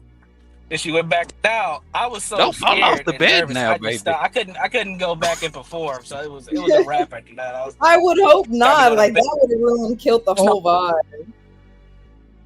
I know, man. Yeah, my whole. Are you wearing protection, boy? Oh gosh, that is Business. that's I was like, oh valid. shit, why'd you even come downstairs? Is what I was thinking. But anyway, that's I love my grandma to death. All right. So Definitely would have a great conversation. I Stanley, should orchestrate I think you'll like this question, Stanley. All right, so would you rather be the smartest person in the world or the richest person? I mean, if you're the smartest I would rather smartest. No, I would rather be smart enough to read exactly what's on the screen right now. Nas says to you. Oh no, that's what I read to you. That's what I read to you, Stanley. Shit, I can't get out on this. That's my point. I don't really have an answer for this. So you don't want to. So you wouldn't rather be the smartest or the richest person in the world? You know, I'm gonna take a very deep breath. Ask you to read this comment on the screen again, and then if your reading comprehension is suspect, then don't ask the question again. I'll probably ask it again, but I'll read it for you. Okay. Crazy thing about this channel, Stanley. Crazy thing about this channel is they made Stanley into one liberal cocksucker I don't want to kill, and he fucked that mission up. So you literally don't get that point? I mean, I was just reading that to you because he's. You know what? I think your reading skills are fine. I'm literally gonna mute, and y'all can move on. Okay. So, Universal, Garion? Yeah, I'd rather be the richest person because you can always hire smart people. I'd rather be the smartest person so I can finesse the richest. Those are both good points. I probably want to be, even though I don't want to be rich, I would want to be the richest just because I heard very, very smart people are super sad. So I don't want to be sad. Yeah, they are. Most smart people kill themselves. Yeah, I don't want to be the smartest person in the world. All right, let me see. All right. Well, since Universal, this kind of goes in. You said you want to be the richest, the richest. Yeah, money or love.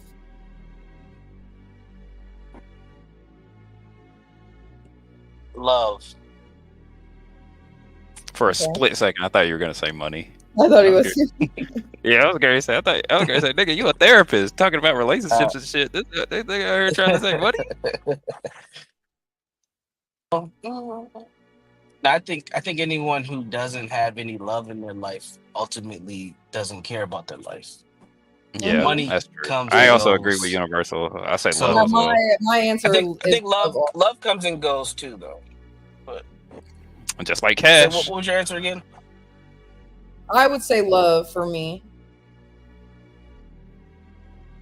Garion, I think you said love too. Yeah, I also said love. Okay. All right, let me see. All right, would you guys rather be overly optimistic or like too optimistic or too pessimistic? I'd be too optimistic. I want to be too optimistic too. Yeah, that's a good one. I'm gonna roll with too pessimistic. Why do you say that? So I can like them low because I want to be more. expectations. No, stop fucking with him. No, just the world isn't so happy-go-lucky, and I think being overly optimistic, gullible, and can make you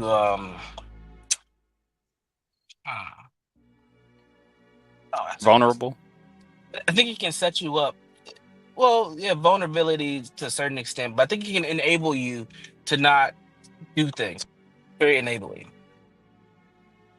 I definitely agree with that, but I feel like being too pessimistic though, you won't be able to look on or like not necessarily look on the brighter side of things, but you're always going to be ready for the worst. And there's nothing wrong with that, but I feel like when you're so focused on what like could happen of the bad, like you're also not thinking like, damn, like something great could also happen. And that's why I would be too optimistic. Yeah.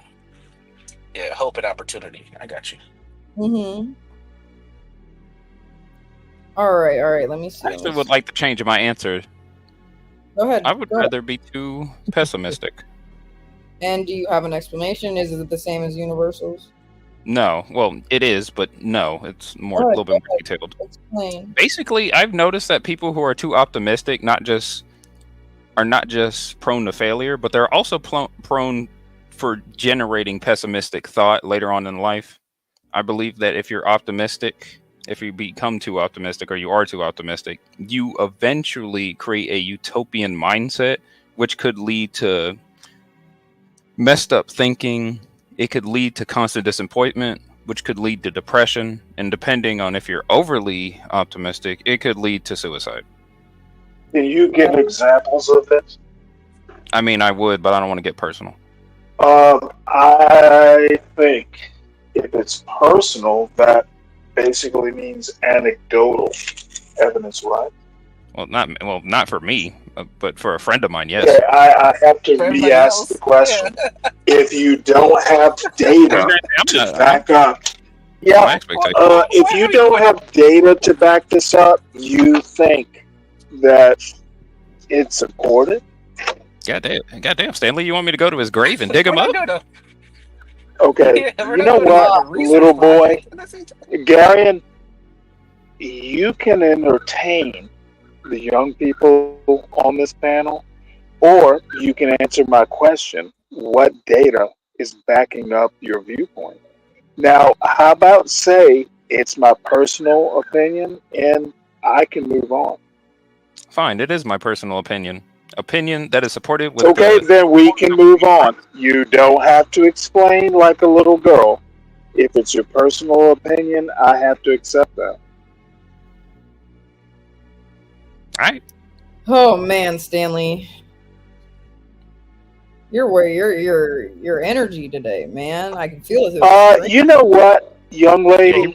My energy is actually not accepting young bullshit. That's my energy. Gary, are you smoking today, Gary? I know you're an occasional smoker. Are you smoking? I am an occasional smoker. I am not smoking. I am actually going to try to smoke. I'll probably smoke on tomorrow. Come up here high. I'm gonna get some. I gotta get some Godzilla. You're gonna need. Is that my cue? Is that my cue, guys? What, you gonna start smoking, Lo? Yeah, I'm Hell gonna yeah. enjoy you like 15 wait till karaoke. Then we can smoke. I'm gonna get some. I gotta go to the store. Yeah, okay. Actually. That sounds like a plan. I think my plans are not gonna have a pull up tonight. Give Crack said F your vibes, young lady. Yeah, Stanley. Me. You know what? Get Crack gets it right.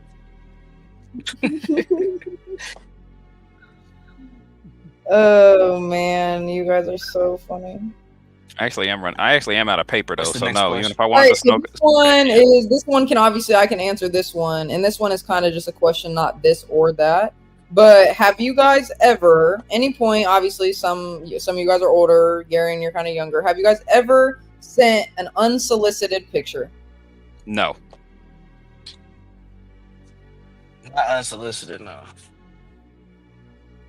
A picture of what? What she thinks, Sandy? We can put it in. Well, I don't want to know what I think. I asked the question because I didn't know. Your pee-pee. The wang. Your wang. Oh, is that what they call it these days? No. Yeah, they call it. Yeah, there's a lot of words. Don't send explicit pictures to people you don't necessarily know, and quite frankly, don't send naked pictures. Real life is more exciting than pictures. Facts. I agree with that point. Okay, and my answer is the same. I've never sent an unsolicited picture either. So See how easy that was? Real life is more exciting than what's your answer? pictures. So Pretty easy to figure this out. your answer though, Stanley? You've never sent an unsolicited picture? Not of a wang. Okay, good. What's your answer, though? What'd you say? What's your answer to the question? No, I've never sent an unsolicited picture. I've gotten unsolicited pictures from men. Of course, There's- your lady. All You're a ladies get woman. unsolicited pictures from dudes for some reason. Yeah, I don't. What do you think really goes through a guy's mind when they're sending an unsolicited dick pic? He want that cooch. They're just like, here's some. Yeah. I hope she likes it. So sending a picture of a wang, how often is that successful? Sending It's a not. picture of a quote wang. Very rare. Very rare. Whoa. It's rare, but that's why it does happen. But that's what I'm saying. Like, does a guy think by you sending your unsolicited dick pic, I'm just gonna be like, oh wow, now that I've seen his dick, absolutely. Like, fuck no. Yes, that's exactly what But a lot of dudes think. Some girls are on that. Oh, yeah, wow. exactly. It works. It doesn't work all the time. It's a low percentage. Yeah, I was gonna say, Lo, you ever heard the concept of window shopping? That's what they think. That's right. I mean, I guess. Check out the goods before you gotta check out the goods. Please tell me, only woman on the panel, that this is how young men these days window shop? No, we hop on Facebook. Ain't fucking around with the photos that much anymore. That's like 10 years ago. There's a Facebook Been on of that wangs. I mean, yeah, it's called yeah, it's called Grinder. I think that's what it's called. Yeah, it's Grinder. Okay, well, you know, God bless Grinder. Oh, wait, I got What's the next question? All right. Hold on. Oh, out here getting stalker meat. Oh gosh, yeah, I'm gonna have to stop these questions. Send her something next. Lolo. I got this Polish sausage for you, Lolo. Yeah, he's gonna show like an Oscar. He's gonna show an Oscar Myers. No, I told you guys He's gonna send her yesterday last the night bin about too. that. I got that unsolicited. dick Oh pic. yeah, Lo, Ben. Remember Ben? Oh, I still have that in my Safari, Darian. Yes. Imagine. What do you think Ben was thinking about when he sent those pictures? Honestly, that's Like, what I'm saying. random Because times. most Like, of why is it the- because Gary and I know tiny. he probably isn't. Gary probably won't send another link, and I got to keep it just in case. Yeah, I'm not sending another link. I ain't finding that garbage again. Heck no. No, let Ben ever disrespect me. Come on now. Yeah, with the pictures. I'm gonna have to pull that shit up on screen and be banned. That is crazy. Okay, let me see. This what you get from your dad, Grace? All right, so this one isn't really. It's just a question. What was in your high school locker? I know that's a weird question and it's pretty vague, but like, just go ahead and answer. Some books, That's a a pencil good case, question. and my clothes in case I needed to trade them out for, well, not my gym clothes, my weed clothes. I had my gym clothes in my gym locker. Okay. That's funny. Universal. I always had a brush. I mean, a brush, a do-rag, an extra pair of shoes, usually some forces. Yeah, I was just a hood nigga, man. I was smart. He said some brush, a extra do-rag, shirt just some in Air case. Forces. This boy had a curl. No, I'm serious. Girl brush. I had some books. A girl. I had a wave brush there. Yeah, wait. Oh. Yeah, that's typically. Oh. I always had gum in my locker too. All the time. Mm-hmm. But yeah, those are my essentials. I'm sure Stanley doesn't want to answer, so I'll go. What did I have in my locker? Well, I went to a school before I moved to South Wait, hold on. Let me guess. A mirror. Actually, no, I didn't. I thought most girls had mirrors in their lockers. No, I was one of them. Like, definitely in high school, I wasn't one of those popular girls, but I wasn't like lame or weird either. I wasn't even into anime at the time. I just literally had my one best friend, and like that was just it. Like, I didn't care so much about school. But what did I have in mind? I mean, I had at the time the school that I went to, we weren't allowed to carry our book bags, so we had to put our book bags in our lockers.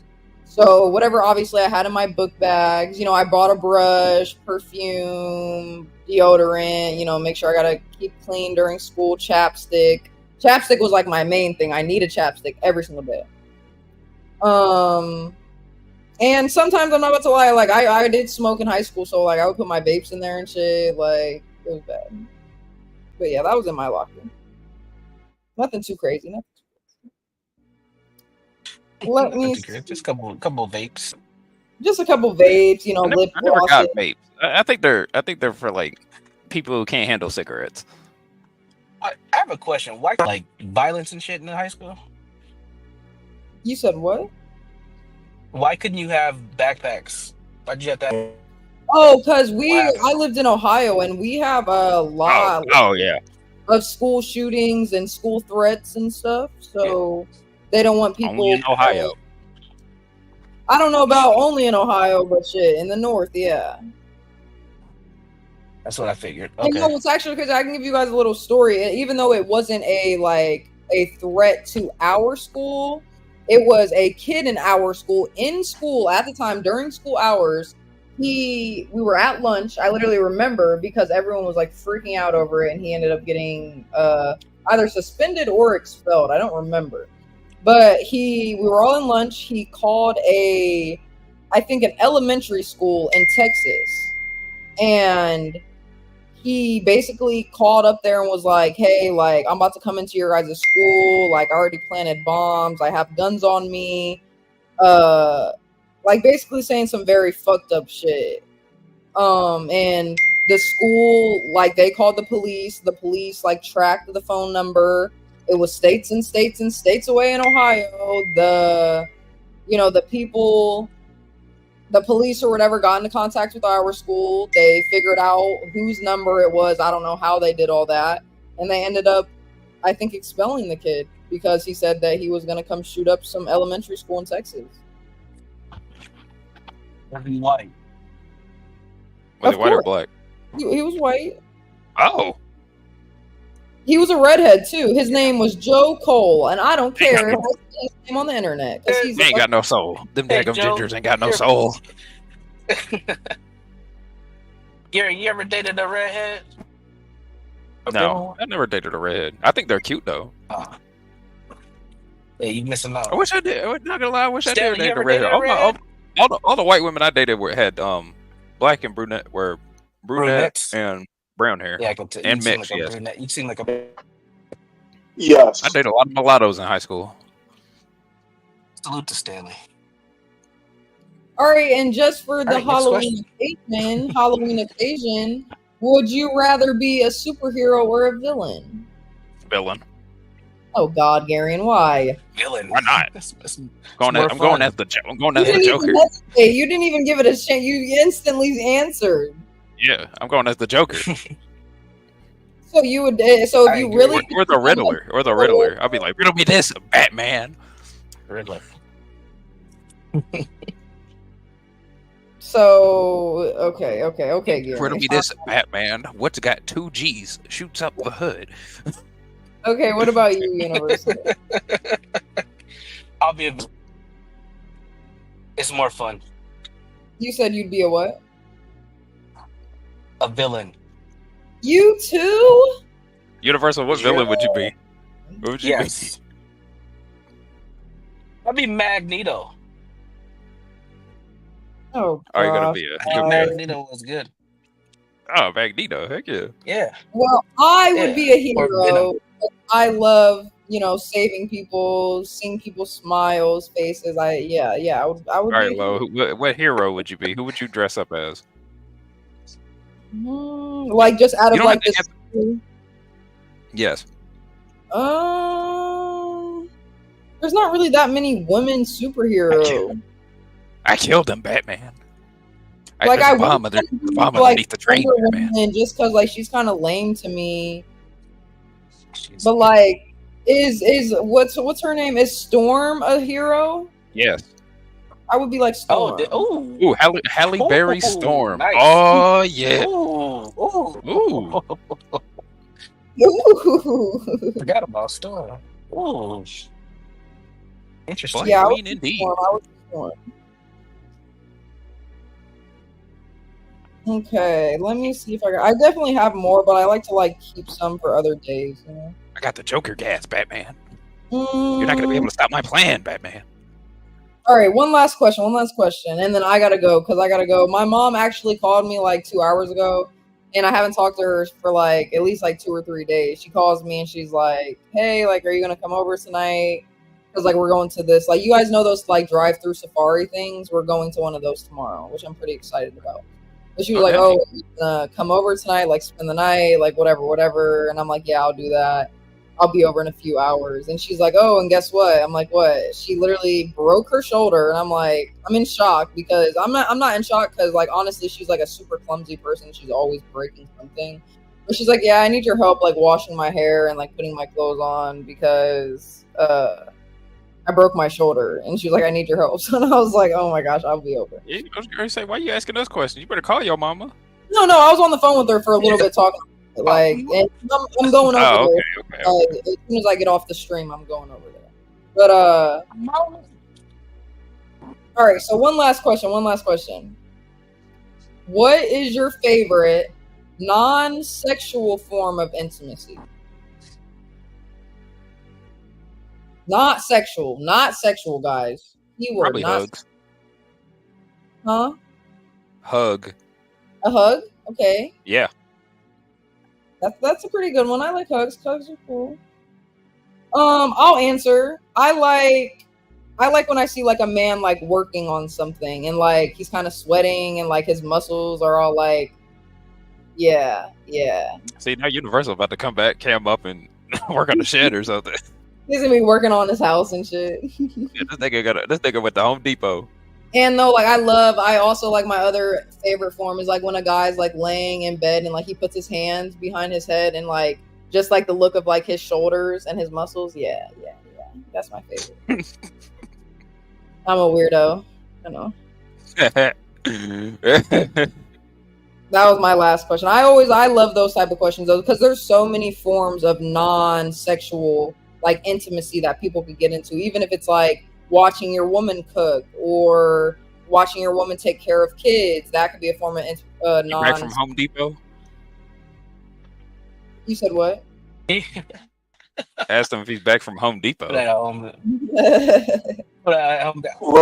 can I ask you a question? Yeah, go ahead, Stanley. Do superheroes go over to their mother's house after they were called 3 days ago and help out? I guess the ultimate thing is the ultimate question is, what's your definition of a superhero? Do they help other people? They help other people. And just before I get into that question, I didn't say that I talked to her. Well, you don't have to explain. It was a simple question. No, but Stanley, what you said was wrong. I didn't talk to her for 3 days, and then I talked to her. I heard what you said. 3 days is all I heard. Was I right about 3 days? No, that's what I'm telling you wrong. Oh, wait. I literally heard 3 days, or did I mishear that? Okay, Stanley. Was I blind or deaf? Whatever you said. Anyways, what you said, what would my definition of a superhero be? Yes. Someone, it doesn't have to be an actual superhero where you have to have magical powers. Okay, I just heard superhero. You don't have to qualify. Stanley, let me explain. Dang. Please do it quickly. No, I can take my time. Yes. Hey, I'm a superhero. You know what I am? Captain Saberho, man. Oh, you're not going to help. I be saving these hoes. Tough guys, don't be a superhero and rescue this girl. That was my last question, though, guys. I am about to. Captain Saberho. Superheroes. Do superheroes take care of their parents? I absolutely, I'm about to go superhero my mom right now. Go help her wash her hair. Go help her, cook some food. Well, thank God after 3 days, you got to ask the question. It was 3 days, Stanley. Hey, Lo, what the fuck you cooking, nigga? You better cook your mama some food, nigga. Oh, she can get anything she Here wants. we go. Young people are the best. Thank you. Anyways, I love you guys. I mean that condescending. Well, later, I will be back up for karaoke tonight, and Let's go, Stanley.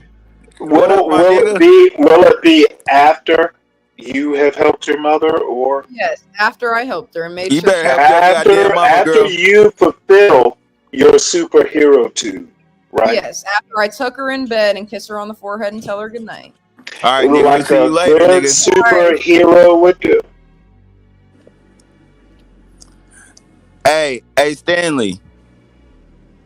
What you cooking, nigga? I'm eating leftovers. Oh, you one of them ass nigga. I hate leftovers, nigga. Dude, like I fresh shit. literally have 4 days worth. I don't like wasting food. You's an old leftover ass nigga, man. You know what? I only cook for me these days. That's true. Yeah, I mean, I guess if you cook and it's only you're gonna have leftover shit. Yes, sir. And I usually when you refuse to start do cooking, a whole new meal. You at least cook for 2 when you cook. I mean, that's just I'm trying to learn to cook for 1. But that's really doesn't hard, though. Yeah, doesn't always work out. Yeah, manipulating the portion like that, you're always gonna have something extra. Yeah, like, or you're gonna be hungry as fuck because you ain't cook enough. See, this is why I eat leftovers. Well, You can that's have not a for problem tomorrow, so too. far. I don't mind having the same thing twice for lunch. It's not that bad. Actually, it is.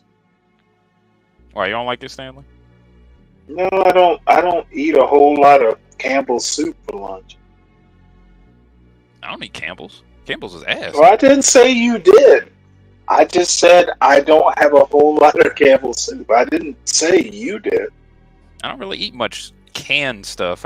I mean, other Okay, I just said what I did. Why are you taking this so personal? Because, I'm not. I'm describing why I don't really use canned stuff other than for like cooking ingredients. I see.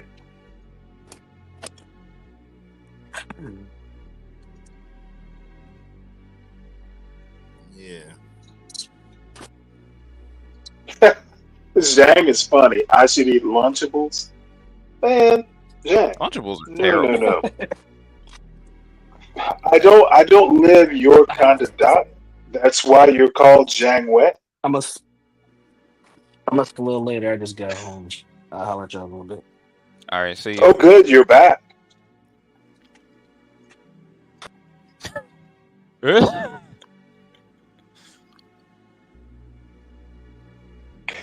What's up, tough guy?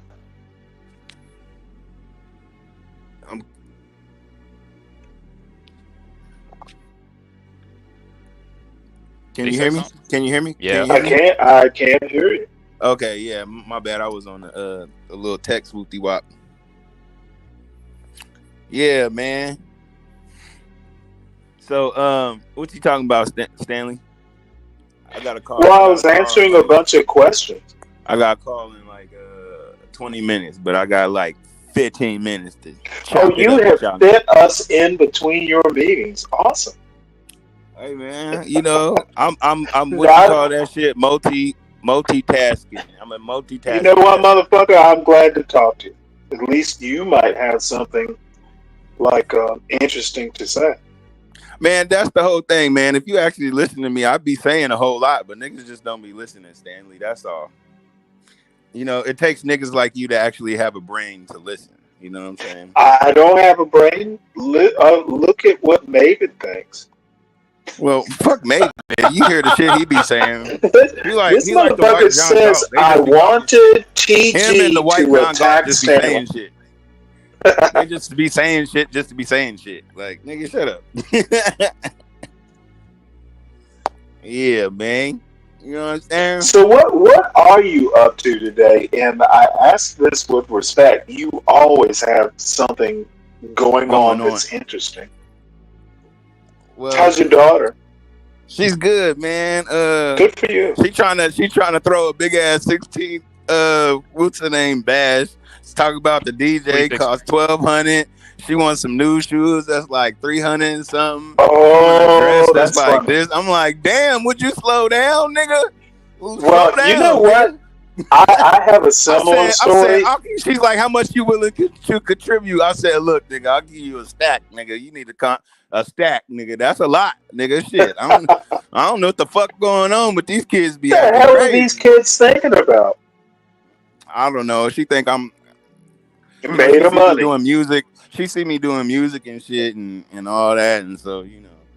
Well, Dad, you're a rock star. No, nigga, no, I'm not, nigga. I'm regular, just like you, nigga. That's what Nigga, he's thinking. I'm a street nigga. I just know how to, make shit look Motherfucker, good, you're nigga. not a street nigga. I got some sense. My dad taught me better than what I act. You know what I'm saying? But nigga, yeah. I mean, I got a lot of different experiences in life, but Well, most of my experiences I think is your street daughter. I think your daughter is living in the same fantasy my son is. My suggestion is you make it look easy, and they just don't fucking know how hard it can be. shit. What that nigga John Galt say? Tough Guy is a computer program, a simulator called the Nickel. And you know what? Now let's throw this back on the white John Galt. I'm talking. I've never talked to that computer simulation. Yeah, It's a bunch of AI in a chat. That's but the you only can't. thing I know. My thing is, I can't give her everything because then she'd be, And you know yeah. what? You shouldn't. And Yeah, you know that it's too. hard to say no though, my nigga. I don't know what it is Fuck about it. her specifically, but she the only You know person what? that fucks with me, dude. Well, Like, she's still like under 18. She's still with you. So yeah. I understand that. But I will tell you this: it's gonna get easier. And you'll notice, like, when my son, got off, he needs to decorate a fucking dorm room for $300. I'm like, what the fuck could you put in a dorm? yeah. Now the good thing about you is you'll know when enough is enough. Yeah. That's I'm why I gonna told give her. you When she was going down her list, I was like, nigga, nope, I'm not not rich, my nigga. She was like, unnecessary. you're funny. I'm like, nigga, I'm serious. Yeah. Like shit, nigga. She be acting like a nigga rich because she see me just, maneuver and do shit, nigga. Because nigga, I'm trying to take care of her big head ass. But nigga, like, calm down, nigga, calm down. And shit, Yep. you know what I'm saying? Like, And here's where I'm gonna tell you why I appreciate. Hey, I'm gonna have to. People are gonna think I'm simping. Tough guy, you know how the shit works. yeah, man, I just keep it 1,000, nigga. I don't know. I'll just be me, nigga. I don't know how everybody else do. I'll just be me, nigga. Well, there I are just a came up. bunch I of just came up for a yous. minute to say hi Hey, to Tough Virgo, Guy. how you doing? Yo, I'm fine. I just came up real quick just to say hi to Tough Guy. I can't stay long. I'm a little busy right here. But Tough Guy, every time you come on, I gotta come up and give you your shout outs. Yo, up, my nigga, what's homie? happening, Virgo? I'm chilling. I am chilling. I'm trying to take it step by step, but I'm good. I'm alive. So That's all that matters. You can always do something with the life that you got. No matter what you lose, no matter what's going on, you got a life. You know what I'm saying? Yes. And you got that smart brain. You know what I'm saying? You just gotta use it. That's it, man. That's all we gotta do. Shit get hard though, nigga. It's not easy, but you just gotta keep on trucking. My dad used to tell me never give up, and my dad's in a wheelchair, and so when I'm walking around and he in a wheelchair, when he say don't give up, it's just a different type of element that comes with that. My father-in-law's in a wheelchair too. Yeah, so I get it. But I just had to come give you your shout outs because yeah, for sure. We I tight like that. You're my homie. I appreciate that. I got like 5 more Who's minutes, got? nigga. Is it me with the echo? But yeah, man. It's probably me. I don't know. I gotta go anyway. Echo? Yeah, I was about to say it's a little bit of echo. I'll talk to you guys later. All right, love. Well, I can hear 2 things. You doing karaoke tonight, my nigga? Stanley. Oh my lord, this is quite a while ago. Now, why did I think that was Jerry Seinfeld? Jerry Seinfeld?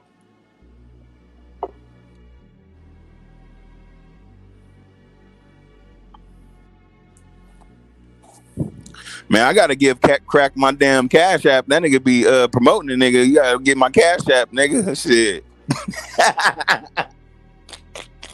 Nigga, hit me up at Mind Manage. MINDMANAGE. Mind Manage.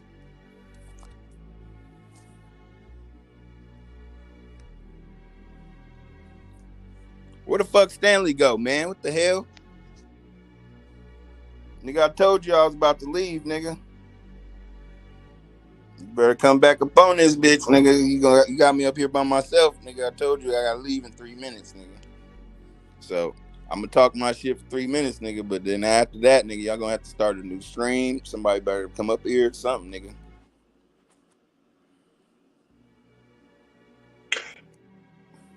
Well, I've been re-listening to something. Why don't you put on a video or something for a little while? Oh, show for what? Show these motherfuckers something interesting, niggas. Teach these motherfuckers something. Go through the dictionary and You show know them a what? new word. I actually have nothing to teach. I'm hoping everyone kind of knows. Stanley, after all the information you got in life, nigga, you don't have nothing to teach, nigga. I should slap the shit out of you, nigga.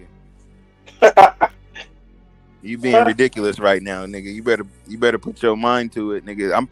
I'm pretty sure there's some things that you could actually educate people about, but you're not even thinking about it right now because you're retired, nigga. You're like, shit, I done did my duties, nigga. I'm chilling. But nigga, no, stop worrying about a chili dog, nigga, and go teach these niggas something, nigga. You know what? The niggas don't want to know. They do.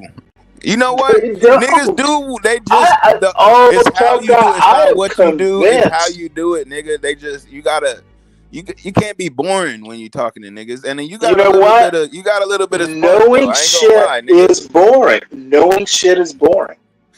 Well, it's not gonna, life isn't all bling. Yeah. So, when I talk to this is the most interesting thing, and I'm gonna try not to sound boring. It's called the Socratic method, motherfuckers. When you ask questions, the whole point is for you to think about the question. Yeah. And if they don't know this, that is a problem in and of itself. When I ask you, what experience do you have? You're supposed to think about it. Well, what experience do I really have? Why do I think this? So I'm just going to literally kind of not think about it. Stanley taught me that I'm a white man. Oh, this is a good question. Stanley taught me that I'm a white man in a Chinaman's body. So why do you think you're a Chinaman? That's rather.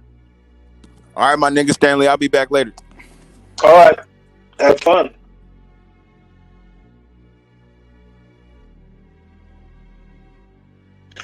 Well, folks, hey, John. You're on mute. What's up, Stanley? You know what? I think I'm boring every motherfucker tonight. I don't believe that's the case, Stanley. No, there are. You go ahead, John. You're the personality. I think Tough Guy wanted a little wisdom from you. That's what he was looking for. Tough guy knows more shit than I do. That's what he doesn't understand. He can't know more. He hasn't had the lived experience that you have, Stanley. What's up, Crown Reese? I have not, I've had a sheltered life. There's some things I know about what you don't have to do or accept. But I'm going to be honest, John. There are a lot of things that people think you have to do to be black. And I might know more than, most black people. You don't have to play fucking spades to be black. You can be black and not know how to play spades. And that was really my whole point. Why do people, if you have to know how to play dominoes to be black, what kind of bullshit is that? We might got porn bomber up. Stanley, give me 1 minute. I put the Abrams up. Give me 1 second. Gotcha. My girlfriend. On code, we'll bring you up. Give me 1 second. Let me put that Stacey Abrams up and see if the on code is a porn bomber or what. You never know. Oh no, this is not a porn bomber. What's up? But yeah, what's going on? I do want to address what the brother said though. I think that's what's going. I've had some time to really sit back and think about my political positions as of late and my views as of late. And I'm gonna tell you, this whole who's black and who's not sort of thing, this is the kind of shit that I fight against. When I talk about racism, white supremacy, and when I talk about replacing racism, white supremacy with justice, this is what I'm talking about. Is this Linwood? This is him. Okay, all right. Just know you know. And hold on. You should have said this is he. You can't say this is him. Let's use proper English. Well, this is he. He is him. Good for you. You do learn. But here's what I am saying. I think this is what's really going to kill us, is because it's this going back to keeping black people in particular in conflict with each other, keeping them focused on each other and keeping them in constant conflict with each other. Linwood, can I ask you an honest question? And it will sound facetious. It will sound like I'm. How old are you? Are you under 30 or over 30? Are you under 40? I'm over 30. Okay. Did you ever watch Bugs Bunny cartoons when you were a kid? No, never. The most racist cartoon. Whoa! So Bugs Bunny was racist? I saw a few cartoons of his from the 60s and earlier than that, and I'm saying, cancel that. So you thought as a kid Bugs Bunny was racist? Yeah, we look at what happened with Daffy Duck. And so you literally thought with that resemblance, like 10, 9, 10. Who told you they were racist, or did you just know this as a matter of course? You start noticing stuff like he was always. Where'd you grow up? South or north, east or west? I grew up in the South. Like you would look at the cartoon, and be like, how come Daffy Duck is the one always being harmed, but he never gets harmed? I see. And I mean, hell, I would hear uncles. So was when they talk about Bugs movies, Bunny racist against Daffy Duck? Because you do know sometimes they interacted, right? Well, I believe that the people who drew the cartoons had racial. So you really think Mel Blanc was racist? If he's a white person, I believe he is. If he's able to function, if he's able to function as one, then I would suspect he is. Function as a racist? Yes, being able to behave like one. But my question was Mel Blanc a racist? Mel Blanc, I don't know Mel Blanc, nor do I care. Do you know that he was kind of the mastermind behind Bugs Bunny? Or in the whole Looney Tunes universe? I mean, well, of course. Okay, if you don't know that, where was any non-white persons there? Okay, you're really going to ask me that dumb kind of question? You didn't know who Mel Blanc was. How do you know this stuff? Well, when you've been socialized into a white society, okay, who socialized you? I'm going to go even farther than that. I was literally socialized. I was literally socialized into Well, brother, I was speaking. My parents, I'm not your brother. So Well, brother, don't call me that. I don't give a shit if you were speaking. I will literally step over your speech. But if we're not, I will literally step over sir. your speech. Just because you're speaking doesn't mean you're making sense. I want to know how you know Mel Blanc was a racist. How do you know? Give me evidence, not your opinion. And if it's just your opinion, tell me I have to accept your opinion. Well, you don't have to accept my opinion. Of course I know I don't have to. I'm literally telling you, you're literally doing, you are literally doing the dumbest thing imaginable for a black man. But what I'm saying, sir. Don't call me sir. I literally think, no, you go ahead so I can trash your opinion. Well, John, this ain't a serious conversation, man. If you don't let me talk, I'm out of here. Very serious. You don't even understand it's serious. I'm literally calling your worldview into contention. You don't have to argue. You can shut up and I can argue. I don't argue with non-whites about race. If you don't believe it, you don't argue. You think now? See, here is where a young man like you actually have a trash brain. You think you're arguing a point when you don't actually have one.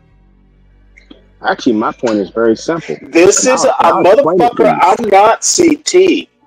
I will trash you. I will literally make fun of you if you can't make your point. I'm gonna have fun doing it. No, don't call me sir. Call me Stanley right now because you need to know you're going to be shat upon. Well, Stanley, this is what I would say about Mel Blanc or Mel, whatever his name is. Blanc. Any white person. That's how it's generally pronounced. Want to know how I know it's Blanc versus Blanc? And I know you just Googled it. That's why you're saying Blanc. What I'm saying, sir, and I'll repeat my statement. Call me Stanley. Don't call me sir. I need you to know what's going to happen to you. Well, Stanley, my name is Linwood. Your name is Stanley. Nice to meet you. Oh, I've guessed that much. You're famous. When I say Stanley, any white person that's able to function as a racist is a suspected white supremacist. Suspected how? And whoa, that is the weirdest thing I've ever heard. So a racist must be into white supremacy. Explain the dynamic between the two. So all racists, whoa, let me make sure I understand. Are all racists white supremacists? Yes. Because okay, then you don't know. We can stop here. No, hold on. You don't have to explain anymore. Are you? Let me double check. All racists are white supremacists, correct? Not all white people are racist, white supremacists. Okay, no. Let's concentrate on the two words that are concepts. So all racists are white supremacists. That's a yes/no question. Yes. Then we can stop here. We don't need to go farther. We will never agree. And my personal opinion is you haven't read enough. Well, sir, either white supremacy racism is being practiced or it's not.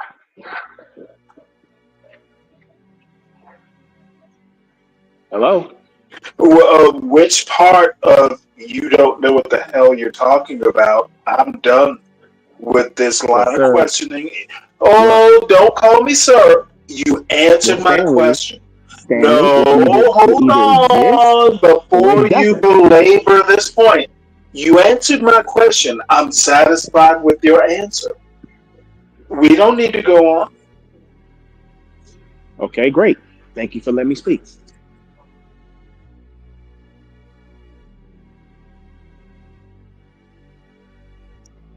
I will speak to John. You can come on back up. All the questions that I had were answered by Linwood's answer. I'm good. When John's ready to come back up here, I'll speak to him. But it's kind of funny how a person wouldn't even allow me to explain my position, but just jumped into conclusions.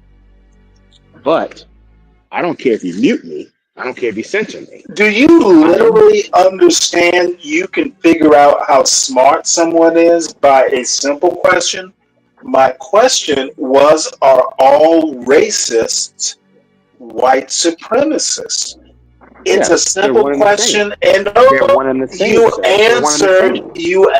Okay, I'm judging you. Your answer allowed me. Your answer to my question allowed me. Have you? No, I'm not interested in your questions. You're not smart enough to ask questions to me. I'm asking a question. Have you practiced? You will bore me. How do you mistreat non-white people? I don't give a fuck about mistreatment. You just answered my question. We have nothing further to talk about. You're wasting your time. I literally don't think you're smart enough to talk about race. So wait a minute. I literally, literally, you're not smart enough. What do you know about race? Well, sir, what do you know about race? Nothing that you would understand.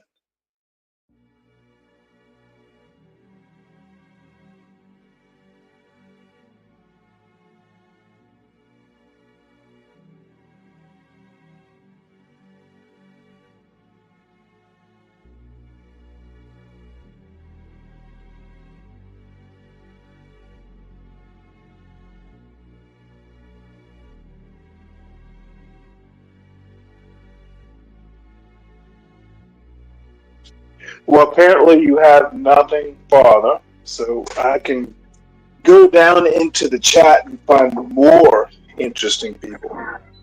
Well, you don't have... Well, let's be honest about it, sir. Let's look in the chat. Let's look in the chat. Well, and look at interesting questions. You don't need... You're not smart enough to ask. Which are you a white person? God damn it. Are you a white person or a non-white person? Yes, I'm a white person. Okay, thank you. So, as a white person... Oh my goodness, Mackenzie, it was really nice to see you in this chat. How have you mistreated non-white people? As a white person. You know what? I'm actually black living. Well, act like one. Now. How do black people act, Linwood? Now you have literally... No, Linwood. How do black people act in your mind? How should black people act? Are you gonna go into? Are you gonna go into like these weird, like black leftist spaces, telling a black person how? Are you gonna do Neely Fuller? Are you gonna do Neely Fuller? I'm not gonna do anything. But motherfucker, you have not done anything. What's your job? What have you done up till now? I will say this. Do you teach? Do you work at all? I actually do work a constructive job. Doing what? I am a manager of a hardware store. Nice. Ace Hardware, like Walmart. Yes, Yes, Ace Hardware. Really? So you're do you own the business or do you just manage it? I'm managing it with the intention of getting on my own. Good for you. I'm saving up my own money. Small southern town? I'm looking at the markets first. Well, you know what? I have lived in small towns every now and again in my life. Ace Hardware is tens. It's a franchise, of course. I want to see what you can do with it. I mean, well, I'm a very constructive person, and what I try to constructive? do. Are you smart though? Do you talk race with the people that are buying galvanized nails? No, I don't bring race. I didn't think you would. I don't bring race. You just want to sell shit, right? Hey, listen. I am listening. I'm under. Listen, as long as as I've learned As from long Mr. as they're Nichols buying Jr. galvanized nails. Well, I sell people stuff, but what I Do say is they? this: I don't talk about the race issue on the job. Well, good for you, because race at a hardware store doesn't sell screwdrivers, right? Well, let's be honest. We're in a workforce, so you have to also you got to kind of compromise your stances on things. Now, how does working compromise? Explain that to me. Well, you're working with the so-called. This is like advanced Marx.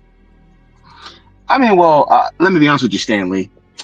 I'm not afraid of saying what I really feel about how the race issue in this country is. Well, do you blurt it out, or do you wait for people to ask these questions? They'll ask Because me honestly, that's going to be the difference between a true, people, a black leftist. I'm not a leftist. I don't even know what that means. Well, then, what are you? Describe your politics. That's even more interesting. I'll be honest with you. I don't believe that white liberals are sincere about solving no one does that. Next. No, I'm being serious. And I just think white conservatives just want to maintain the order. You don't think I'm being serious? I'm just going to be honest with you. I'm not. We're talking politics. We're talking politics. I'm dead fucking serious. Well, and let's be honest about it. We all know Donald Trump's going to win the Electoral College, but Harris is going to win the popular vote. It's a given. How is it a given? Prove that it's a given. It's a given because, hey, every Democrat's won the popular vote with the exception of 2004, but they didn't win the presidency. No, actually, you would be wrong. Actually, since 2000, it was 2004 when Bush won the popular vote. Mm-hmm. Since then, the Democrats have won the popular vote, but lost the presidency damn near twice. Al Gore and Hillary Clinton. So what does that teach you? What's the larger lesson if you can lose a popular vote? Because I think Obama won a popular vote. I'll say you win the popular vote and you lose Did Obama not win a popular vote? Obama did win the popular vote and won the Electoral College. You literally said since 2004. Will you stand by that? The last time did Obama not win a popular vote? I could be wrong. Democrat. Yes, President Obama. I literally just said that.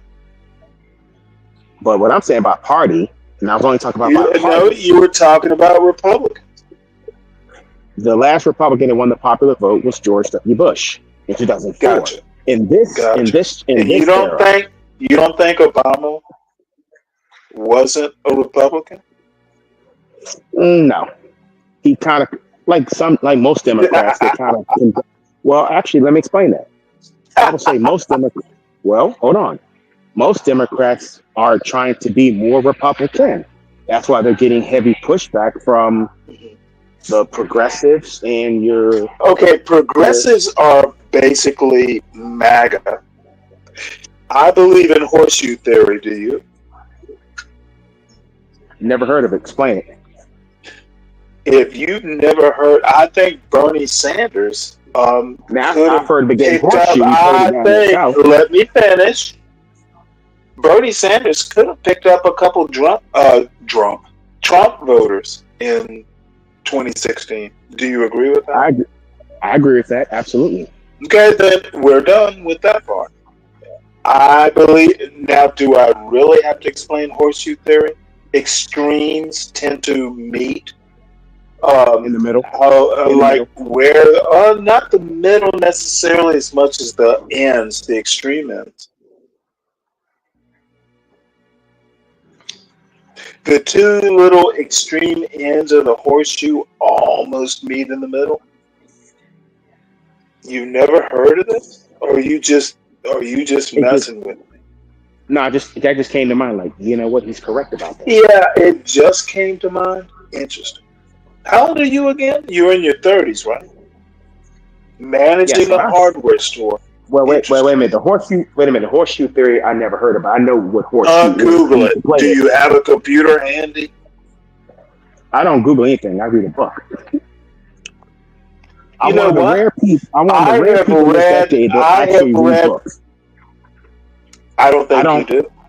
I don't do the smartphone thing. I only do When it for calling. I don't think you read books. What's the Shit. last book you read? The last book that I'm actually finishing up now is White Will Rage by two white gentlemen who talk about how the country's Is that? Oh political yeah. system Yep. Harland. Yeah, I've heard of the book. Haven't read it. Understand? and the chapter I'm on now is race and rurality and how race in some cases black people and other non-white people that live in rural areas are sort of treated as invisible in the political discussion when it comes No, to I don't being think the black so-called people working are. Black working people are people. used to being invisible. It's the white people that tend to build a populist movement that are feeling ignored. That's why they're dying in opioid addicts. See, that book is not new. It's literally common sense. Now, the good thing is they put data to the point. I mean, there's some interesting things. It's some interesting things in the book that I learned about that talked about how before the Voting Rights Act or during the time of the Voting Rights Act in this country, they did this similar things in the states as far as giving rural voters a weighted voting system to where the rural areas had more You voting don't think power that than the the cities. South, you don't think that the solid South of like forever, up until quite frankly, up until let's just say 2008, the solid South has always been like a Goldwater, very very racist.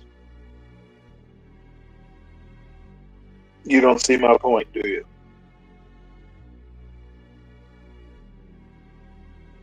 Hello? Oh, well.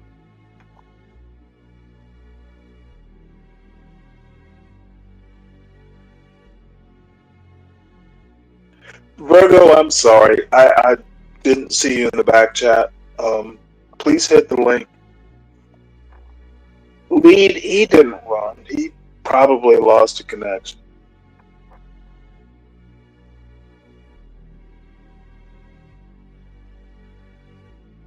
So anyway, it's really not so much me and Linwood as much as Linwood. I think he's trying. So Virgo, that's fine. Whenever we can. I do kind of miss talking to you. So I am literally the only one on the stage. Where the hell are y'all?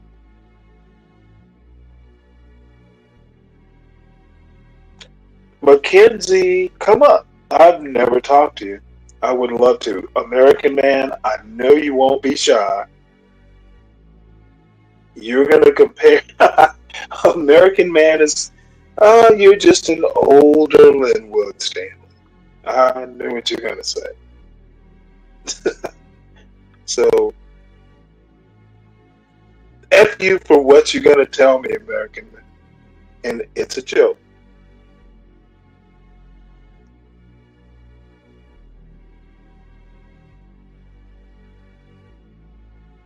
Let's see here.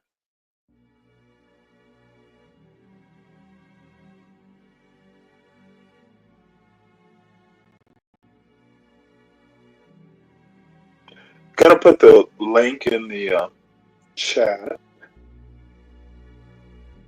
It'll be under John's name because I'm on my phone, not the laptop.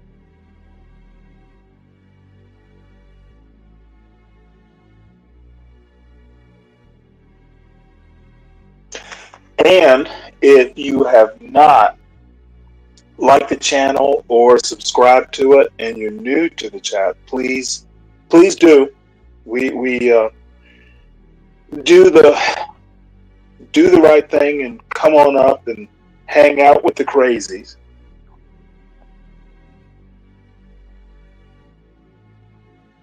My brother. Stanley, what's up? How are you? You know what? I need a foil, and you're here. Now, the person I want to come up is Mackenzie. I haven't seen you around this morning. What happened to you this morning? I've been around. No, when I got up, driving around. Well, not driving around, but you know what I mean. Oh no! You know what? I need rest. I have to do my introvert thing. No, I have to take a break every couple days, and I think you might understand better than most. I have to take a break every now and again. I'm not naturally, I don't naturally have personality. It takes its toll. Oh no, I mean, listen, man. Everyone needs a break. I get it, especially when you're fucking blabbering on the internet all day. So I get it.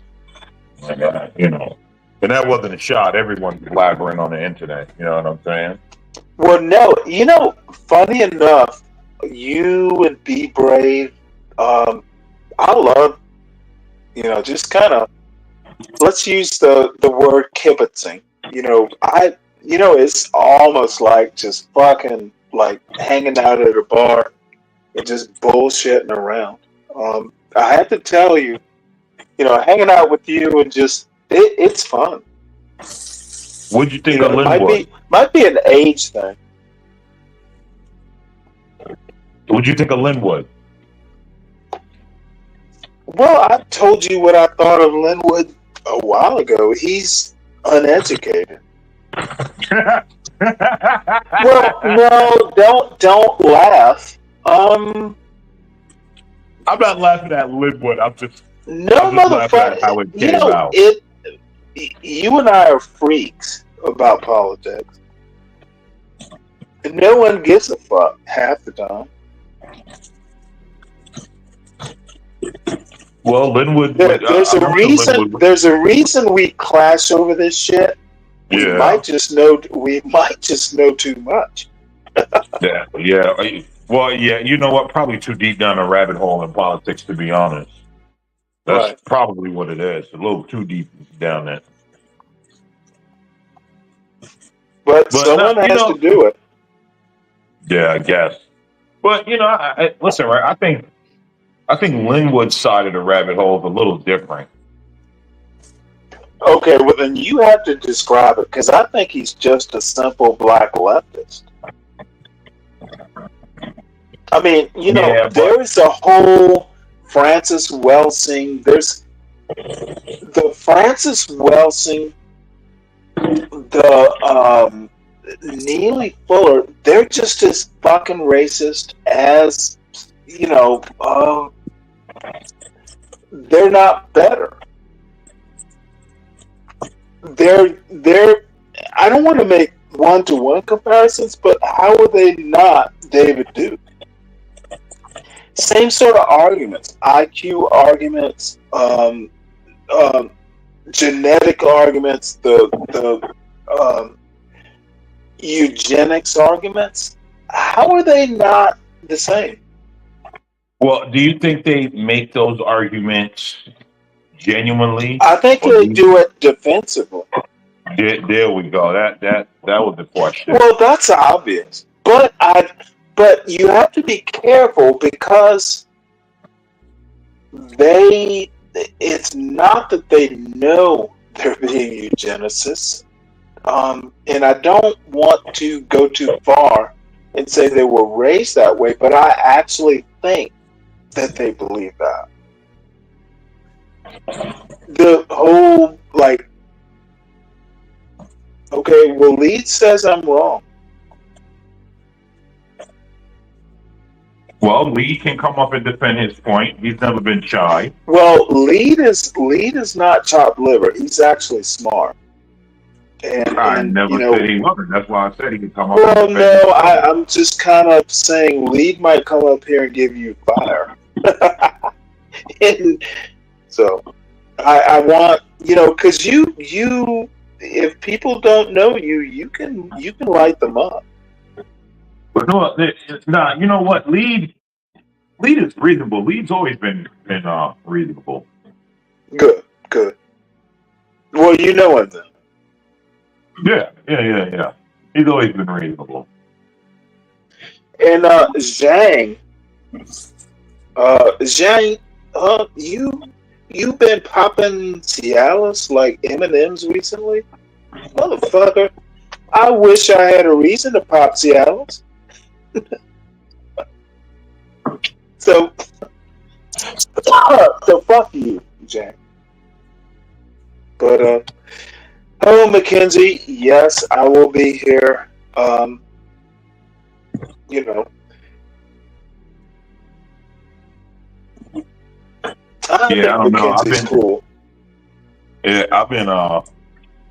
I've been having to go to bed early, family. I can't be fucking subjecting my body to 4 hours sleep. Fucking 10 yeah, nights a motherfucker, week. you're getting old. That shit started to You have obligations, sir. Yeah, and fucking trying to sleep 3.5, 4 hours a night. That shit ain't working. What are your girls demanding something of their father? Yeah, money. Those horrible girls, they want their daddy to hang out with. You evil man. Well, Your father. Fuck YouTube. You are a good father. So that's what I'm hearing. Well, my teenage daughter, she's at that stage where she's like, I just kind of like to see you in passing. Yeah, you're gonna accept that, right? Well, it's teenage stuff. You know what I'm saying? I was a teenager once. You weren't a teenage girl. She might need you more than a boy. And you know where I'm gonna go with this. And unfortunately, it is what it is. But I attend to my son. I pay attention, close attention. But y'all actually, the one thing about conservatives, and I would assume all people who are parents do, girls are, how am I going to put it in a very, girls need more protection. That's what fathers are for. Oh yeah, I mean that's 100%. I mean that's without saying. But I mean, I'm just talking she about. Blows you up, she's gonna need you. That's a beautiful thing. Because I actually think, a boy, once he's 18, motherfucker, I don't need you. I'm a man. Girls never do that. So the kids are different, but I'm 2 months into this, and well, goddamn, dude, you could be nicer. You could call. Girls are different, though. I mean, she's gonna call her daddy. Both your daughters will. Yeah. Well, I mean that I'm not concerned about. Like I said, she's a teenager, man. I'm not. With it, it's everyone goes through their stages, right? That's how it works. So I'm not, I'm not worried about that. But like just kind of forcing myself to be up and then sleep a couple hours, and then I still got to get up for work, and then you still got to do all this stuff after work. It's like, shit, like, I got to get some fucking rest. You know, all we old folks have to do. That shit hit me like a ton of bricks. I'm like, yo, I can't do this. Yeah, okay, American Methuselah. Hey, listen, man, I'm just saying, dude. The shit hit you. The shit I'm hit just you. fucking with You know what I'm saying? This shit hit you, bro. Well, And you know what? You have to attend to it. You know, fucking get some rest. Okay. You have to get rest. You're here now. We're bullshitting around. Yeah, I fucking just woke up from a nap. I got home early from work today. Yeah, motherfucker, you're going to be taking more naps as you get older. I take a quick nap. Get used to it. Shit. Oh, man. Yeah, I don't know. Fucking, what the hell happened to Linwood, the Ace Hardware store manager, quote unquote? Oh, he'll be back one of these days. He probably There was an on code. Now I may have to throw up. Hold on one second. Yeah. There is an on code. You don't know this person, do you? No, I would just throw it up and chat with him, chat him up a little while and see how it goes, man. Well, I will follow your instructions. It might be Linwood, actually, but first throw it up and talk to him. Yeah. He comes from several computers using several names. And on code is one of his names. Did his burner phone run out of it? Yeah. I think it's Linwood, but check. Yeah, I've been a dick, but and you know what? You have to advise me out of this. Man, you and Be Brave, y'all motherfuckers. Listen, you and Be Brave are funnier than I am. Oh, what happened, Linwood? What happened? Linwood didn't come up? Oh, no. I'm slow. I'm just kind of... I'm on my phone. Haven't used it, on probably what I should do. Once I figure out who this is, I'll have to get on my laptop. It's a lot easier to navigate. Oh, yeah. Yeah. I'm actually pretty sure that's Linwood because that's one of his names, but I wouldn't chance it. Well, you know what, Linwood, you just wait in the back. I'll hop up on my laptop and we'll navigate from there. Not particularly concerned. Your son come home this weekend? Or he's out partying with the women? No, he was home last weekend and my father-in-law was here last weekend. Georgia Tech is playing Notre Dame. So. Oh, okay. So he's out partying with the women. Motherfucker, you can still come home. But you know the odd thing? I wouldn't. Exactly. There might be girls. There might be fun. Yeah, that's why I said, listen, come on. You know what? I really I don't ever wish I was younger, but I'm going to use the motherfucker word. I'm just goddamn proud that some dumbass dude could provide for this budding young Black American who is not dumb. He gets to. You don't know the pride I feel. And you will, because you got daughters. You will send them to college, but motherfucker, I spent. It's too complicated, but you don't know the pride I feel. No, I'm not coming home because Georgia Tech's playing Notre Dame. That motherfucker gets to see it. This is what parents work for. Yeah. Motherfucker, I get that. what else are parents good for? Besides fussing. Yeah, you're right. You're Oh, absolutely damn. correct.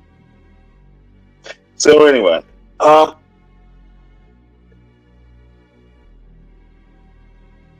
You are correct on there that. it is.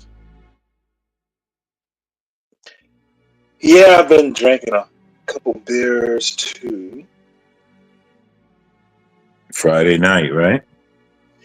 You know what? It's karaoke night. So Yeah. one of these days, you and I are gonna do Ebony and Ivory, right?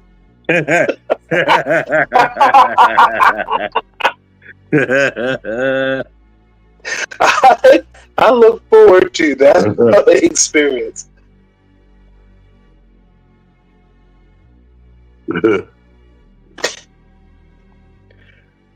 All right. So here we go. Oh, here we go. On code. Yes. Hello. Oh, Still Redwood, learning. is that you? Still learning. Are you now? Can I ask you?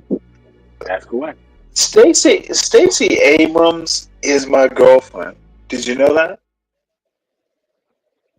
Hey man, that's your business. What is your opinion of Stacey Abrams, the Yale trained lawyer who took Georgia and made it a purple state? What's your opinion? I mean, I think she's a constructive young lady, but at the same time, she's up in an uphill battle because she's dealing with a population of people who are not comfortable with the political uprising of a non-white female, particularly a black one. Are you Michael Eric Dyson? Is that the last book you read? I have not read Michael Eric Dyson's book. Do you know who he is? I do know who he is. Michael Eric Dyson basically just writes books about the same problem. Where is he teaching now? I don't know what he's teaching. I never read any of his books. I just heard every time You don't know, so you don't know his career. I do know his career. I know who he is. Michael Eric Dyson. Where is he teaching now? Where did he teach before? He taught at Georgetown at one point. Now he teaches at Vanderbilt. Okay, so you do know. Don't be shy. I mean, yeah, I think Michael Eric Dyson for me is And what kind of charges, what kind of Lothario is it? He uses a lot of high-priced words instead of just speaking directly to... No, Lothario. I mean, he goes after young girls, right? I'm not sure. Last I checked, he tried to... Well, then I would imagine you want to actually know who he is. Correct? Well, if he's in the business of solving the problem, I would like to know. Oh, wait, say what you just said again. If he has a solution to the problem, I'd love to hear it. If not, I don't want to waste my time. My question was, he's a little bit of a Lothario. Do you know what a Lothario is? I've heard of it, but I've heard the word in passing. How about just go, don't hear of a word, go and look it up if you don't know it. There's no shame in that game. Well, according to the code is... Can I look it up for you and put it up on the screen? Or will you do it and I don't embarrass you? Well, sir, you can't embarrass me because I don't know what it is. Oh, I can embarrass you.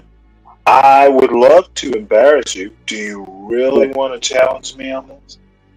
Well, here's a question for you. Oh, don't ask me well. You are giving me, okay. Let me ask a question. That's a yes/no question. Should I be harmed for not knowing. No, harm is not my intent. Embarrassing you is my intent. And I literally want to make you look like a fool online. Now, your choice is to look up the word.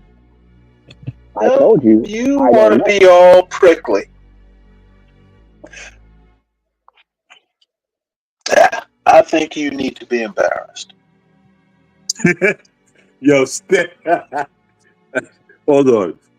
Before you guys get out of this rabbit hole, I would just like to it's ask, not going to be a rabbit hole. Why would I do rabbits?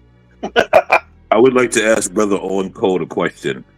I heard you say that you are a manager at Ace Hardware. Does every box of galvanized nails signify the oppression that the man is nailing us to? Oh my lord! I didn't mean all that. I don't know about that part, sir. Listen, I'm just asking Brother on code, Stanley. That's all. Does it signify? No, I'm just going. Don't be too hard on it. My job is just to. That's my job is to request. Don't kick his ass. My job is to work the most constructive job possible. Have something. Do something. Wow. Have something to do until what? The goal is to do something constructive with your time and energy, and I try to pursue that to the best of my ability. He has a job, so now let's not kick the young man's ass too much, American man. He's productively employed, and I actually think he's a good manager. He sounds like a good manager. He knows customer relations, and you know what? Dude's gonna own an Ace Hardware. I think that's awesome. Learned as well. One thing I've also learned through the code book is no non-white person should be in greater confinement, jail, prison, etc. You should do all that you can to avoid that. I'm sorry. And you shouldn't be killing people unless in defense of self. We need to stop this, period. Point blank. Stop what again? Incarceration? No, I said you need to connect some dots here because I lost your train of thought. I said, sir, that we should avoid being put into greater confinement. Who is we? Can you define who we are? Those who are classified as non-white. Okay, you are literally.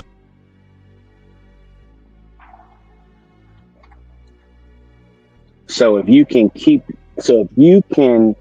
do all that you can to hamper the system of white supremacy racism on an individual level, by all means do it. Being united on a code of conduct, thinking individually but acting collectively.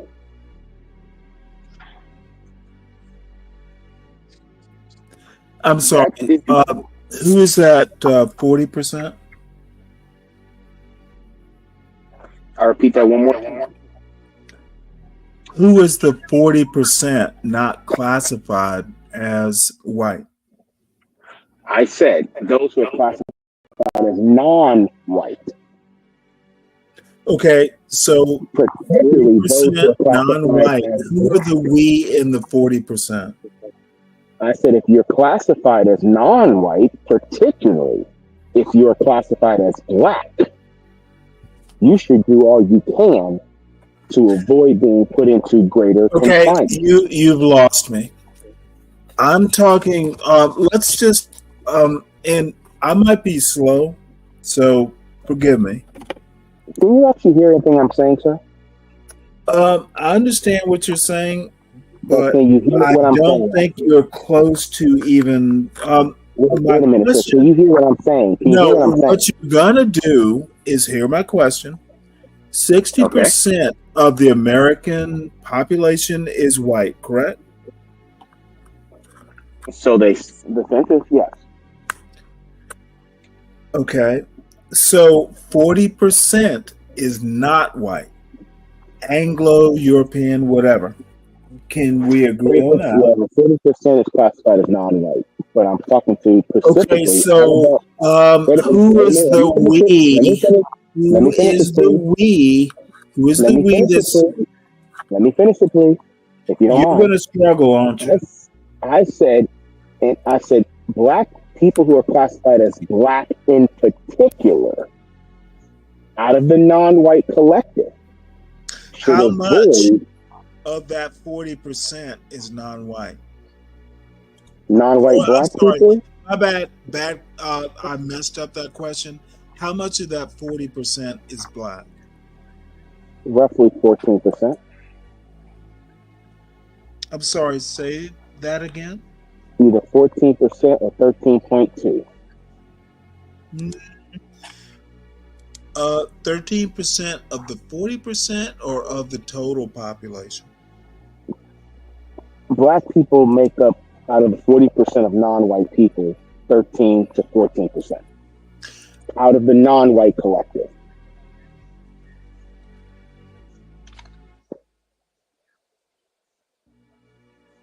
Did you hear me on that one, sir?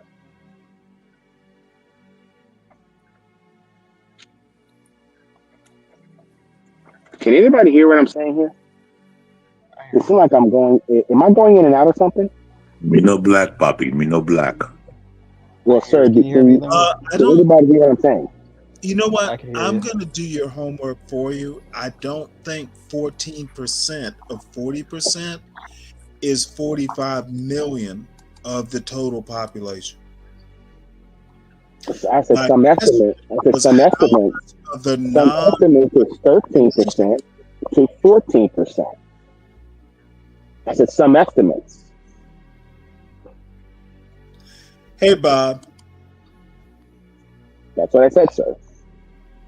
That's what you said. And you know what? I'm just going to let it go. Now, do better, Linwood.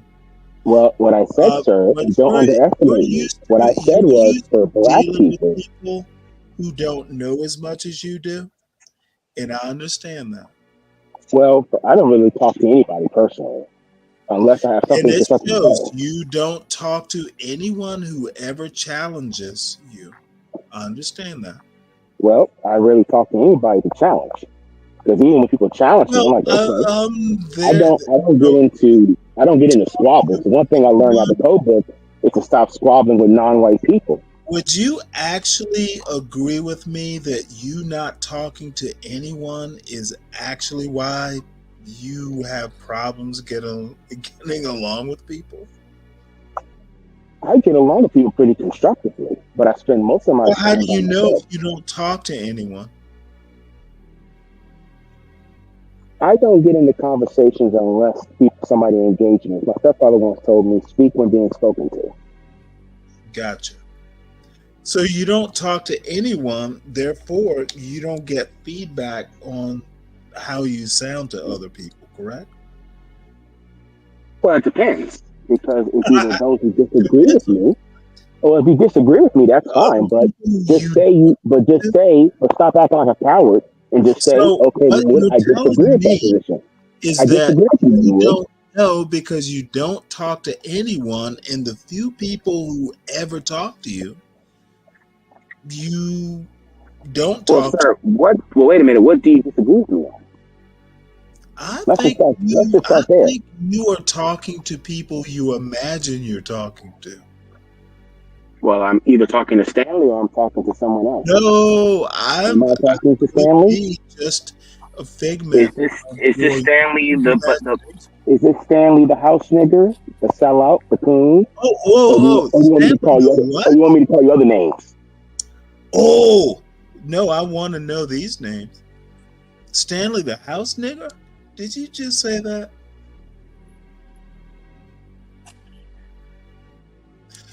Please explain why you think Stanley is a house nigger. Love, I'm interested. I'm just saying. Who am I talking to? Am I talking to Stanley the house nigger? I'm talking to Stanley the field negro. Which one am I talking to? I'm talking to I'm talking to a field slave.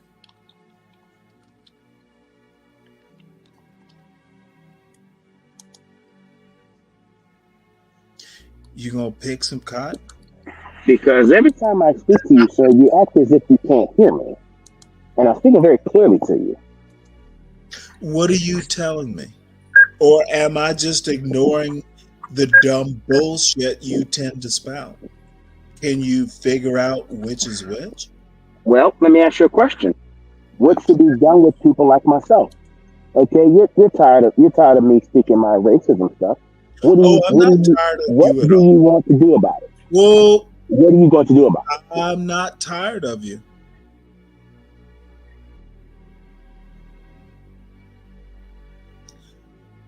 Linwood, then, sir, what are you going to do about it?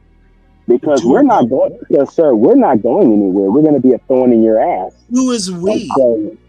Okay, well, you know what? Those who are radical. Bullshit, those who are radical black liberation theorists. We're going to be a thorn in your ass until we break you. Theory come from? Some people Linwood come from Francis Fanon. Francis Fanon. Stanley, you're wrong for this. Fanon? No, Francis Fanon. Is he American? No. Stanley, you're wrong you know, for this. you Didn't have matter.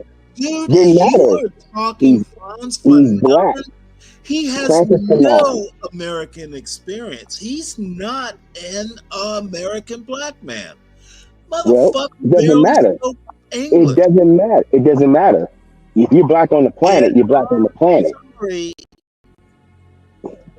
I think now, if I may, I think that black. Now, what is the difference between the black American? How Stanley corrected the name, yet still kept going. No, what I'm saying is Franz Fanon has no clue how black people live in America, and that is the problem. So is black people struggle? Wait a minute. Is black people struggle?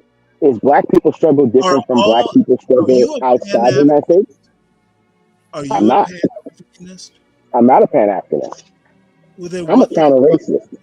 Why are we talking Franz Fanon and neither of us speak French well? I've read white skin, black skin. You read it in English, you dumb son of a bitch. Well, I'm not calling your name, sir. So you ain't gotta call me. I'm gonna call you names because it seems appropriate. Well, if you disagree with me, explain why you disagree.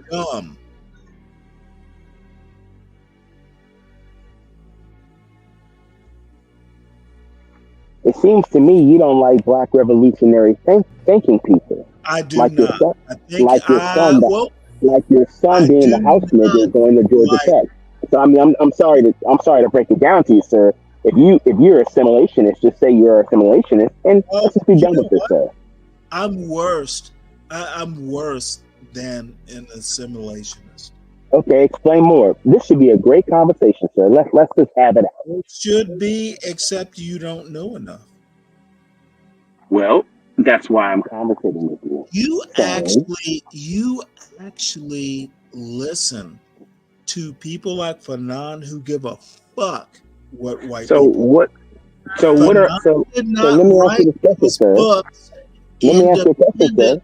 What white people think about black people. Well, here's my question, sir.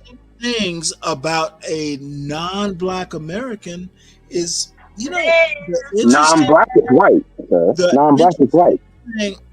The interesting thing about people is, sir, speak to me clearly, sir. Stop this dramatic acting. Stop it already. Here's where someone like you thinks that Fanon is still important in 2024. He is not. The majority of black people are materialistic. So they're not really. I mean, listen. Just like I read a news article. goddamn colony. Well, first of all, just like in today's time where people don't even read, young kids don't even, they're coming to college, they're illiterate. You don't read, sir. When's the last time you actually read a book that wasn't dusty? I don't read conservative Negro talk. You don't read. I don't do that. You don't read. Because black conservatives are basically assimilationists in dark skin. Yes, they are. Yes, you are, sir. Do you really think I'm a black conservative? Yes, you are. Okay. Well, and black conservatives have never give experience with black conservatives never give us anything. Black conservatives never give up anything. All they want is white power, sir. You know what? Stanley, that's what they want, Stanley. Hey, by the way, Stanley, what does your son go to school for? What does your son go to school for? Tell me what does your son go to school for? What does your son go to school for? Linwood just said something that I would kind of like to dive into. Now, let me finish this dumb little boy off. Dude, you're still reading Franz Fanon. I want you to read. Have you ever read Ibram Kendi? Ibram Kendi? Yes, I read it. Ibram X Kendi? What did Ibram Kendi write? Ibram X Kendi wrote a book about racism. How to be an anti-racist? He wrote a book about racism. Do you know? Did you read the little anti-racist baby book? I have not read that part. I just read the main book. What have you read by Kendi? Name one important book. How did I go anti-racist baby? We'll cover it up. That's the only book that I read of Ibram X Kendi. Ibram X Kendi talked about Dr. Wilson, Dr. Francis S. Weldon.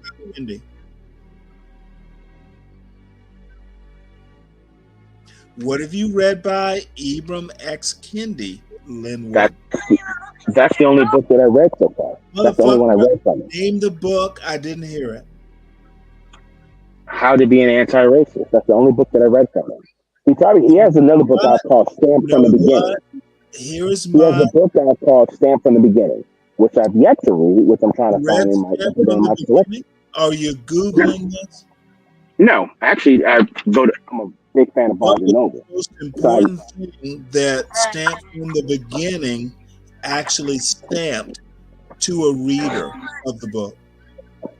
Have you read the book to understand what it meant? He's talking about being stamped from the beginning, meaning being marginalized from the beginning. You were born in the United States. Marginalized is the word? You can might as well call it that, yeah. Shit. I mean, dummies don't figure. Look, stand from the beginning. Stand for what? We stand for niggas in this country, man. By those people who niggerized us. And being a nigger is being classified as black. Being victimized by being black or black being something derogatory or something demeaning. You know what? Or you're paying what Nelly Fuller Jr. calls in the code book the race tax, to where things that are owned by a black person are taxed higher than a white person. Read Dorothy Brown's book, The Wealth of Whiteness. Come on, man. Get a grip here. If you ain't on hip, you ain't on hip. I'm sorry that you put your boy in a white school and you told him to be the best sellout Negro he can be. That ain't my beef. Linwood. That ain't my beef, sir. That ain't my beef. That's not my beef, sir. Sorry for. I think academics like you wind up being Michael Eric Dyson's. I never attended Michael Eric Dyson's school, and personally, I don't think Michael Eric Dyson really is serious about the problem. I actually don't like Michael Eric Dyson. I don't like it. Well, I don't know Michael Eric Dyson. You just remind me of him.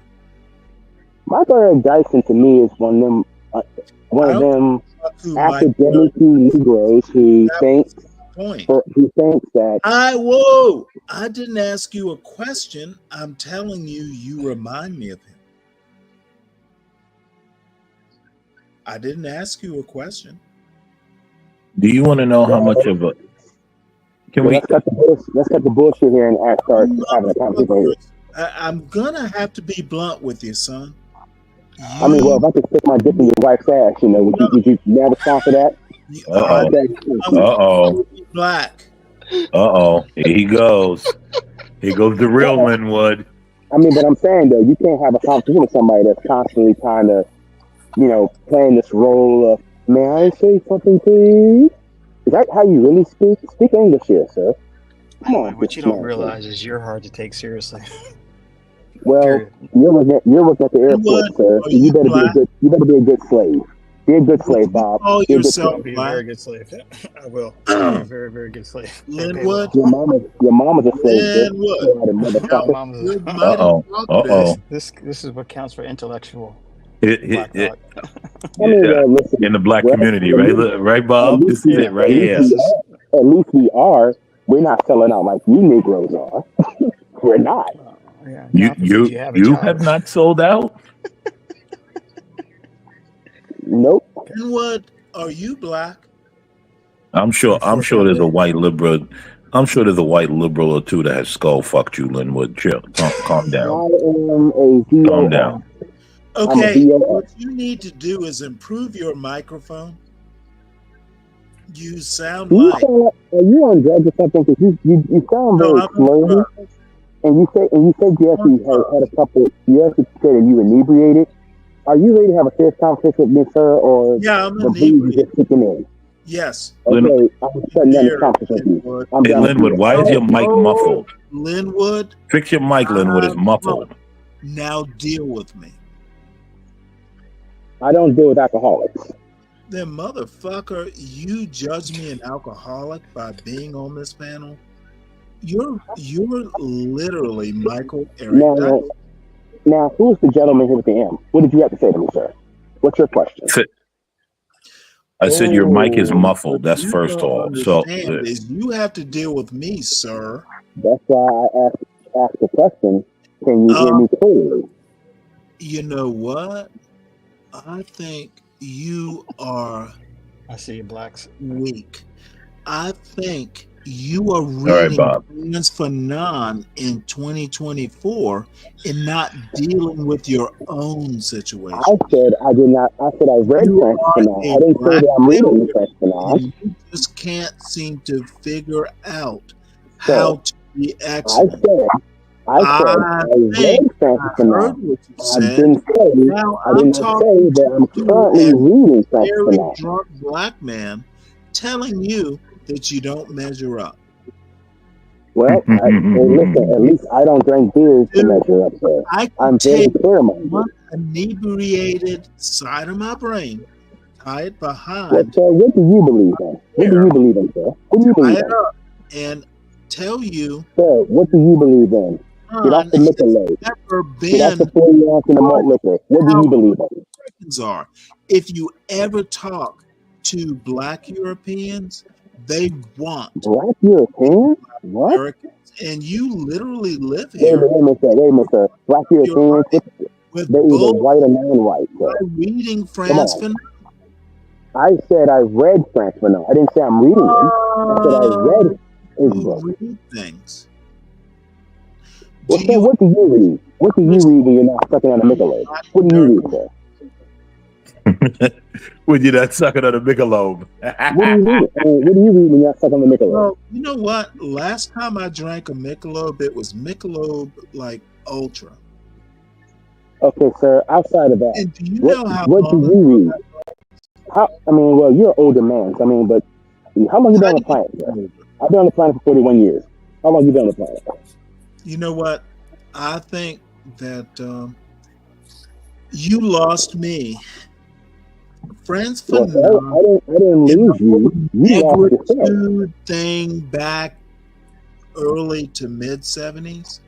Some of it was good, but it's all historical now. We need new paradigms, and motherfucker, reading Neely. Have you seen like YouTube videos of Francis Welsing? Yes, I have. I've actually listened to her question no, I've listened to her. I actually listened to her when she was living. Actually, when she was living before she passed away in 2016. Actually heard a Neely Fuller video of Frances Cress Welsing. Well, actually, let me explain to you. I'm asking the question, sir. I'm answering the question. Don't tell me what you're gonna do. I'm answering. When I used to listen to her on Dusty Renegade's show, The Cows, the context of white supremacy, which is still on the air, before she passed away in 2016. I still listen to Mr. Neely Fuller Jr.'s show on his website, ProduceJustice.com. Welsing is right about the genetics part? What was that? You think Dr. Frances Cress Welsing, who's a psychiatrist, by the way. Yes, he was. You know this. So you think what she said on the Phil Donahue show is actually science or data? Well, I believe what she said was true because look at the behavior of the people she's talking about. So that behavior is still practiced to this very day. Okay. If you read the Cress theory of color compensation, before the ending of the book, she breaks it down. Racism, white supremacy, is a behavioral system.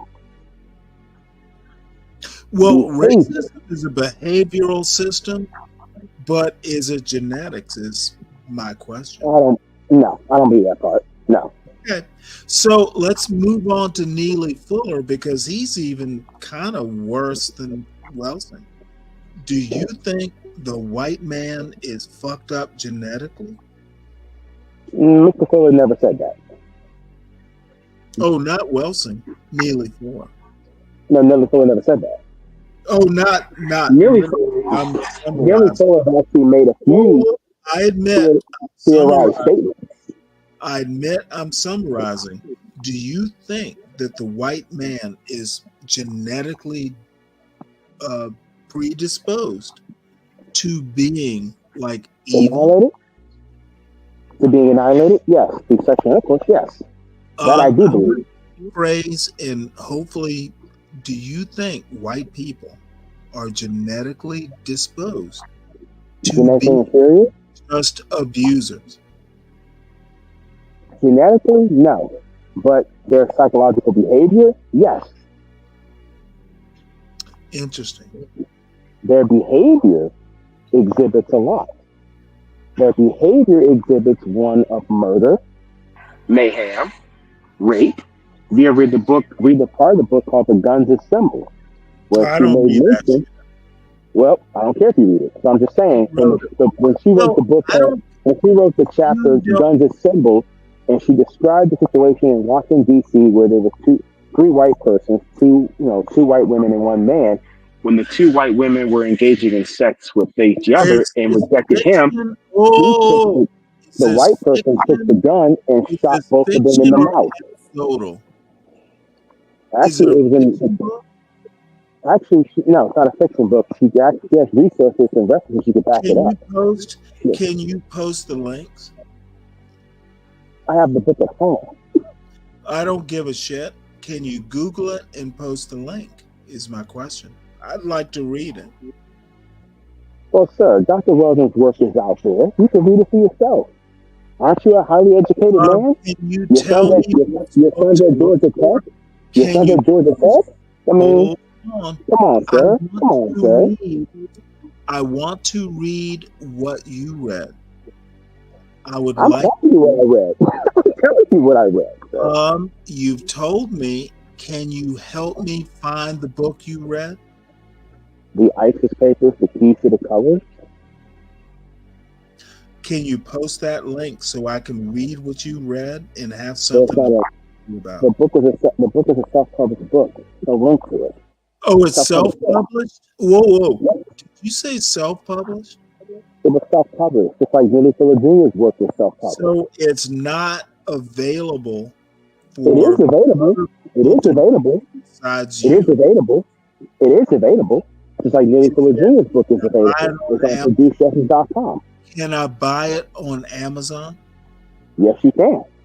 Okay. That's how I bought it. All right. Well, you and I are just gonna have to catch up. I mean, Dusty Renegade. When I first came across Dusty Renegade, the Dusty Renegade, which is the host of the Cows, he put me on to her. He put me on a Nearly Killers book after I listened to his show, and I read the revised expanded edition.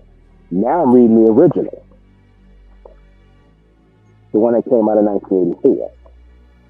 So, are you on your phone right now? I am. Can you Google it, drop the link, and once you've done that,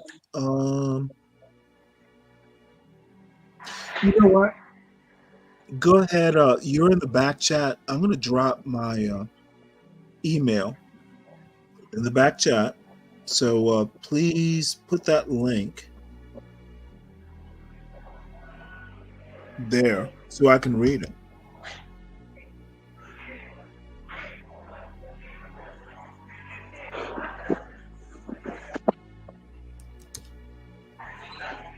I mean, and I would say I read few books on race, but they were all cookie cutter kind of assimilationists, and we have to hold people accountable. I'm like, hold people accountable to do what? So when I came across his work, I finally understood what racism is and how it works. That's why I don't use words like minority, mixed race, African American, Latino. I don't use those words anymore like I once did. Hell, I don't even use the word American. Understood. I dropped my email address in your back chat. Just drop what you're reading so I can catch up to you.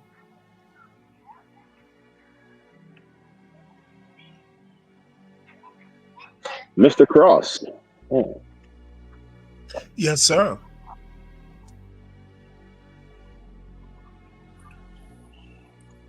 I have the email. Now, Mr. Cross, what is it about?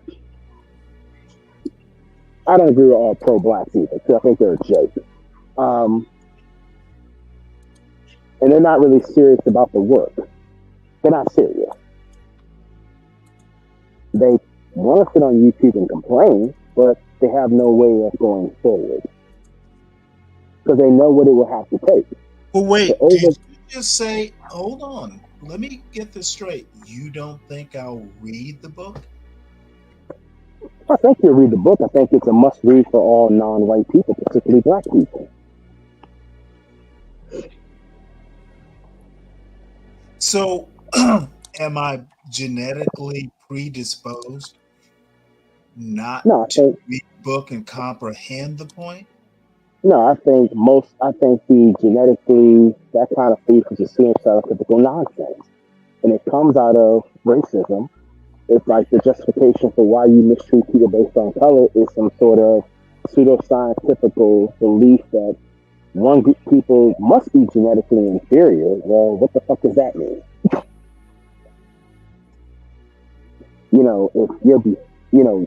If you learn something, but you're not inferior, if you don't know it, you have to learn it. It was a justification for white people to say, well, that's why we step on you, because, you're just genetically prone to violence. Okay. We can say the same thing about white people. And that track record is long. And I do mean not even a history Can book. I ask you a question? Have you ever read Barbara read a book called Racecraft? Racecraft? I never heard of it.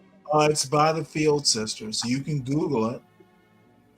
As a matter of fact, I'll Google it and put it in your back chat. I'm always looking for new books, man. I'm always looking for new books. To my question is, do you understand the difference between racism and race? They're one and the same, sir. You can't be separate from this. They're one and the same. They are not, sir. Racism is basically your color of your skin. There's a such thing as the black race or the white race or the brown race. You're getting it It's just another word for race. You don't understand your own argument. Do you know the difference between racist and racism? Do you know the difference? Oh, it's not. You chuckle.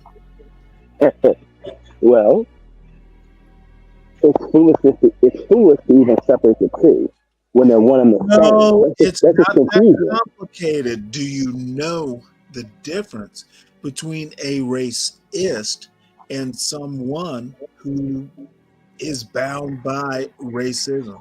Do you know the difference? Mr. Cross? No, don't call me Mr. Cross. Call me Stanley.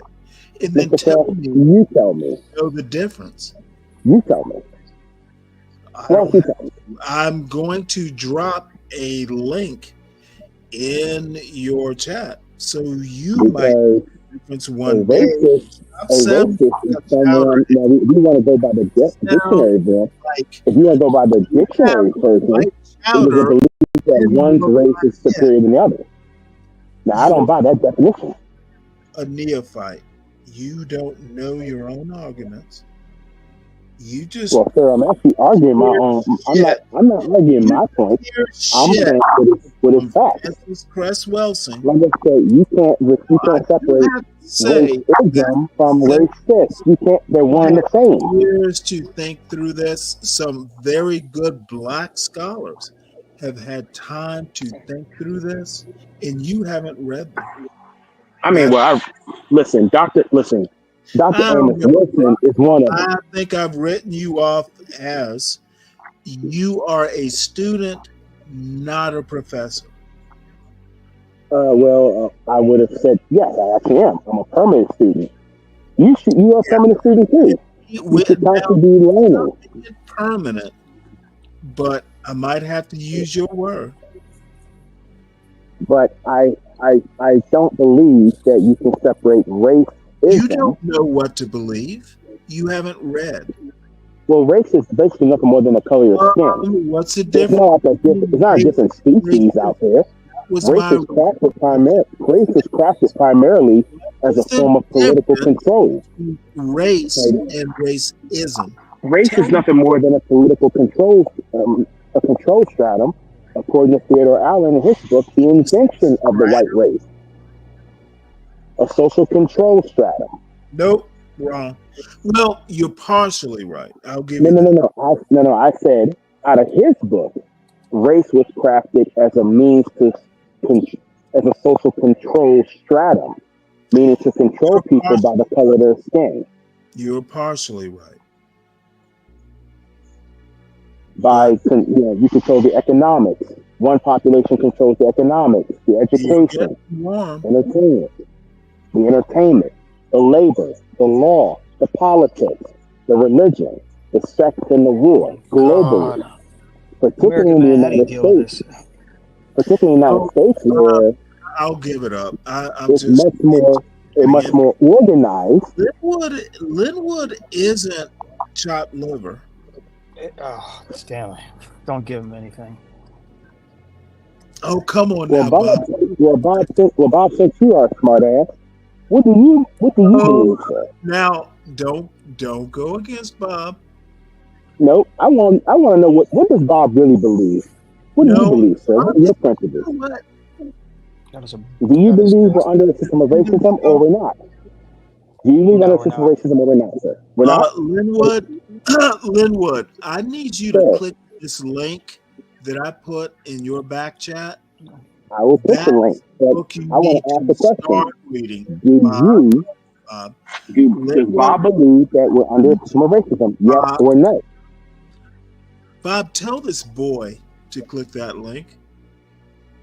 Hey, boy, click the link. And link. by the way, the Field sisters are black scholars who are probably they're probably my parents' age.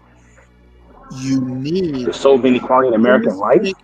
Before you ever talk race with me again, you need to read this book. the soul of inequality. Negro, please. Yes.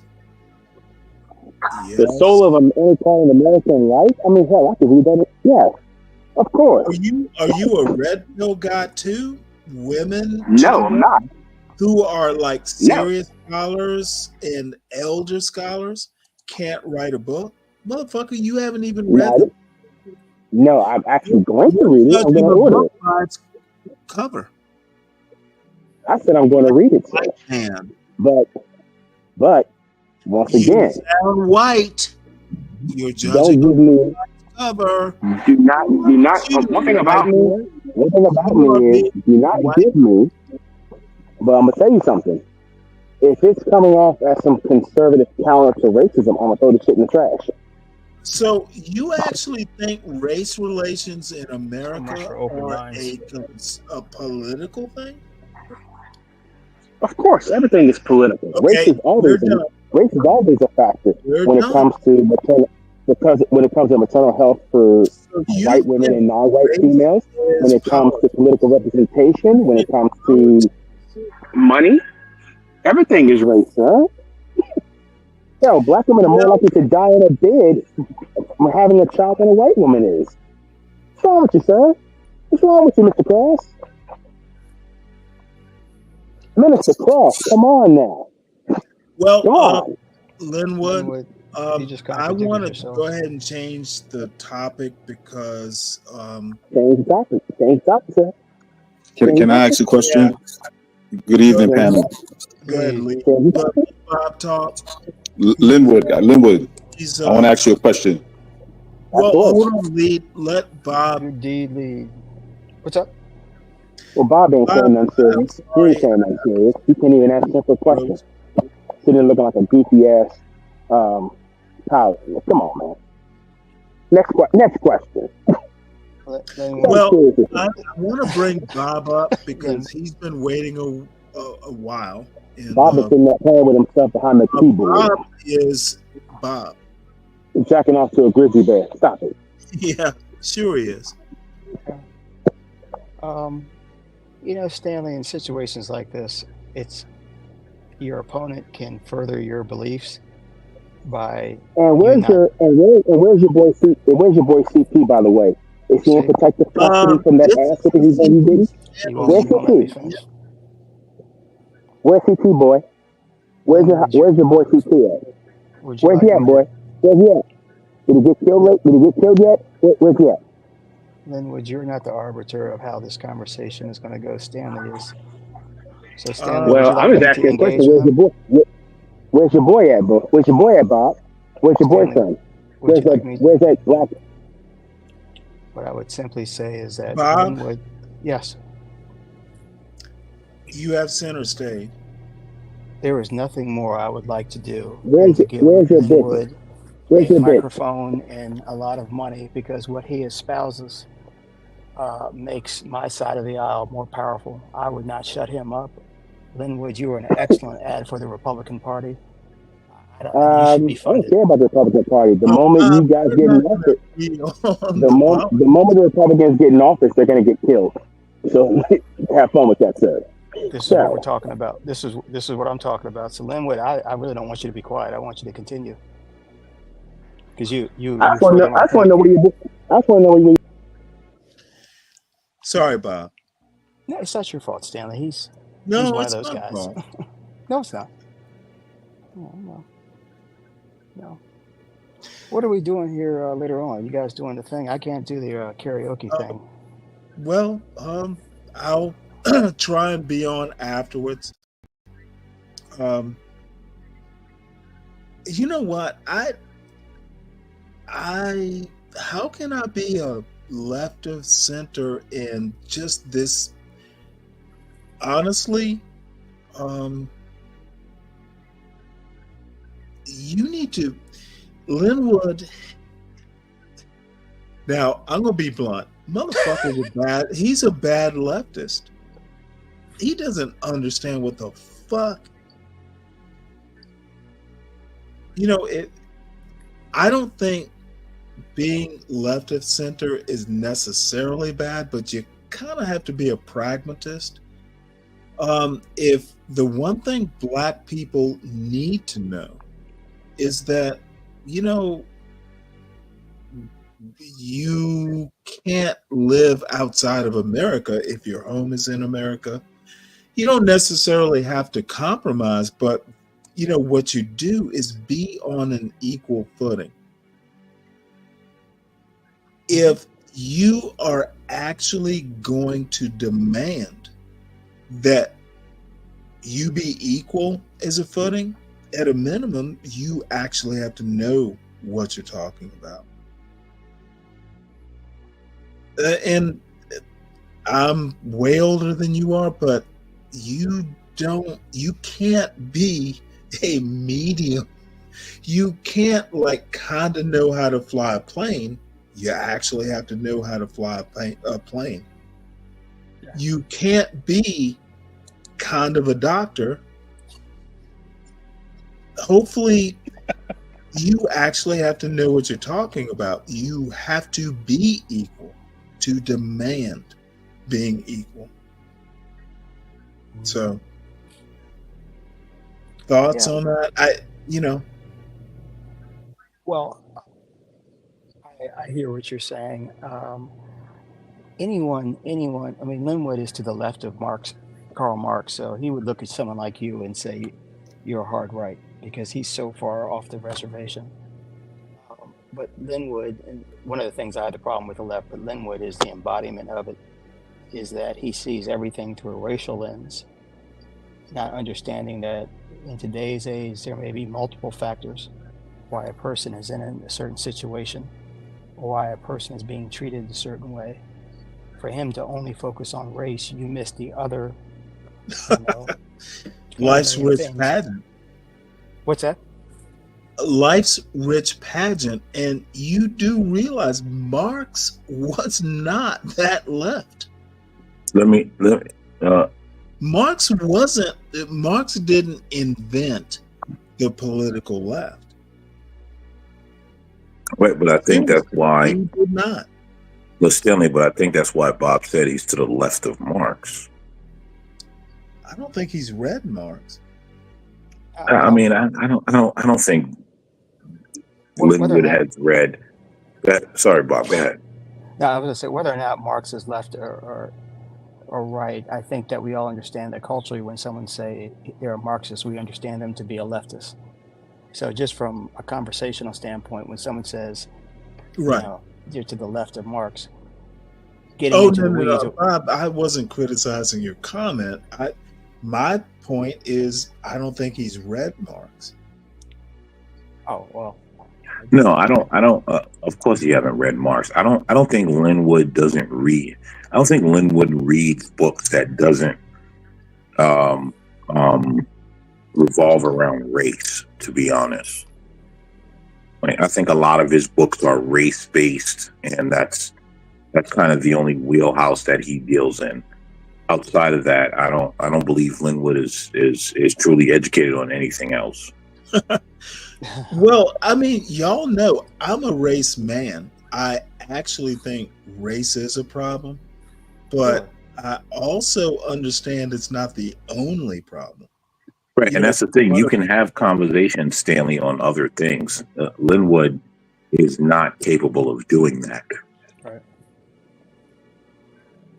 Yeah. There's a pain in my back. It must be racist. Yeah, I got in traffic. I must be racist. I can't find a parking spot. Stay on No, that's funny, Bob. Well, that's he will turn the conversation somehow towards the idea of race being an issue all the time. And it gets to the point that it's comical. Now, I will say this, and this is not shade, but just from looking at his diction, looking at how he talks, the time that he You're cams gonna up. go there. No, it's going to sound like shade the way I'm saying it, so it sounds condescending, but I do think Linwood is a little bit off. When I've seen him talk before on camera, I think there's a short circuit somewhere. 100%. I've been dealing with Linwood for about a year, so something about him is just a little bit off. Does that make sense, Black Thoughts? American Man? Of course, we know who the real Linwood is, and he almost came out tonight, right? You notice how he started attacking Tony. Are you the house? And your wife's booty and all of that. Like that's the real Linwood, and that's the off guy that starts to come out. But again, Stanley doesn't know that guy. Right. Yeah. Well, I've seen him on CT before, but now he didn't know he wasn't on. He didn't know where he was. You know, my point is, why would I don't know. I think that he is managing a business, and I think that's a good thing. So we know Stanley, he's not managing no business. That's a farce. That's a farce. Now, American Man, I don't care much more than what he says. I take what he says as face value. My life that's fine, but what Linwood says he does. That's fine, but we've seen real things to know that's a farce, right? So here's the thing, Stanley. He doesn't, right? He didn't know who he was coming, right? Him calling you a right wing guy and all of that.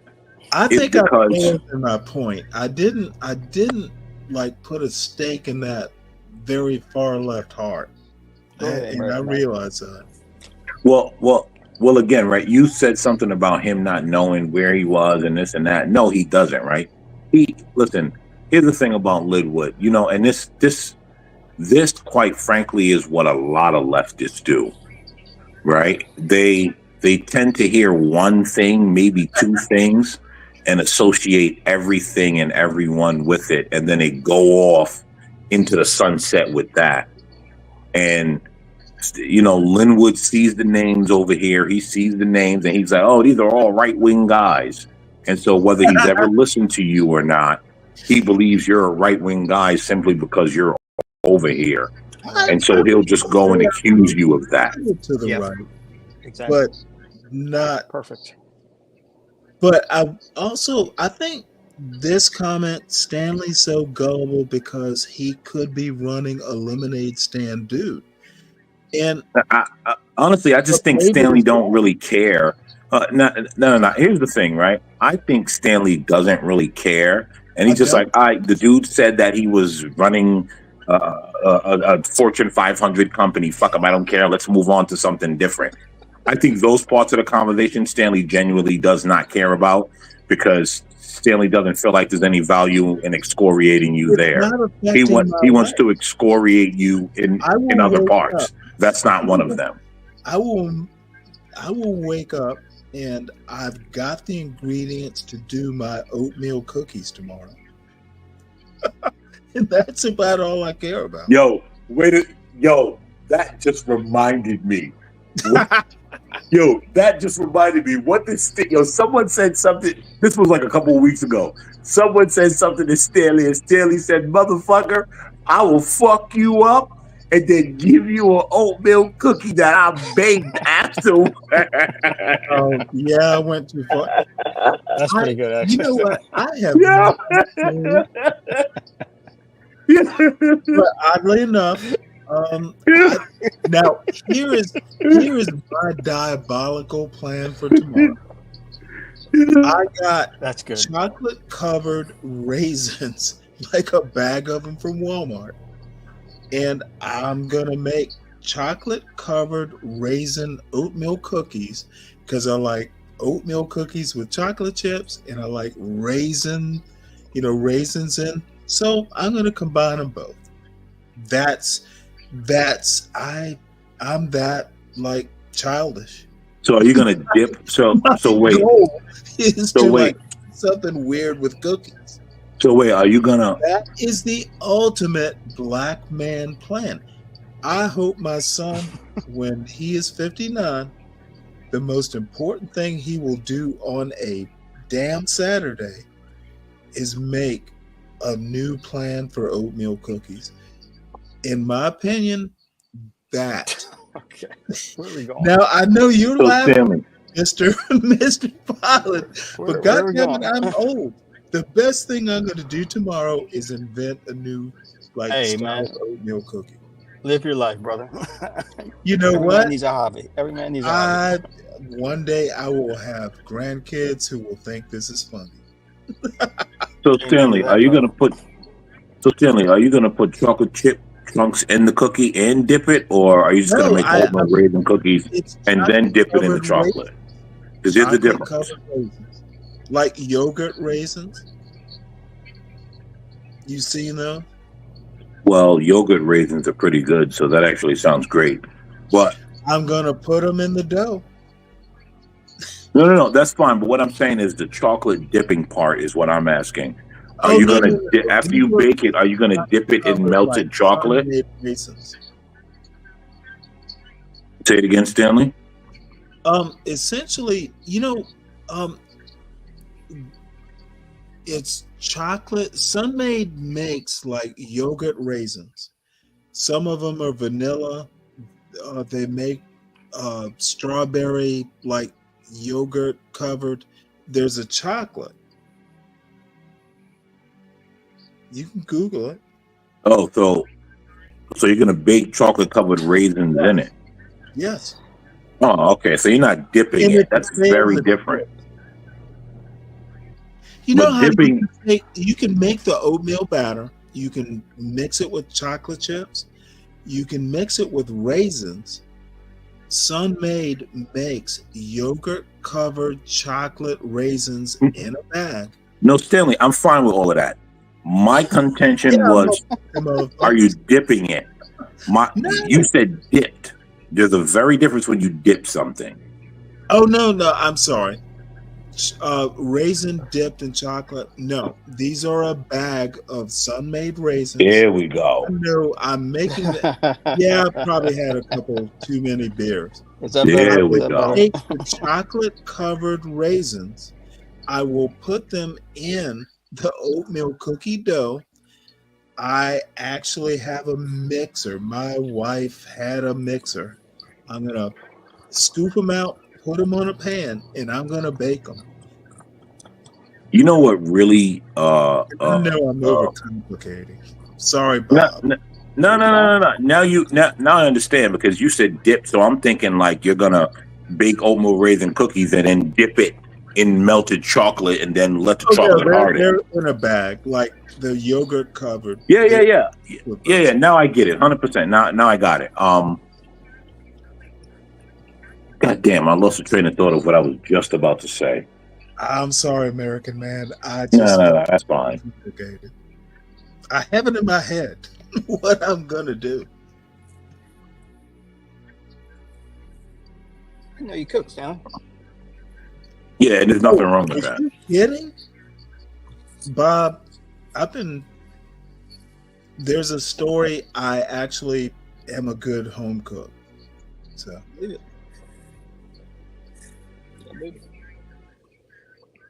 I just never heard you talk about it. You know what? He talks about it all the time, actually, Bob. Yeah. I'm not over here enough, then that's the problem. Not a problem, but he's a good leftist male, Bob. It's a life. The cooking, the family, my son, Bob, my son can literally make an apple pie from scratch. And I mean, he can make a crust. Like, he can do the pie crust from flour. He's processed. Now this dude he's been able to do it since he was like 14, 15. I don't even have to be in the kitchen, other than the motherfucker just like, he leaves a mess. But now I know it's weird, but this kid, he can do it from literal scratch. So I'm over talking this, but you know what? He's my son. Motherfucker can cook a apple pie. He can slice the apples. He can do it literally from scratch. So, can I just, before you say something, Black Thoughts, can I just say something that there was an interaction between the two of you about a week ago that had me laughing so hard. I was laying down and my knees still buckle from laughing. American man asked Stanley a question. Chat. And Stanley was pontificating about it and going on about it. American man asked him a question again. Stanley went on. There was a period of silence for about 5 seconds, and American man said, "I fucking hate you." Can you all hear me? Yes. No, the two of you are hilarious, man. I took it for what it's worth. You know you. what? I hate you in these 5 seconds. Well, yeah, it wasn't meant, but you weren't answering the question, but you were doing some incredible dancing. No, I don't think you took it personal. You know what? I'm horrible about that. And I think I am weak because you know what? I am what I criticize. And that's the worst thing for a polemicist. People don't get to the point, and I'm the worst at ever getting to a point. I realize that weakness. I admit to it. That's quite profound. I was just motherfucker. Yo, Bob, what did you draw out of this? I wasn't trying to, I wasn't trying to go all there, man. But it's interesting. Bob, I am the worst. As a matter of fact, you know what? Honestly, Bob, like American man said he hates you. Stanley's doing some life reflection, bro. It's not that serious. I didn't mean to start a dissertation or anything, man. I was just talking. Go ahead, Stan. No, I at least, you know what? I'll take my ass kicking on this. I'm horrible. Nope, I never get to the point. Hey, here's the oh my god, yo, Bob, fucking Savage Red is on Aphrodite. Yes. Yo, anyway, Stanley, here's the reason why I can't really bake from scratch. I hate the smell of uncooked dough. Really? The smell of uncooked dough? Oh my god, dude, I will murder over that smell. Oh man, I got such a hatred for it. Like real hatred. Well, uncooked dough is terrible. How do you make, you know what? Dude, just the smell of dough, Stanley, like just the smell of it, and like if it's uncooked if you throw it in the oven and it's uncooked and then you cut it and I have to smell it when the steam comes out, oh, I'm ready to rage out. I hate the smell of uncooked dough. Well, I mean, have you ever smelled like fresh baked bread? Yes, and if it's done right, you don't smell the uncooked dough. That smell, I can't do it, bro. I can't. Like dough in the making of it, and then when it's like in the midst of cooking, if you take it out and it's not cooked, oh god, death upon the earth. Somehow or another, I literally, it was the whole reason I ever got into baking. There's a whole story. It was baking bread was something. My son was. I'll be right back, son. I gotta take this call. Okay. Well, Bob, it's a confessional then. You're Catholic. The only reason I swore before I met my wife, and who knows, like 35, I will never bake. And it's been broken down by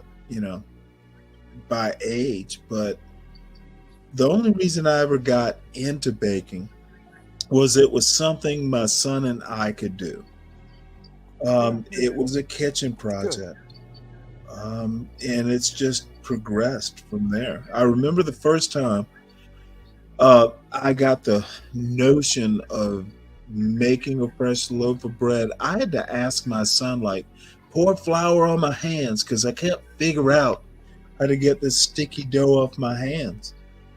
And it progressed from there to a point to where my son can bake a loaf or two of bread. He doesn't need my help. He can literally do it. And from 7, he was close to 8. From 8 to 18, he doesn't need my help anymore. So that's a good thing. But the other weird joke was he was talking to like an aunt or something, and Daddy doesn't like cookies, and Mommy used to bake cookies, so now that Mommy's gone, I guess I'll never have cookies again. My son, he said it, and I think that was master manipulation. God, but it broke my heart when he said that. Yeah, It's of course like, it did. God damn. It's like, no, I don't. I never liked cookies. I was never into them. But you know what? That is the other, like, a checkpoint. It's like, well, god damn. Yeah. So you know what? Now my solution was, years later, you figure out how to make cookies, and now I make oatmeal cookies. Bob, this is such a life works in weird ways. It all turned out, well in the end, but it's just a simple story of talking about going from I'm never gonna bake because men don't bake to actually being rather good at it, and my son is good at it. It's really just chemistry, and I was a chemistry major, so Stanley, you have to forgive me. All I heard through that whole conversation is I love my son. And that's oh all my that matters. lord. That's all that matters. Well, you know what? Damn it. Simple as that. That's basically what it comes down to. Yeah, that's all I heard. So, I'm very close with my dad, and we used to go fishing. Yep.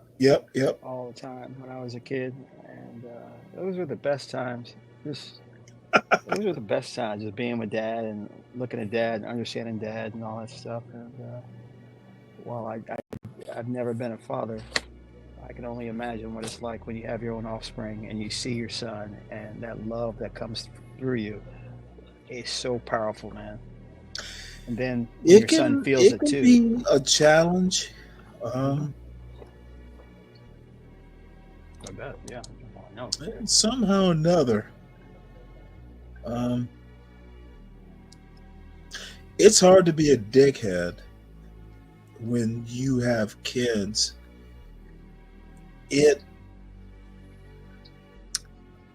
Now, this is going to seem weird to you, but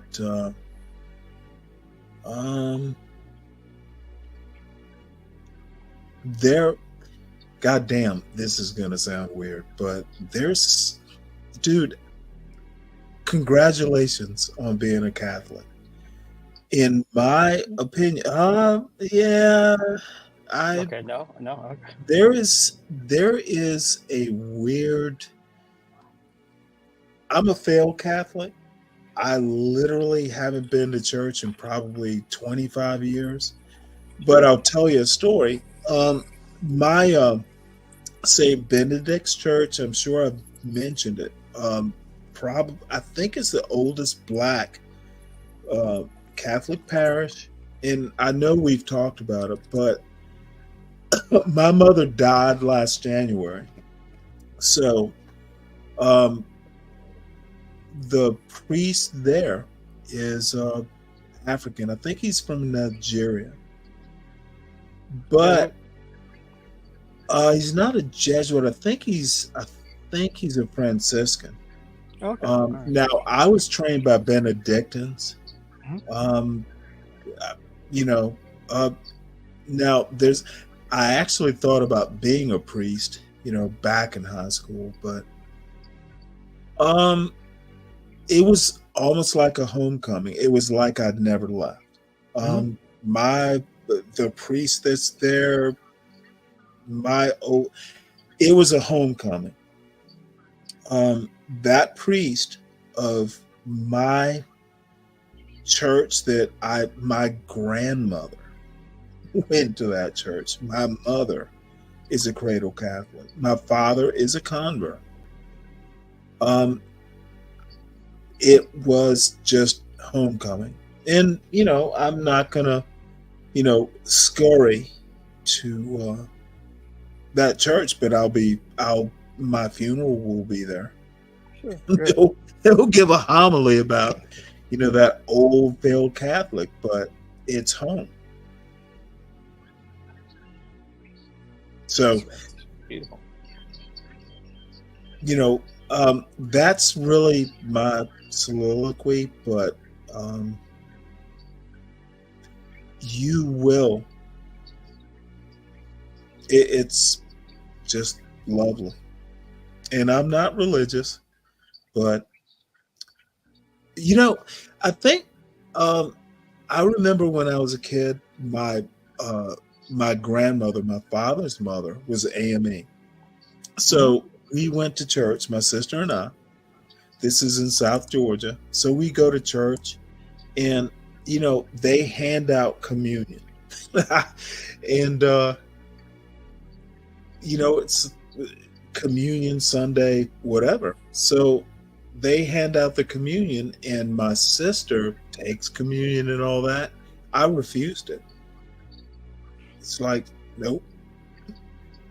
And now I know that sounds weird. It's probably it's not my church. I don't. There's communion at Lisa's church. She's Lutheran, and I don't take it. Mm-hmm. So, it wouldn't have been like a mortal sin, but it just that's not Father Wellmeyer. I don't feel it's not. It's not the same, is it? It's just not and you know what? Now I was like 7. I was, in these points in my life, I actually remember that it wouldn't have been. But I will say this. My mother was not happy because my mother just tended to find out. She wasn't amused with my sister. Now, it was like, well, damn, you didn't. Okay. It was a weird, 7-year-old. Dude, I'm Catholic. Period. So it's important, and if I am Catholic, not necessarily a practicing one, but I've never considered being anything else. So, welcome home. Thank you. Which is weird to say, but Thank you. Dude, I first class of my very Catholic high school. First class I ever took was Latin. Oh, really? Oh, hell yeah. Literally the first class of my high school career was Father Anthony's Latin class. So you didn't miss much. No one ever misses much, but there is, I've enjoyed it. And Black people being Catholic,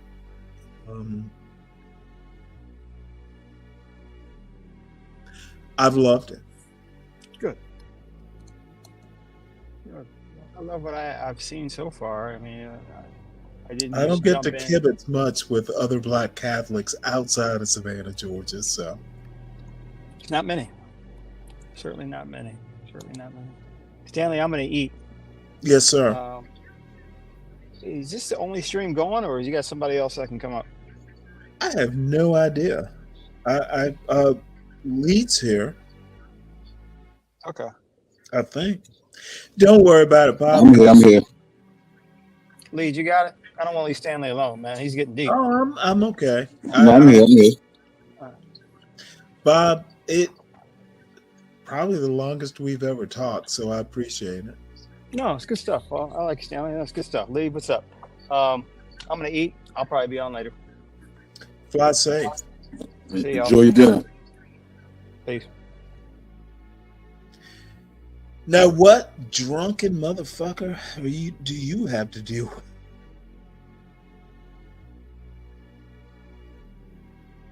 Lead, what's up?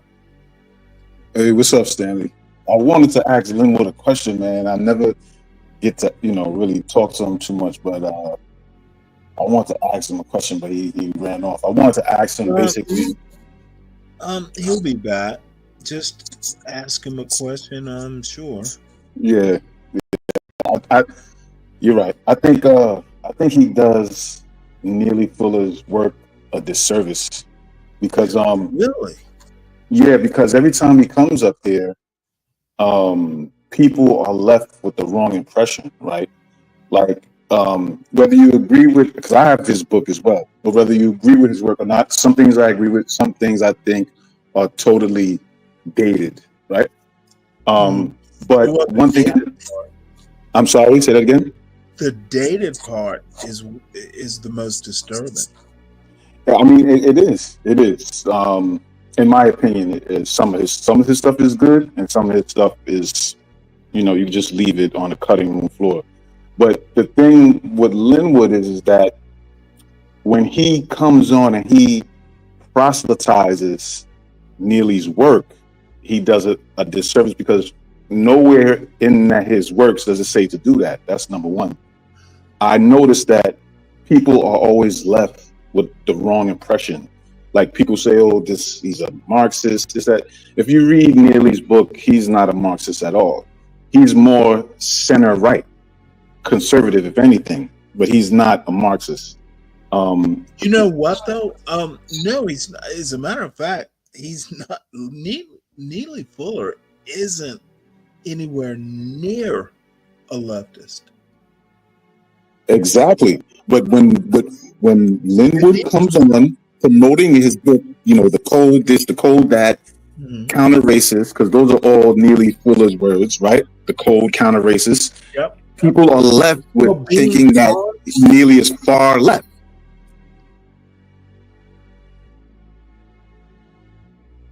I'm sorry, Stanley. I didn't mean to cut you off. Go ahead. No, go ahead. Yeah, he's not far left. So Linwood is doing a disservice. Even left at all? Because so there's a thing now where Linwood has they're making fun of him because he's on video trying to mac to a Caucasian lady. When you read, they play it on CT's channel or whatever. They making fun of Linwood. He was trying to talk to some Caucasian lady on a panel.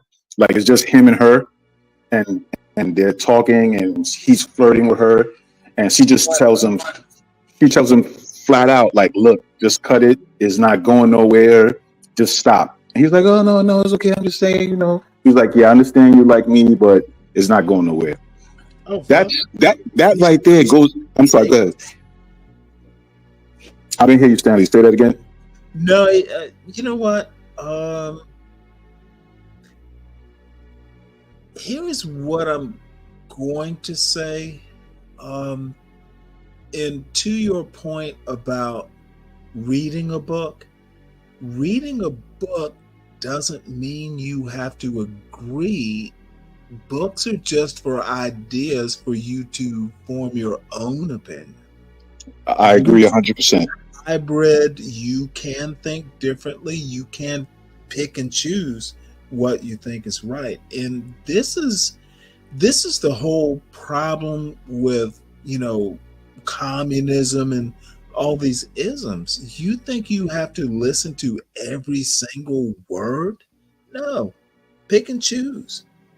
Absolutely. And that's what he's doing. He's treating it like a Bible and it's a religion, And that's not what it's meant for. It's meant as a reference book. And when you read a reference book, most reference books you can, but most reference book you don't read from cover to cover. You go to the section that you want for whatever pertains to you, you read it. But he's treating it as a doctrine, as a religion.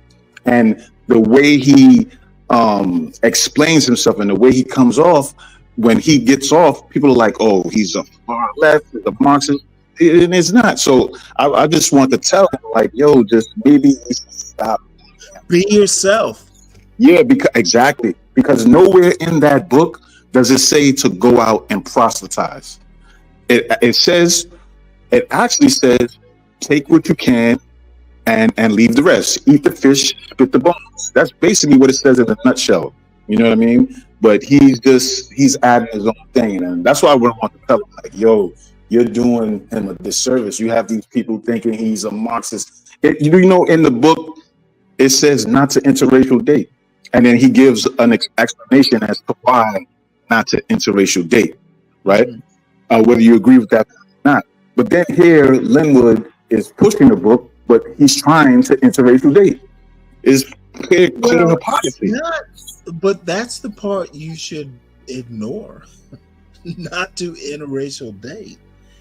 I mean, I don't get into what people do specifically. That's their business. But my point is, don't push something and then you're being a hypocrite at the same time. That's the point I'm making. Well, don't make them. Now when I hear something like that, it's like, well, back in the day, interracial dating was a death sentence if people found out. It's not. You should know about the past, but don't let the past be your handcuff. And I think that's why I said some of this stuff is dated, because you have to take it with a grain of salt within the time period that it was made. Not to say that it can't have relevant information in the current modern age, but you also have to take it for what it was and when it was in that time frame. Mm-hmm. Yeah, absolutely. Context. So that's basically what I don't know if he ranked or if he was going to try to like pile on him or whatever, pause, but I just wanted to tell him that because I noticed he comes on these panels, like he goes to different panels and he's pushing the code, but it doesn't say to do that. He's like, it's almost like he's a Jehovah's Witness, like he's going door to door, like, you know what I mean? Like, I'm gonna also have to, kind of what I said to Bob. I'm probably as bad as Linwood because I think the reason you read books, and I don't even mean just like history books, you riff. It's like music. You know what the notes are, but the whole thing, and I'm not like a huge jazz fan, but you take sheet music and you make it your own. Now, you don't want to go too far off the reservation, but I mean, you don't have to hit every note exactly the way it's written. People will know the song, but there's nothing wrong with making a piece of music your own. And I find people like Linwood, and you know what? Doctrinaire is an old-fashioned word, but I really get annoyed with people who are just like, well, this is how it should be, note for note, word for word. They bore me. I agree. And I don't think that's realistic. That's just that's not reality. That's not how the world works. And It's when not you give, how it even should be. You don't build fire from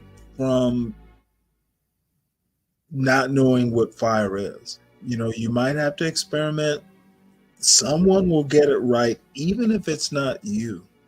And maybe that's a bad example, but you don't get innovation from reading every word in that book. You get innovation by reading, understand. And this is the other thing, Lee. People read shit, but they don't understand what the words say. Correct. That's like, in all honesty, I'm going to go as 70% of people read books, but they don't understand what the words mean. They can quote it, but they don't understand it. And, I'm not sure I'm so much better, but damn it, knowing the problem's part of the solution.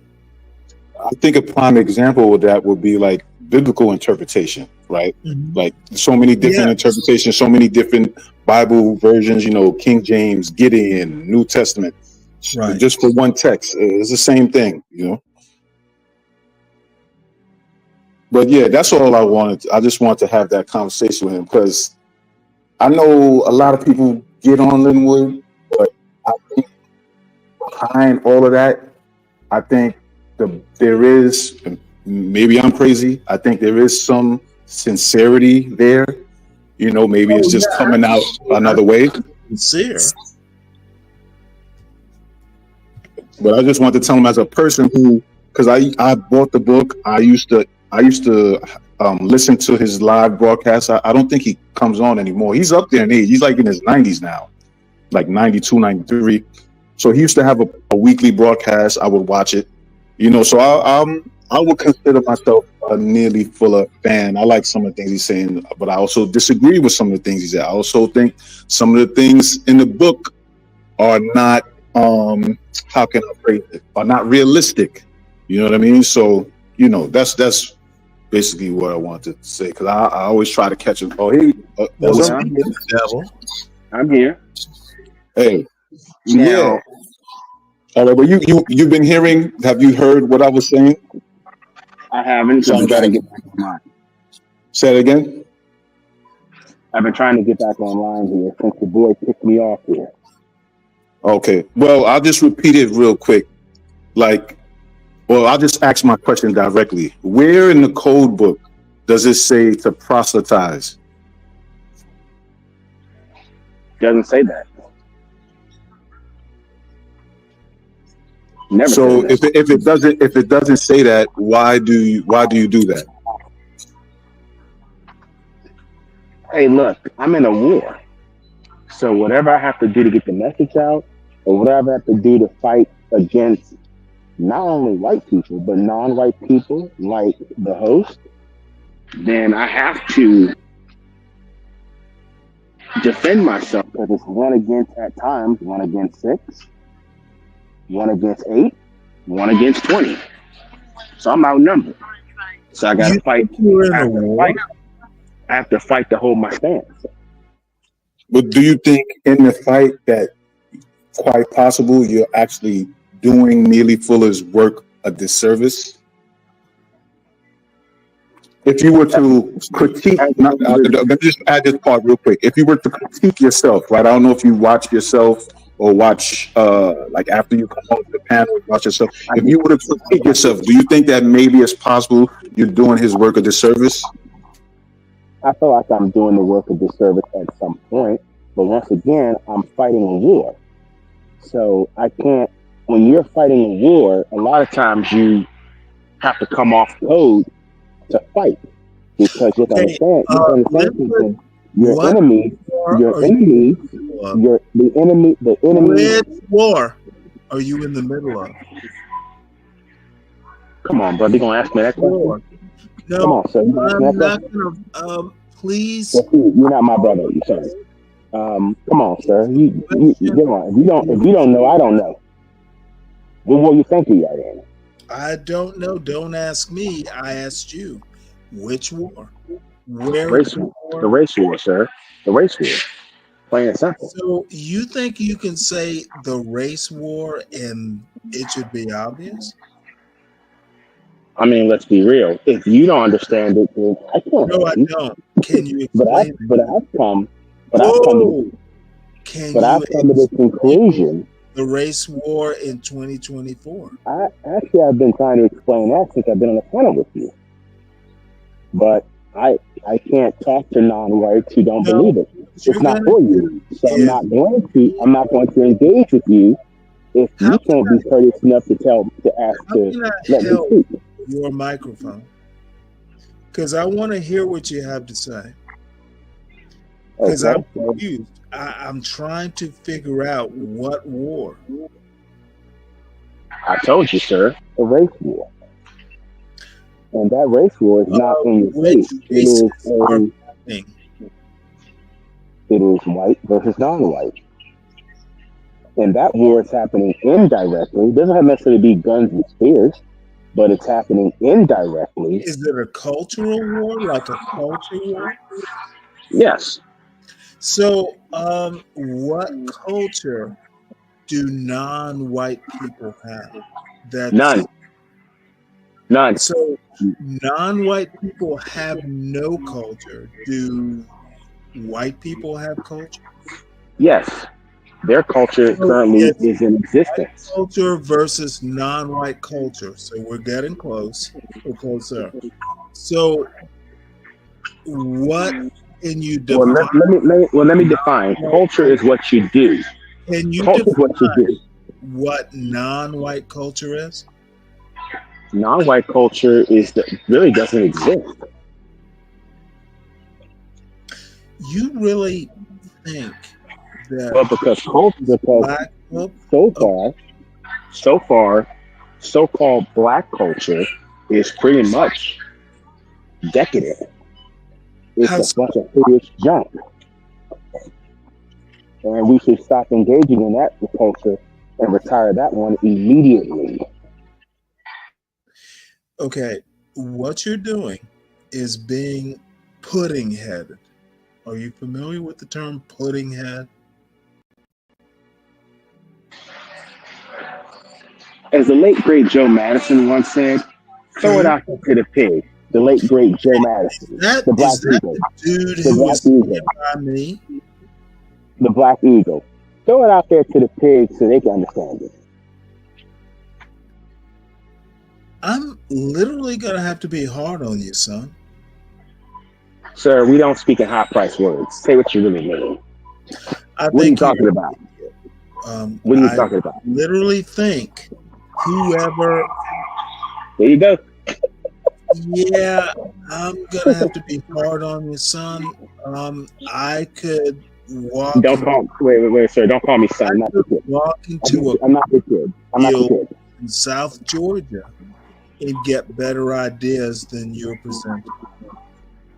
Well, sir, I could literally. I can't help. I can't help. You don't listen. Can't help. I just said make it rain, sir. I said make it plain. I'm speaking in plain language. Make it plain. Help me out. I'm not speaking in Harvard Yale language. Make it plain. Help an old man out. Make it plain. Well, sir, it's too late for you. You should be dying soon. So it's too late to understand you? Is that what you're saying? I think you can understand Donald Trump better than you understand me. Because that's your language. You think I'm voting for Donald Trump, huh? Honestly, I don't care because he's going to be dead by the time he gets in office. So it doesn't really matter. Why are you even here? You can't articulate your ideas. I'm actually articulating them very well. Or do I get to you ask me your ass? You ask me. Play like you ask me. You ask me. Black. I pull your string and you repeat what your script is. Correct? Let me pull your string now. I don't think you know what it is. You have no original ideas. I pull your string and you play once you come off mute, correct?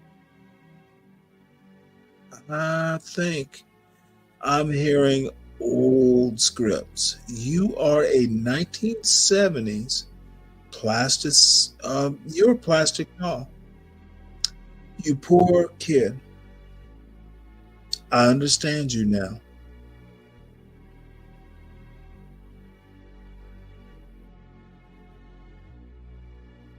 Well, I guess that's it. You can come up when you. Well, first of all, sir, you asked me about white culture and so-called non-white culture. I said non-white culture doesn't exist.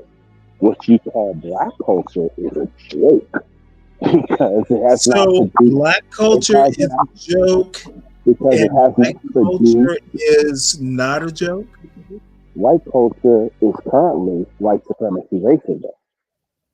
That's their culture. Their culture is their culture. Wait a minute, hold on. No, you want me to explain it? You want me to explain it?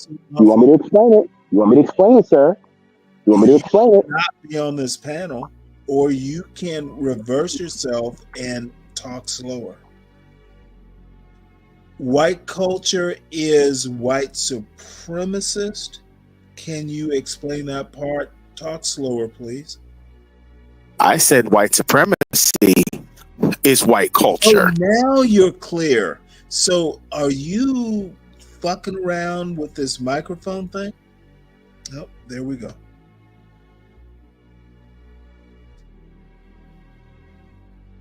Well, lead.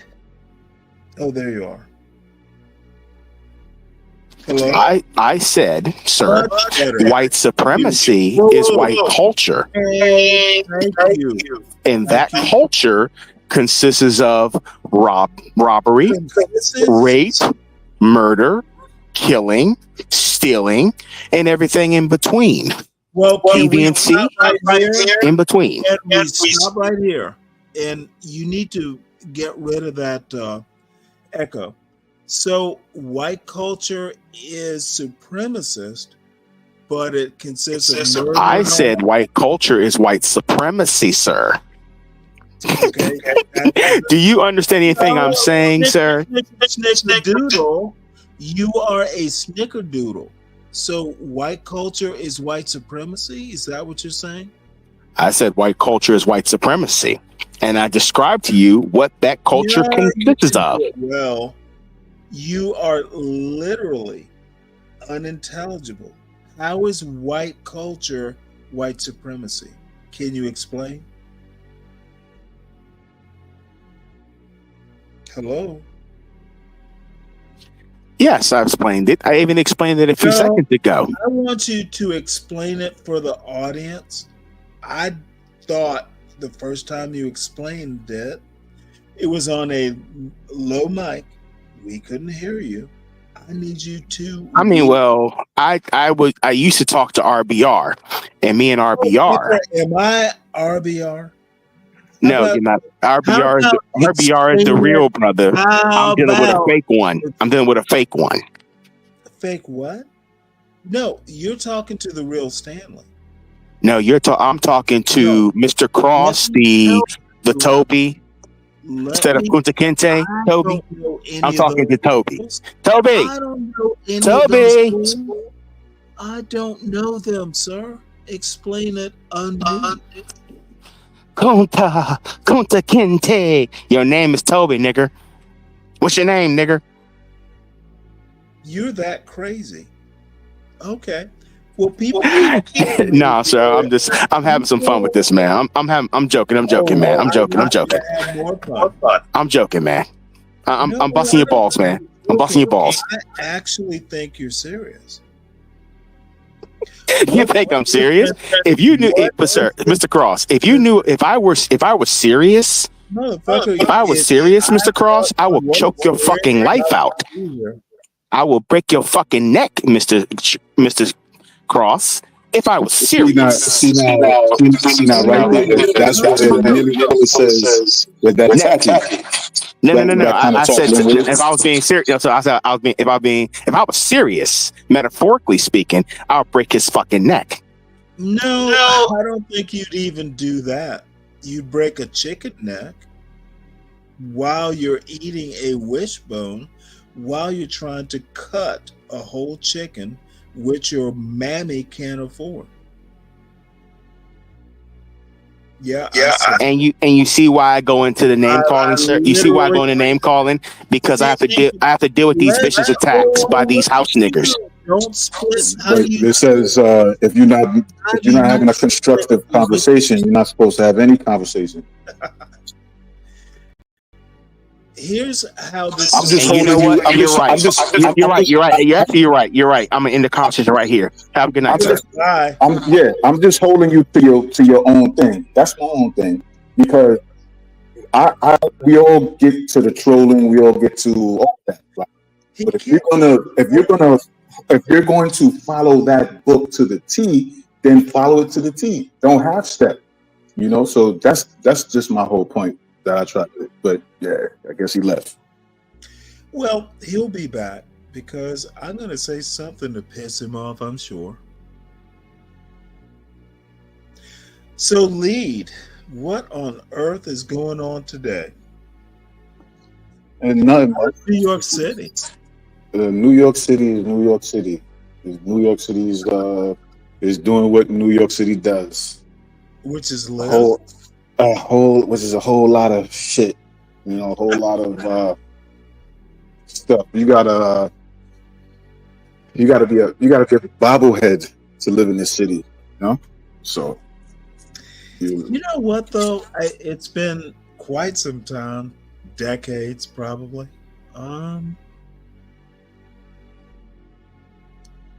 I still think New York City's cool. All young people should spend time there. And New York City is, in my opinion, the best America has. You have to go there. You have to go to Chicago. You have to go to big cities, especially as a young person. Now, this is Stanley's theory, but you have to see big cities and you have to figure it out. So, I mean, I would agree with that. I think my outlook is different because I'm from here. We see people, whether they're other American citizens or immigrants, all come here for whatever reason. I could imagine maybe living out in the Midwest as a kid, going and then always vision coming to New York, and then finally getting here and seeing everything, and taking all that in. I've been seeing this stuff since I was a kid. So it's for me, my personal opinion and take on it is that I'm just over it at this point. You know what I mean? So you ever heard that? What was the tale of the city mouse and the country mouse? Yeah. And each one is still their own thing. But I think the revised book, the city mouse is ready to cross over. You know what I mean? I'm just over it. But I fully agree with what you said. I'm sorry. You're just old. You want to move. Absolutely. I was telling Virgo one time that I went down to Wesley Chapel, right? And Stanley, I was amazed. There was no one on the street. There was cars driving here and there, but it was Stanley. It was so surreal to me. To the point where I just froze for a second. There was one guy, he was smoking a cigarette. You could tell he was just on his lunch break. It was some geese walking by. It was one random lady jogging. It was the street was deserted. And I was like, God damn, man, I wish I lived here, man. So maybe you're right. Maybe it has to do with me. I think that it does. You know what? You are right. Because I think when I was a kid, coming out of Savannah, we're talking, out of high school, everybody wants to go to New York and be a writer or a musician. And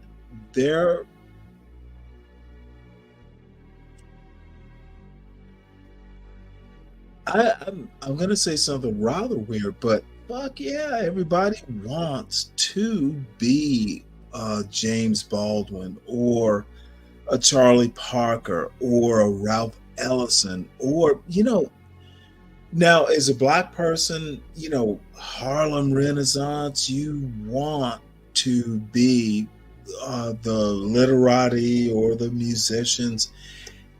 Everyone, all kids should want to do that. And when you get older, if you're not a Richard Wright or Ralph Ellison or someone, I think everyone has a talent. You figure out your life, and this is where someone like a poor Linwood, that motherfucker's confused. He didn't. I'm sorry, and I'm not going to go overboard with it, but the one thing I can say about you or a Bob, y'all know who you are. And, you never actually ever know who you are completely. But, I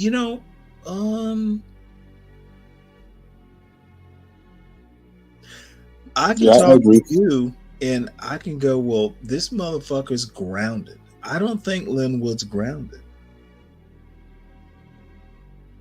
Yeah, I think, like I said, I think maybe, I think he took that book too literal, and like I said, he turned it into a religion. And I think him turning a book into a religion that was not meant to be a religion may have some type of psychiatric effect on him, possibly. I don't know. I'm not a doctor, you know what I mean? But I know he's, psychiatric thing. I literally think, well, you've known him, folks have known, it doesn't sound psychiatric to me. It just sounds like bad education.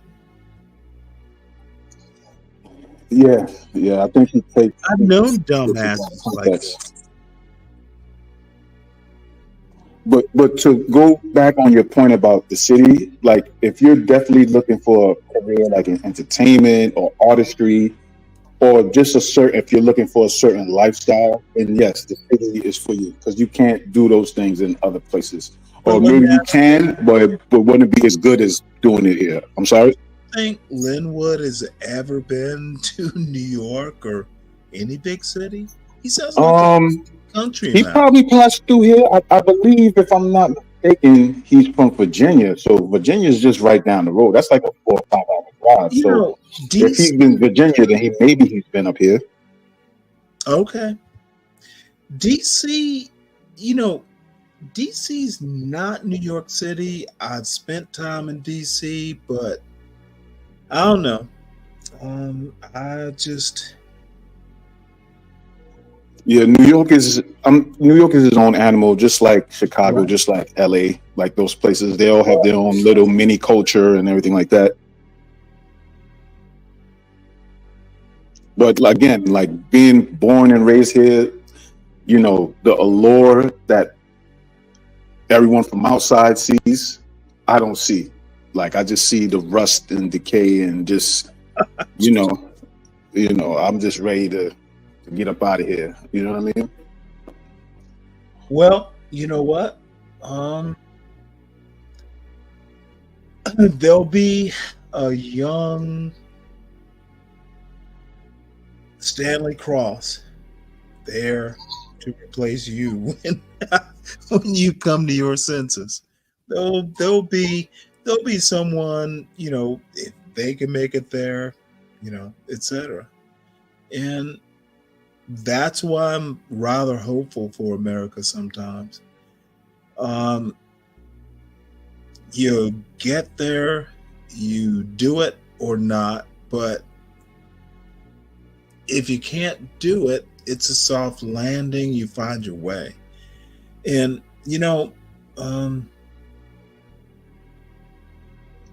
can I answer the chat real quick? I'm sorry to cut you off, Stanley. There's always been rats in the city, but when you have more garbage and more people, because there's more people, so you're gonna have more rats. They when Adams was when he was inaugurated as the mayor, he elected they opened up a new position called the Rat Czar. There's actually a office called the Rat Czar. And that person actually stayed in the job. Was it like an Orkin CEO or what? I have no idea. I don't know what they're supposed to do. It seems like a ceremonial position, if you ask me. I don't know what they plan on doing and how it's going to change, but I don't think that's going to change. I mean, you're talking about. See, this is what people don't understand about New York City. New York City is not a city, right? Like to me, like Atlanta is a city, right? You know, like Dallas is a city, Tampa is a city, New York is a megatropolis. I would classify New York as a megatropolis. Niggeropolis? Did you just say that? Yeah, exactly. So imagine that. You know, Atlanta's not one. I can tell you right now. There's Buckhead, there's Druid Hills, Atlanta's all big metropolises tend to be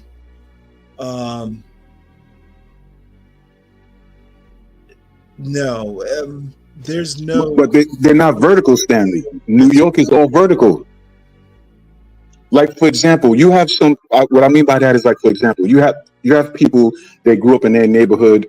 Maybe it's like 50 people in the neighborhood. Maybe when I grew up, it was thousands of people in my building, and that was one building on one block. So it's just. Let me just make one point. London, England. There you go. Yes, a megatropolis. It was. Yeah, but if you go back and look at Shakespeare's time, it was all a bunch of villages. You know, it's big cities are urban sprawl or whatever the current term is. They all started out as villages. Even in the Middle East, Baghdad started out as a bunch of villages. There was never one big metropolis. They all, I can't think of a better term, they all coagulated. They all became one.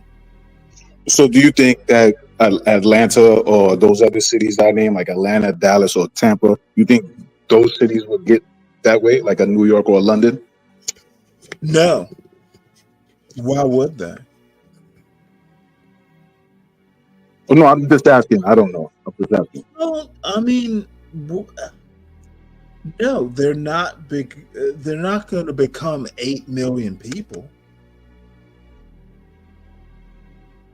Right. And if you think about it, believe this or not, the Tidewater area of Virginia,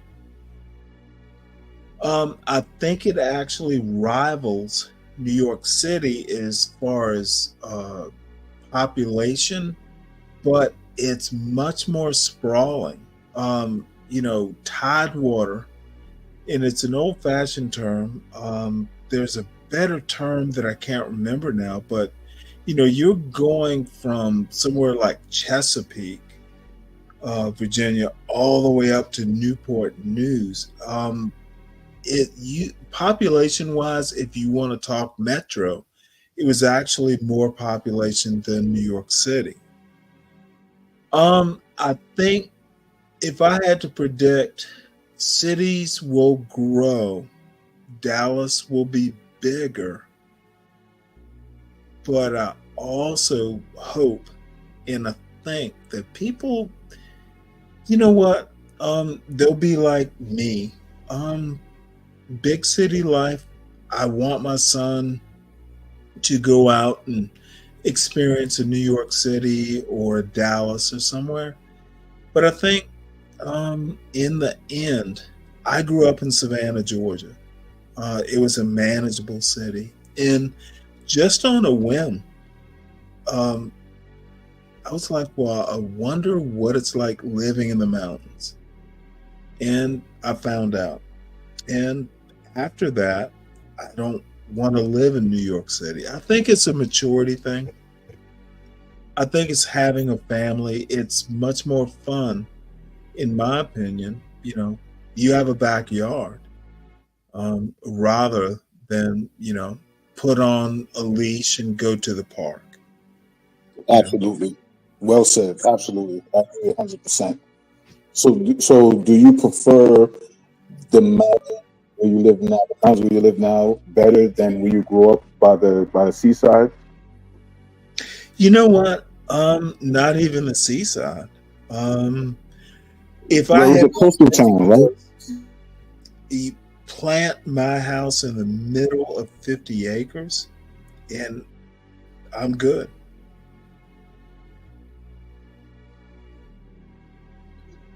All right. I want to ask you a question. It may seem off topic, but I'm going to try to draw it back into the topic.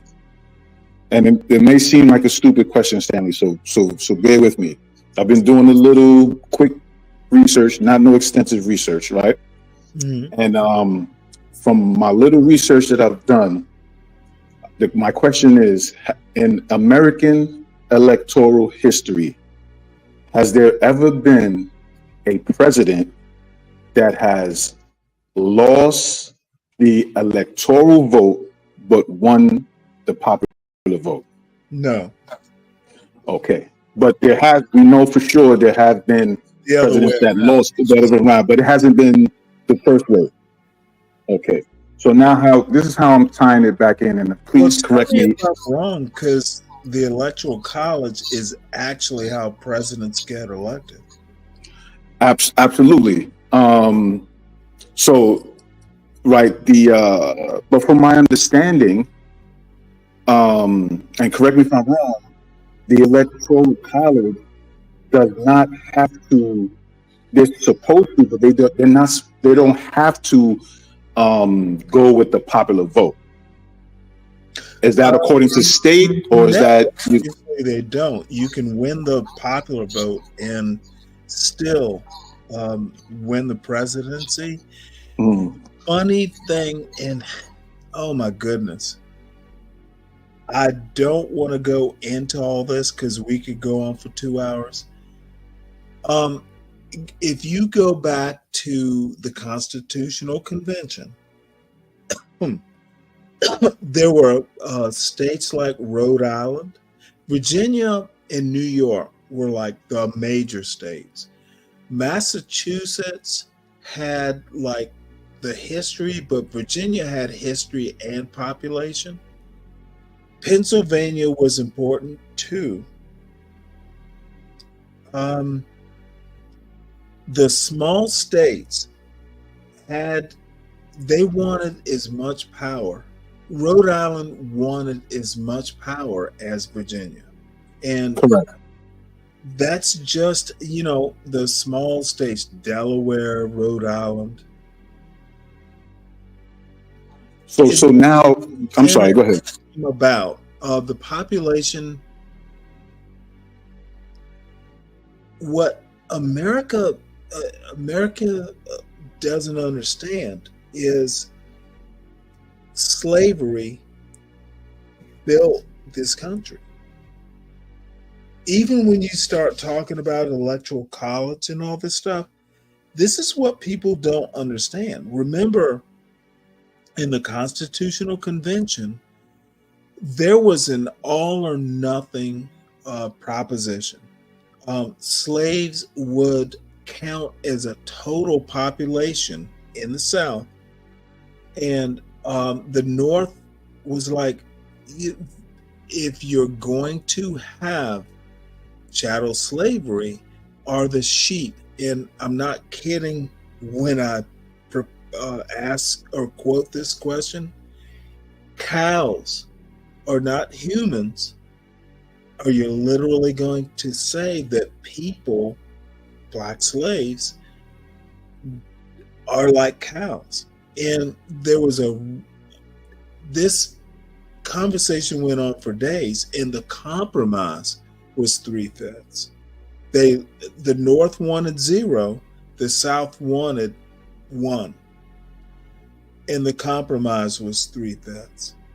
And that's how the Electoral College and the House of Representatives. House of Representatives is based on population. On top of that is the Electoral College, which is based on population, but it's states' rights. So it's on top of that.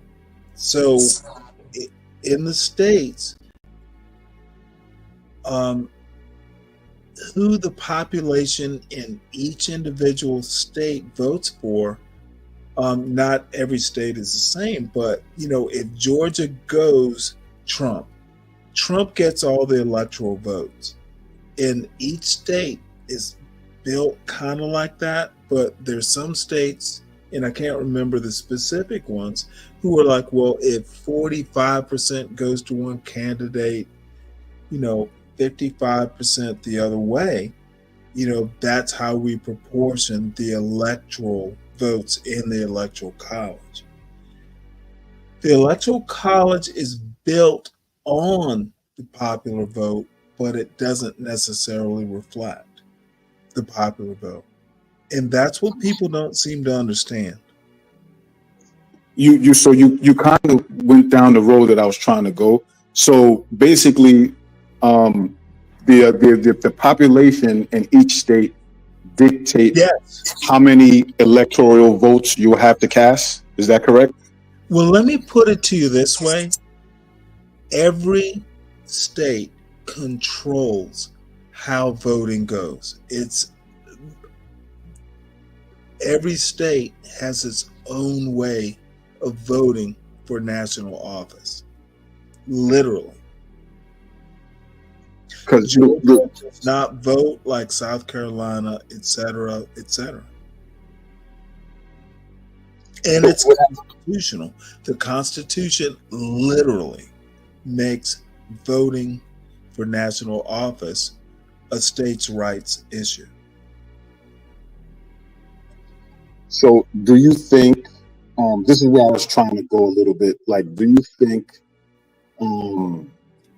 part of possibly the reason why in the last couple of years we've had so much immigration? No. No? So you already know where I'm going, right? Because the reason why I say that is because during the pandemic, a lot of people left certain states, New York, California specifically. And New York, California are two big blue states. They left, for various, pandemic laws that were put down, and so they left to like places like Texas, Florida, right? Now we have a high immigration, and we know when you have a high immigration, a lot of them are going to these blue states. So you said no, you don't think that is part of the reason for the immigration? Well, maybe I over or jumped the gun. I think the one thing, states should control national office. I think states controlling how you vote for national office, I think that's fine and probably how it should be. And I'm thinking of Ryan and I talked a couple weeks ago about the 17th Amendment, where senators are the senators are basically popularly elected. States should control how the people vote for national office. I don't have a problem with that. Georgia is different than Minnesota. How the people think, the culture, oddly enough, can be so different that it can't be controlled top down from Washington. How people vote should be a states' rights issue. And I'm not a big states' rights fan, but how people vote, in my opinion, It's fine the way it is. So with that being said, do you think that the electoral college in of itself is still a good idea in the modern era? You know what? I said yes.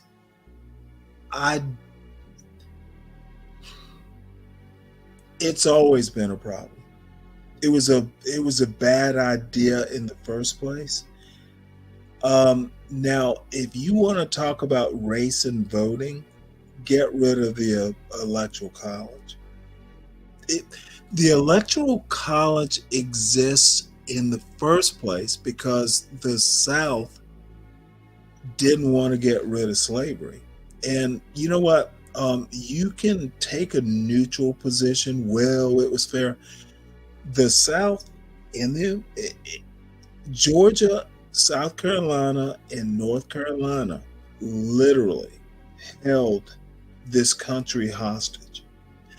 And the reason they were able to is states like Rhode Island, Connecticut, and Massachusetts, but mostly Rhode Island and Connecticut. It wasn't just the slave owners in Charleston or, Virginia.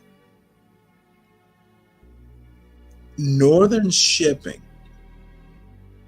The slaves got over here. Northern shipping brought the slaves to Charleston.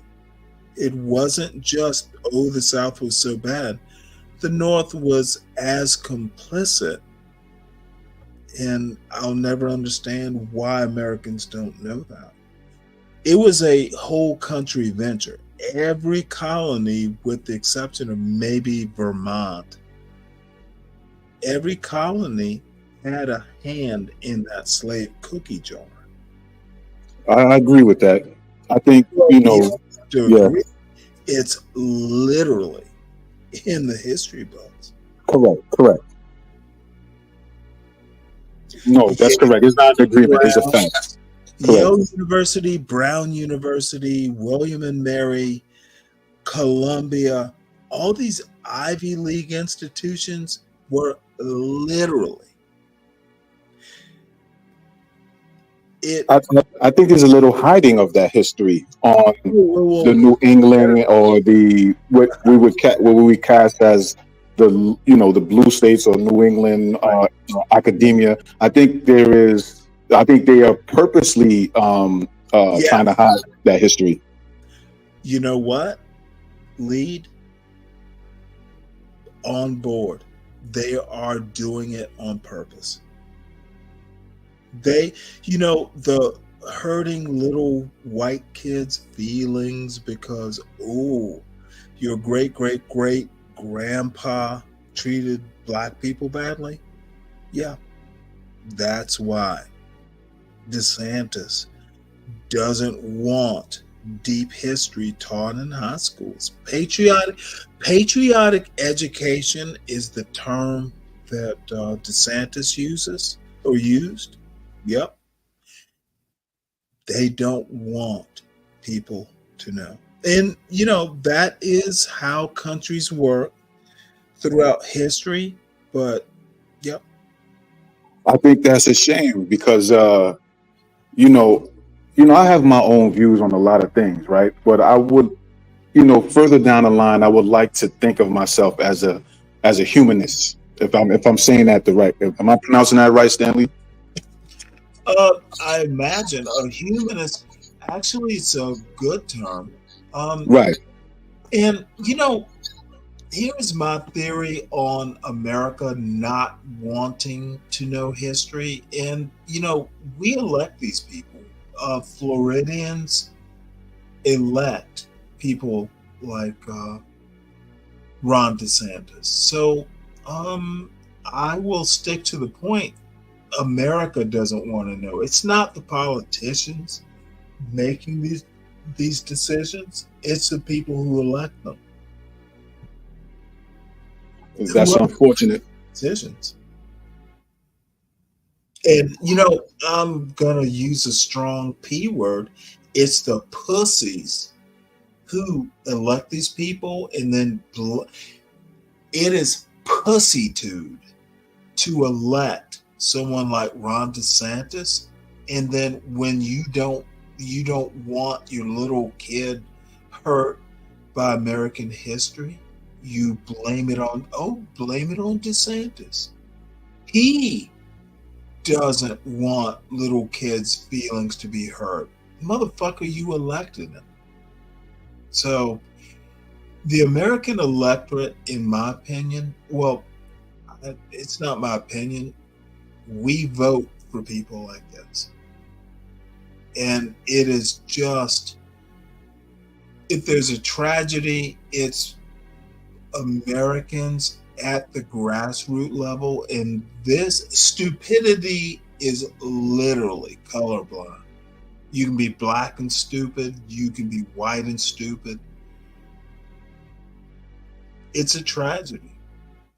I agree, because I think the potential, right, and I'm not even talking about reparations, but I think the potential to right a great evil is there. It is really there. Like, when the great evil I'm talking about, obviously, is slavery. I think in the modern era, with all the so-called intellectuals, etc., I think if it was a sincere effort, I think moving forward, things could be righted. But the only way to do that is to acknowledge them and then begin from there. If you keep trying to bury it, act like it don't exist, then what you are doing, you're going to guarantee that racists on both sides, black and white and whoever, that you're going to guarantee that energy stays there. And then every couple of years, something will happen and it'll boil over again, right? Whether it's the OJ, whether it's Trayvon, whether it's et cetera, whether it's the guy that they stepped on his neck, forgot his name, that'll always be there until you make an attempt to address the problem. And that's why I said I'm a humanist. Even though I hold my own views, I consider myself to be a black power, a pro-black person, but I'm also a humanist. So these things can be worked out, but unless the effort is made, then it will never be. That's my opinion on that.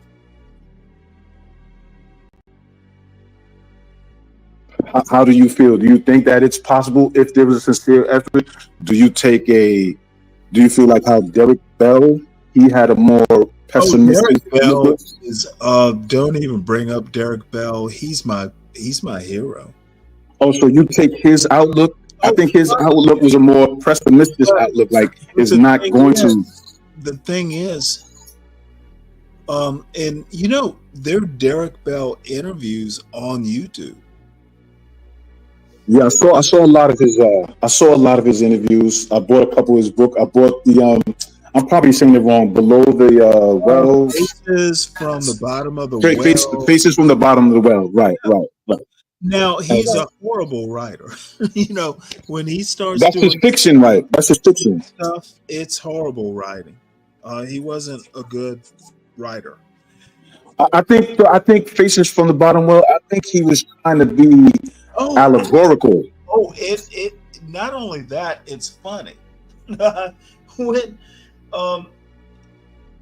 it is a funny story in and of itself. The white people are okay.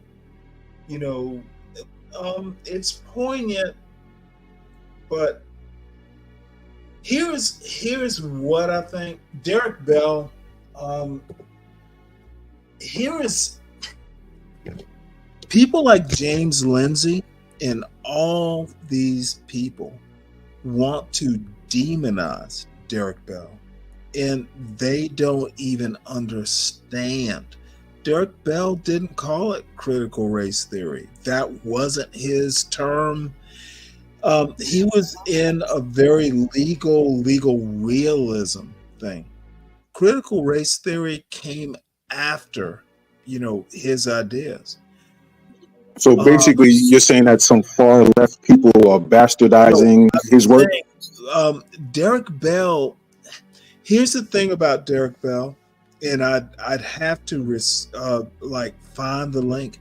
Derek Bell wanted to take what became critical race theory. He did not want Marx a part of it. He didn't want the Western tradition involved, because in the end, it's actually not. He wasn't a Marxist. Not anyway. As a matter of fact, he didn't want Western thought. He didn't want the Enlightenment thought, like in the same sentence, with simple motherfuckers, they're racists. What does racism, what does enslavement actually have to do with Marxism? So real quick, Stanley, why would some, in your opinion, why would they try to even associate his work with the Enlightenment movement? From my understanding, that's like some French stuff, right? People like Christopher Rufo, people like James Lindsay, people. Because it's not like they acknowledge him. Like no one knows about him, you know? I'm going to be kind and say they haven't read enough. If I'm unkind, people like Christopher Rufo, people like Tucker Carlson, people like a lot of people on this channel, and I'm going to be brutal. Most black people on this channel think like George or like Booker T. Washington. White people will get mad if you talk too mean to them. If if you make white children cry because they learn about the truth of American history, their parents are going to get mad and go shoot guns because white people have more guns. It is disgusting. It is disappointing. And black people are pussies. People like Thomas Sowell, people, and I'll go off onto a soliloquy, they're pussies. Why anyone could ever think that Thomas Sowell is a hero? Motherfucker's a pussy. I think sometimes people become enamored with people because they might have oratorial skills, right? They can speak well. They see them in certain engagements, and they might win the argument. He whether you agree with him or not, he is a prolific writer. So I think especially in America, we just make fans out of people. I mean, we idolize people. When you were growing up, did you know who Thomas Sowell was? I did not. And to be honest with you, I found out about Milton Friedman before Thomas Sowell. Okay, Milton Friedman was white and trained Thomas Sowell. Thomas Sowell, even to this day, is a non-factor in the black community. He never has been. More white people know about Thomas Sowell than black people do. I would agree with that. And I think Thomas Sowell, I'm not a fan. I think he tells a lot of half truths, like the book that we spoke about the other time, where he compared like the hillbillies. History. I think he does. I think he manipulates it for his own purpose. Absolutely. Well, now I will give him credit. He thinks that his story could help. One of my criticisms of Thomas Sowell and Glenn Lowry and all, I think black conservatives are pussies. I think the women who love black conservative men, and yes, I know I'm live online, and I'm sure people like John Galt know what I think. They're pussies. Okay, so what about, just I'm playing devil's advocate now. What about Alan Keyes? Is he a pussy? Or was he? I think he passed away. Was he a pussy? Oh, I could go through a long litany, and I know who Alan Keyes is. I know who Alan West is. I know who. I'm not ignorant. I know. There are conservative. You know what? None of these motherfuckers actually can go back. You've heard of the book, Leah. Can't even remember her last name. Even the people back in the 60s, there were, the story. Martin Luther King almost voted for Richard Nixon.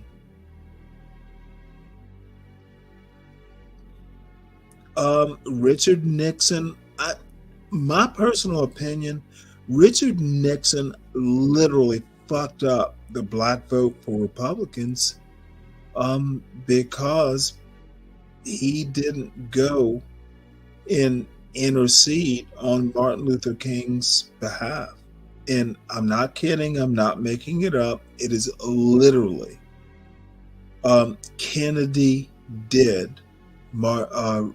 Nixon did not. And I think not 1964. Well, it was the election after. Nixon fucked up Republicans and blacks. I kid you not.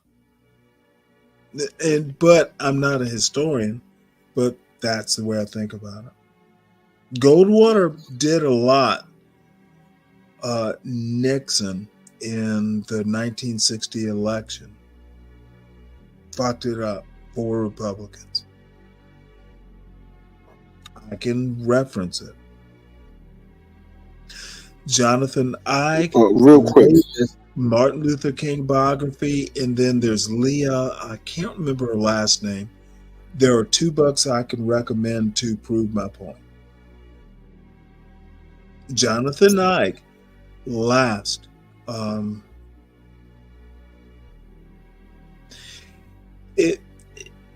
I would have never been like a Reagan sort of person anyway, but what disturbs me is people don't know this.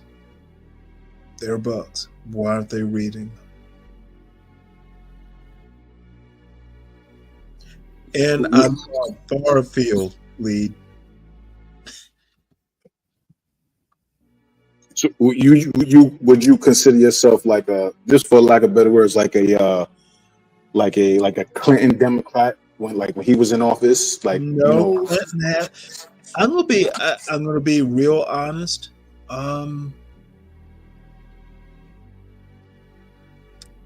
Because they said that he was more center right? Would you agree with that? Left. Clinton? No, I'm center left. Clinton. Oh, okay. Clinton's from fucking Arkansas. Right. So he was like a what they call it when you're like a one party to another. I forgot the term. Clinton was as big a racist as Reagan was. Right. There are only 2 presidents, in my opinion, that are not racist. It would be Obama, would be the only one, and Kamala Harris, if she winds up being president, every single president has been a racist in one way, shape, or form, and I don't feel embarrassed. So if that's the case, right? Let Kamala now, if she wins, Obama, they're the head of office, the commander in chief, but the people behind them, you would say that those people are racist as well then? Probably. So then that would mean even though Obama and Kamala possibly are not racist, their administration is. Yes. Obama was the leader of an intrinsically racist country. Yes. So this is where, right, like for me, as far as like the office of the presidency, this is why I have my issues and why I'm not a registered Democrat or Republican, right? Because I see both that way, both parties. Oh, absolutely. You're not wrong. Democrats are just racist in a different way. Correct. The New England way. This before. America is literally founded as a racist country. We are not colorblind. Now the weird thing,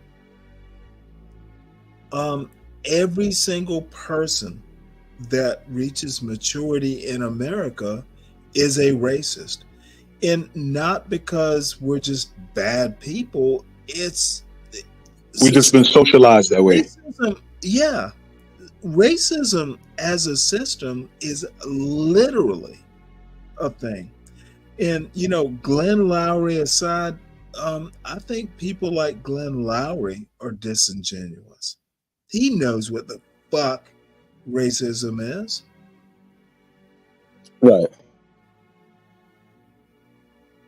So let me go back real quick. Would you compare Booker T. Washington to Thomas Sowell? Yes. So please explain. And the reason why I'm asking you to explain is because my understanding of Booker T. Washington was he was the spook who sat by the door. That he was really a Pan-African, but he couldn't be fully outward because of the time period. Washington. Now let's give Booker T. Washington credit. He played a lot of politics. And anyone who's ever read, yes, he gave the Expo speech in, was it 1898? Can't remember. But the other thing Booker T. Washington did is he played those white people like, they would give him, $1 million or whatever the amount was. He also, behind the scenes, did a lot of good.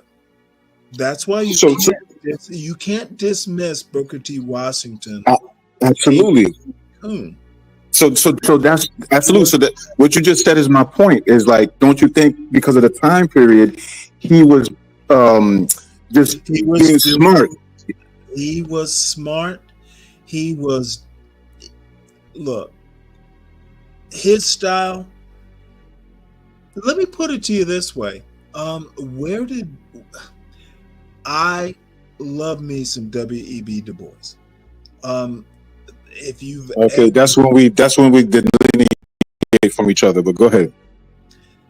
Oh, I'm a huge Du Bois fan, but not because he was effective. I think he was effective writing.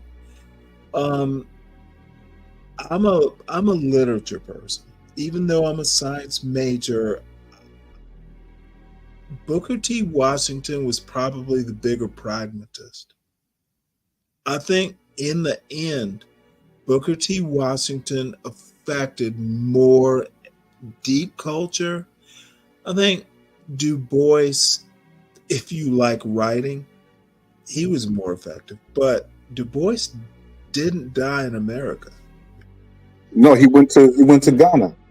And I mean, even, personally, my opinion is like, even that is kind of hypocritical because from what I know of him, he was like a colorist. I'm a fan of Garvey. He did his best to try to stop Garvey. And then he was with that talented 10th nonsense, and the NAACP. So I'm really not a fan. Even though I am going to read some of his books, we did speak about that. I'll give him a chance, but his history, I'm just not a fan of. Du Bois didn't invent the talented 10th. He just spoke it well. But it's not lost on me, at least, that Du Bois didn't die in his country. So that means, well, let me not say that. I assume that in the winter years of his life, he turned into a pro-black. Would you agree with that statement? I don't think Du Bois was always pro-black. He just saw pro-black. No, I disagree with that. You can't be a colorist and be pro-black. You can't say disparaging things about dark-skinned people and be pro-black. Yeah, you can. How so?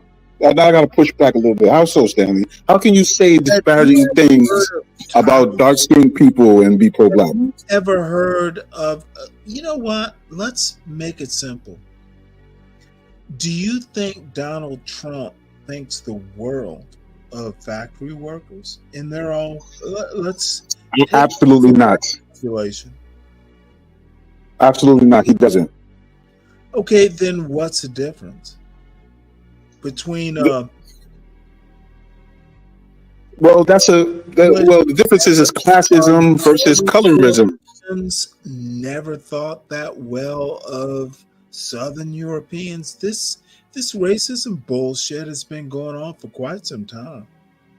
But no, Stanley, wouldn't that be considered like a different thing? That's classism. That's not racism. Say that again. Which ism is worse than the other ism? No. I didn't say which one is worse. What I'm saying is the example that you give about Trump and factory workers, I would say that's classism. Whereas Du Bois, he was engaged in colorism. So that's what I'm saying. It's two different things. I got you. I overspoke or got the time frame wrong. I think that Trump is a fake populist. He doesn't particularly care about workers. But I got that part wrong. I want to go back to, way back in the day. Like, Trump's roots are German. His father, actually his grandfather, was an immigrant. Back in those days, Trump's grandfather's days, Northern Europeans did not, if you could call it racism, the English didn't think that well of the Italians, the Southern Italians specifically.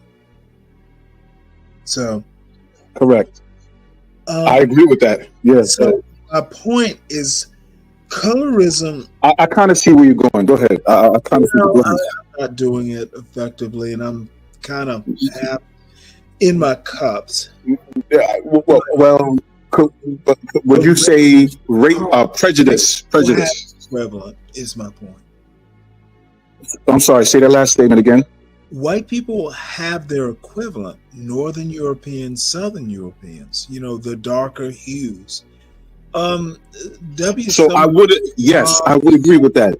That's probably where they get the racism from, because it seems to be, in my opinion, there is like a unspoken color chart, right? Like Caucasian, right? And then you go like Asian, and then maybe Hispanic, and then Black.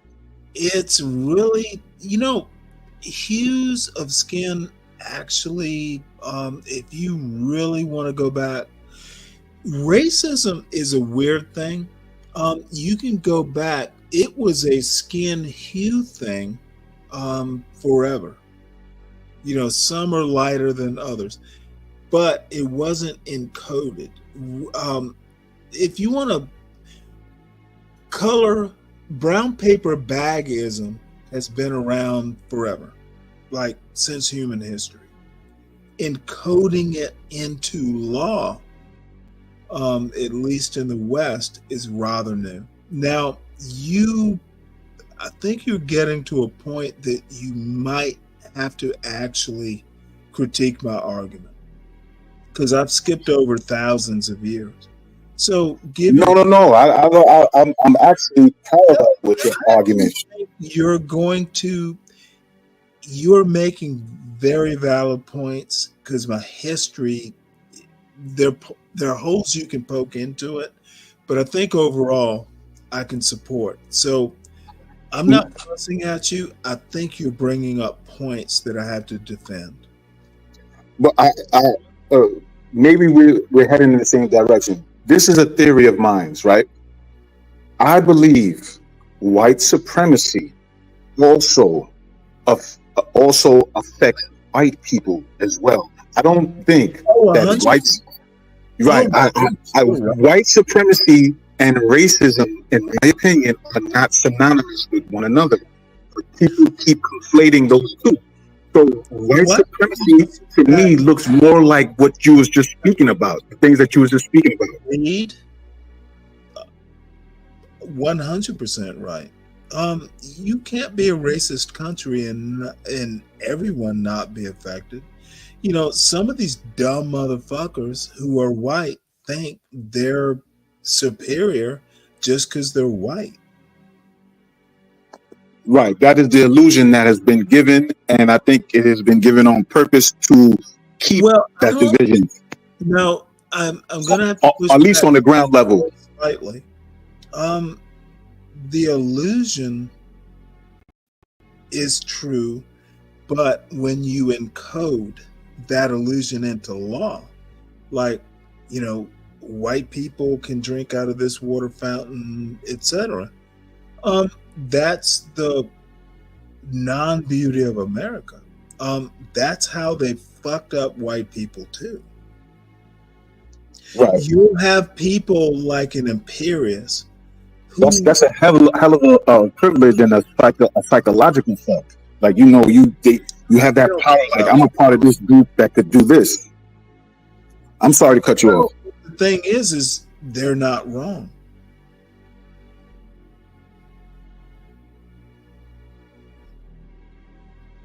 So that energy, that quote unquote privilege, you know, I think in their minds or in their subconscious, they want to hold on to that for dear life. Well, here's the deal. Now, give me about 5 minutes to roll this out. People, if you go back to, I really want you, and I'll find a book. I really want you to Google Wilmington, North Carolina, back from say 1895 to maybe 1898. The one interesting thing about the South post 1865, the working class whites have been working against their best interests for centuries. And the magic thing was, even if you're a slave driver, you're not black. You can be the plantation owner. You just have to be white as a first step. Do you understand that point? Yes. You have a step on keep hope alive. Slaves. Well, you have a step on the slaves because you look like someone. If you're handsome enough, you can marry my daughter, or vice versa. You know, if you are like the son of the big plantation owner, and you know, some little, you know, girl who grew up barefoot, you can make her your Cinderella. Black people didn't have that promise. Not, without, their caveats, of course. And my point is America was literally founded upon this. And white people don't want to know. And I'm going to go even farther. There are people who are black who will go, 200 years in the past. We are 2024. And in my opinion, that's where the break starts. There are people like me who think America's so ignorant, they don't even know to apologize. They don't even understand why there's a reparations argument. And there are people, who are DeSantis voters who go, well, you know what? It's 2024. The past doesn't matter. So, I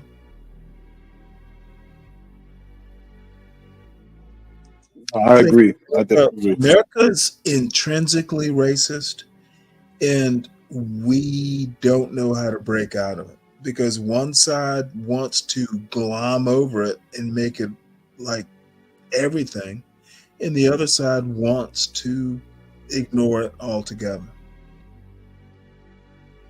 And I think it can't be fixed. Yeah, that's a toxic mix. That's a toxic brew, So I guess we arrived right back to Derek Bell then, at the end. Derek Bell, oddly enough, because your last statement, I think that was his overall sentiment that it can't be fixed. It doesn't have to be fixed. Now, I'm going to float this theory, and you are way younger. Quite frankly, you're way wiser in a lot of ways. Not at all, Stanley.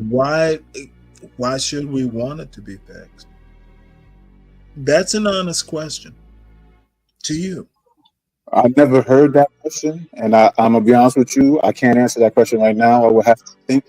I never heard, because even me as a pro-black, there is an inkling of maybe fairy tale hope that maybe it can be fixed. So I never even pondered that question as far as why do we want it to be fixed, So I would have to think on that. Not want. Why should it be? Why should it be? Okay. Should be and want to be. Now, being persnickety about this, there should be dichotomies in life. You know what? I just thought of something. Well, maybe it should, and I'm just thinking this out here. Maybe it should be because in the modern era, we have black people and white people who classify themselves as American and who share American culture, right? And and maybe that will be why it should be. I'm just working this out right now off the top. You know what? You've seen the beauty of me and Mr. Be Brave. And I also, not just Be Brave, because he's a good guy, but motherfucker, I married a white woman, and it wasn't just because I prefer. And I don't prefer white women. You know what? A dumbass woman that's colorblind. You love her. You love her as the human being. No. I know the story. We spoke about it. Like, you met her. It like I said last time when you told the story, not to be all celestial and spooky, but that was meant to happen. Your son was meant to come, and it had to come through that vehicle that way. So I definitely understand that. It wasn't, and I hear folks, and I hear a lot of folks, and Lee, you're not one of them, but when I hear some of these motherfuckers go on, well, white women are the best, that creeps me out. And you know what? Yeah, me too. If my son came to me and Lead, please hear me out, because I am motherfucking sincere when I say this. If my son ever fucking came and said, Daddy, and he doesn't call me Daddy, he did when he was a kid, Dad, I think white women, you know what? It's possible I might just fucking hang myself, because that's not why that's an extreme, man. You play, but I understand what you're saying, though. Like, but what I say is, I motherfucking failed that boy. I mean, but his is right. So there's a possibility that he can go that way. On this channel, and I think it's disgusting. That's something different, Stanley. Those people, a white girl over a black girl or any sort of girl, I'll hang myself, because, and I'm kidding, I'm being hyperbolic, but what the fuck are y'all dumb niggers talking about? Those people have trauma, Stanley. They're projecting their traumas. The N-word, Lead. Yeah. I don't like to do it. I will meet a dumb nickel. And you prefer, how about just prefer a good-looking woman who's accomplished, has an ass. I understand, feminine first, but motherfucker.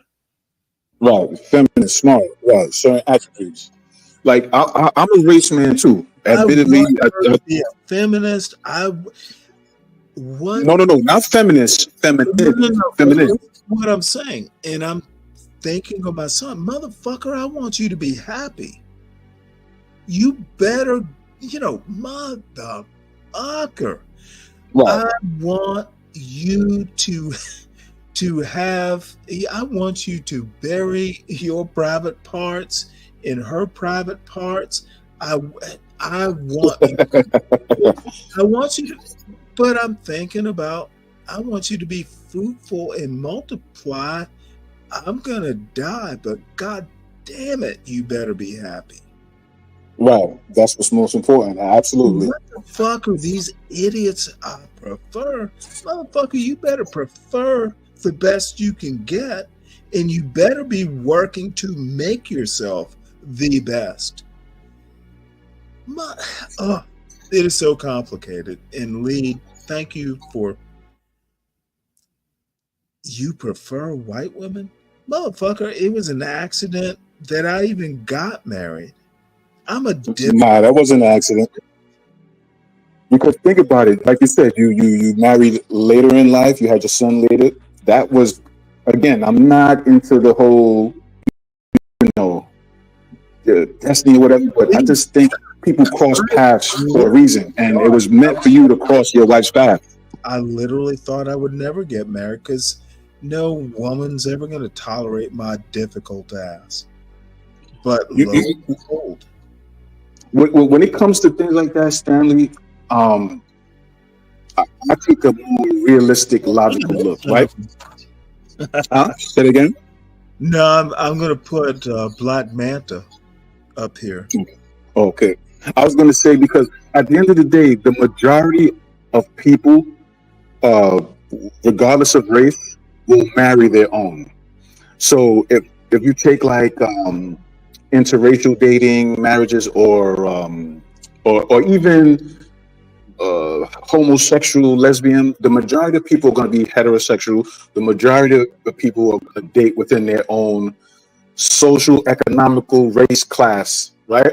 So that's not a thing. I think people just are, unfortunately, they're too preoccupied on what other people are doing. And then they also have traumas in their life. So they project, and when they project, these things come out like, oh, the white woman is this, and the white, it's like if you can't see ratchet white women, it's like you just not, it's like you're not looking, because they're there. They're there. All the things you see black women, or all the things they accuse black women of doing, white women do it too. You go on TikTok, you see white women twerking, you see white women whoring, you see white women wearing weaves. They think white women don't wear weaves because their hair is stringy. They wear weaves too. They wear wigs too. Everything you accuse black women of doing, white women do. White women wear weaves too. Absolutely. They wear weaves too. They wear Stanley, white women wear hair pieces and weaves to make their hair fuller. They do, Stanley. The only thing you might say black women might do different than white women is probably certain cultural styles, like maybe braids and dreads. But even the new young white girls, they're putting in braids and dreads in their hair too. So my point is they try to make the black woman seem like she's just the vial of the earth, when white women do the same thing. And I hope Black Manta will come up here. One thing about me, Stanley, I'm not with the gender wars. I think it's just totally ignorant and low IQ. And I'm not with the black women hate. Like, I don't get it. Like, your mother's black, your grandmother's black, your sister. Like, why are you saying these things? So weird about, well, she died last January, but now there was a white girl who called when I was in college, and my mother literally said, "Who is that white girl?" So my mother was not like multicultural in her thinking. My mother was not happy with me marrying a white woman. But you know the difference, but you want to know the difference. Motherfucker, I was 39. What is my mother gonna tell me at 39 who I'm gonna marry? So, and you know what? My mother would know better. Now, my mother probably had a couple snide remarks, but you know what? I would look at her and go, Mama, I'm happy. So, and that's what's important, right? You have to be able to. My mother was a very strong woman, and unfortunately or fortunately, my personality, I could make a snide remark. However, a man. See, this is the point that I was trying to. I'm sorry. Go ahead. No, go ahead, Lee. Because this is the point I was trying to make with Linwood, but it ties in here. Whatever you're into, you be into it. Don't worry about what other people are doing. If that's what you like, that's what you like. If that's what you don't like, then that's what you don't like. Stop proselytizing people. Stop trying to force your ideas on people and thinking that this is right for you. No, it's right for you, not right for them. Okay, well, lead knowing like details like words. No, motherfucker. You have to be able to separate what like romance. We're not living romance novel. That's a book. Like romance, like in real life, is not a book. So, and good for you. People like you, and I'm going to use the word just to normal niggas know the difference. Yes. I hate using that word, but it's normal niggas know the difference. Right. God damn it. Yes. So. Hey, Stanley, man, it was good talking to you. I got to drop off, but great convo as usual. Hope I'll talk to you again. live your life. It's probably getting close to the karaoke. Yeah, but it was good talking to you, man. Enjoy the rest of your evening. Yes, sir. Lee, All right, have a good one. Always enjoyed it totally. All right, peace, man. Bye. All right, motherfuckers, don't leave me up here alone. So I'll drop the link. I'm sure Portia is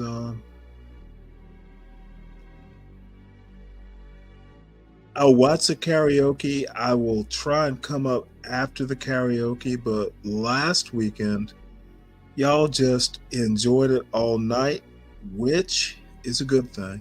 Y'all young folks. I actually watched a lot of the karaoke and I was happy seeing folks. And no, I will not sing, I will watch. That's what old people do.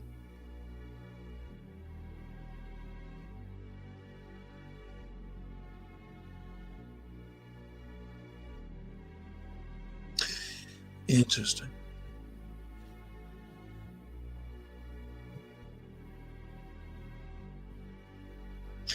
Chris, come up here. We've never talked. Ask me a question. Most of my answers are no. DiCapriano, I have to express my appreciation again. Thank you so much for thinking of me. And Mr. Manta, now, did your wife teach you how to make good tortillas? And that's not racist. A good tortilla, I can do corn, I can do flour, but you also your sense of humor sometimes is actually funny. So feel free to come up, but I need to know, can you make a good tortilla? I actually have to know this.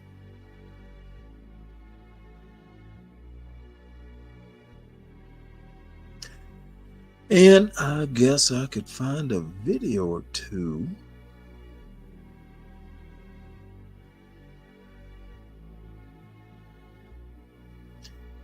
As filler. Now, who wants to know how to make focaccia?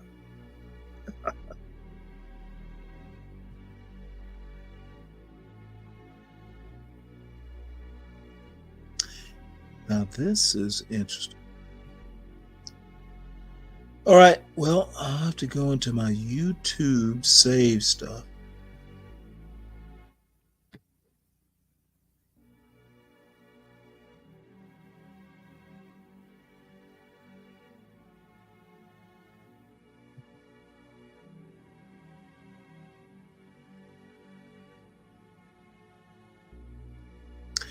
Well, here's my girl.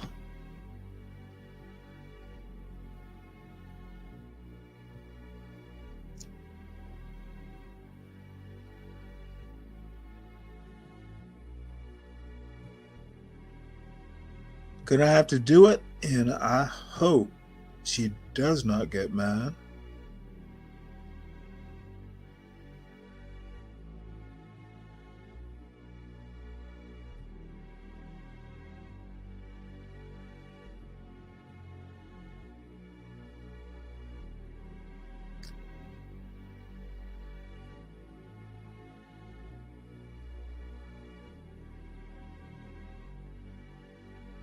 So we are back with another adventure video for you guys. Now, Me and this is the woman I want to be my girlfriend. But oh, I it'll got you. never happen. Seriously? Oh my god. Oh my god, no. Oh. And she can fish. You go through the bush and enter in a paradise. Oh wow. Nice. All right, guys. So we're heading down to the water because we're about to go diving. I want to target specifically sea crab. I've never caught sea crab before. Always wanted to. Raj always I catch them. I can never. So, but Raj says that they're in the water. We just need to search. And I've realized that when I was diving a lot, I wasn't looking for them. So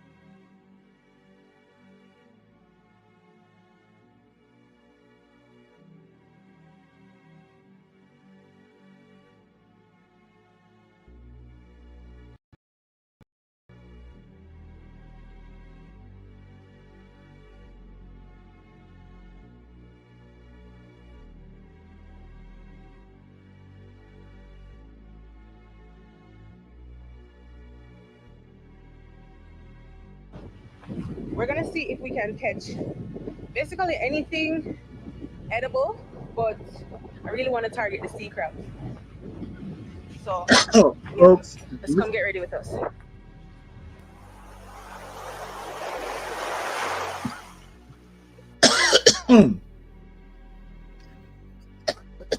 This woman is the bomb.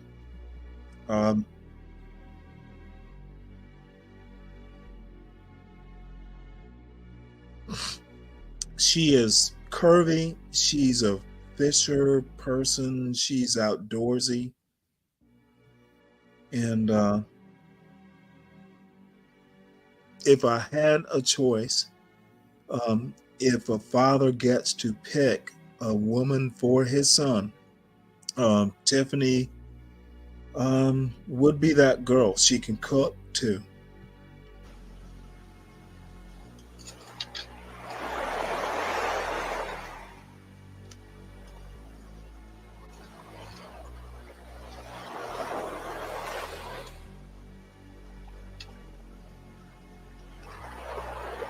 And Chris, I got you. I won't use curse words.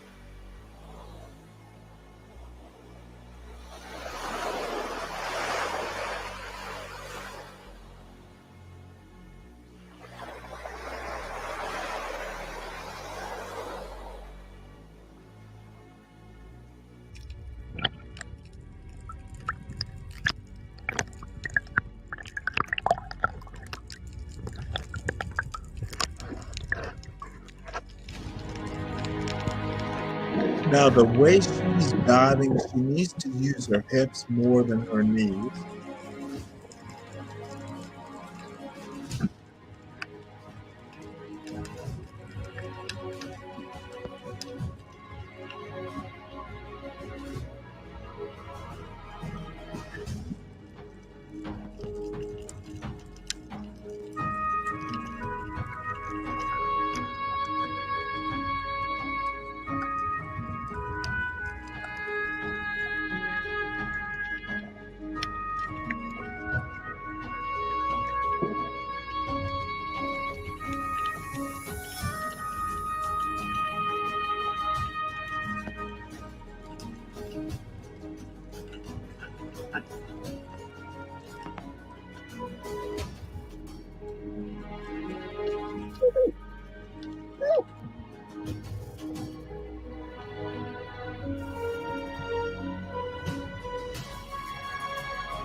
Hey, Black Manta, let me know. I mean, this might be a little too quiet, and I love watching Tiffany Silver. Fishing is kind of my thing. Oh, shit. Tough guy. Tough Yo, guy, my bad. what up, nigga? What's going on? Why you over here by yourself? Fuck it. I'm watching Tiffany Silver. Fishing? Now, You like watching people go fishing? fuck yeah. I'm a fisherman, man. You didn't know? I thought you was a cook, nigga. Shit. Motherfucker, I can fly fish. That's But how why good why I am. you over here by yourself though? When they're doing the other stream? People, what other stream? John and they talking to Bob about being a pilot. Oh, Bob's over there. I don't give a fuck. Well, no. Bob was just over here a while. I don't care. Look, now I have to give John a compliment. You know, they're talking. I don't want to get too far afield, but okay. There'll be karaoke. Are they doing that nice here? Or are they thing doing about that there? Or where? Portia and all those guys. You know what? Black man wants to watch a beautiful. You don't know who Tiffany Silver is, do you? Tiffany Silver. Okay, hold on one sec. This woman, I've been watching her for quite some time, and she is young, and but if I had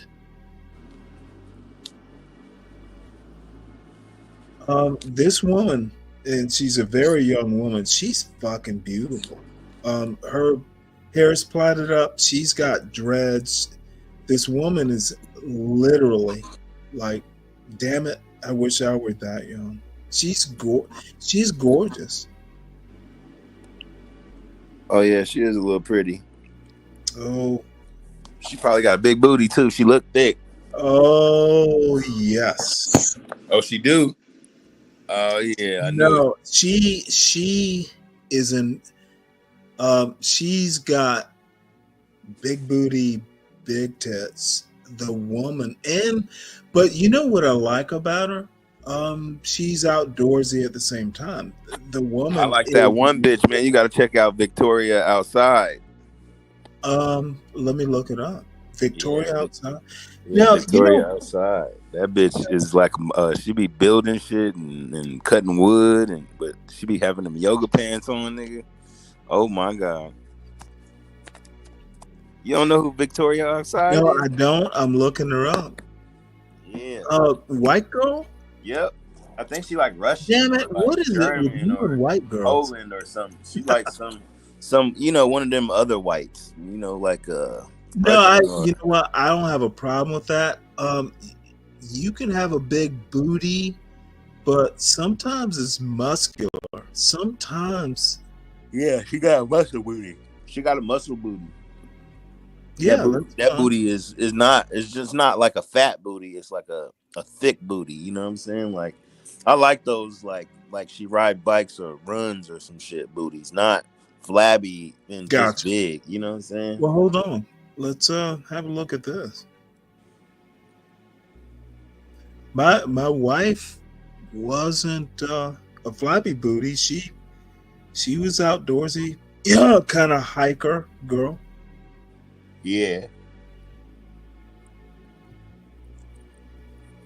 Nah, motherfucker, would you go out with her? Like on this snowy trail? Hell yeah, I'd be fucking. Yeah, okay. Nigga, it'd be hot as a motherfucker in that tent, nigga. Nigga might need to go outside and get some air, nigga. Shit.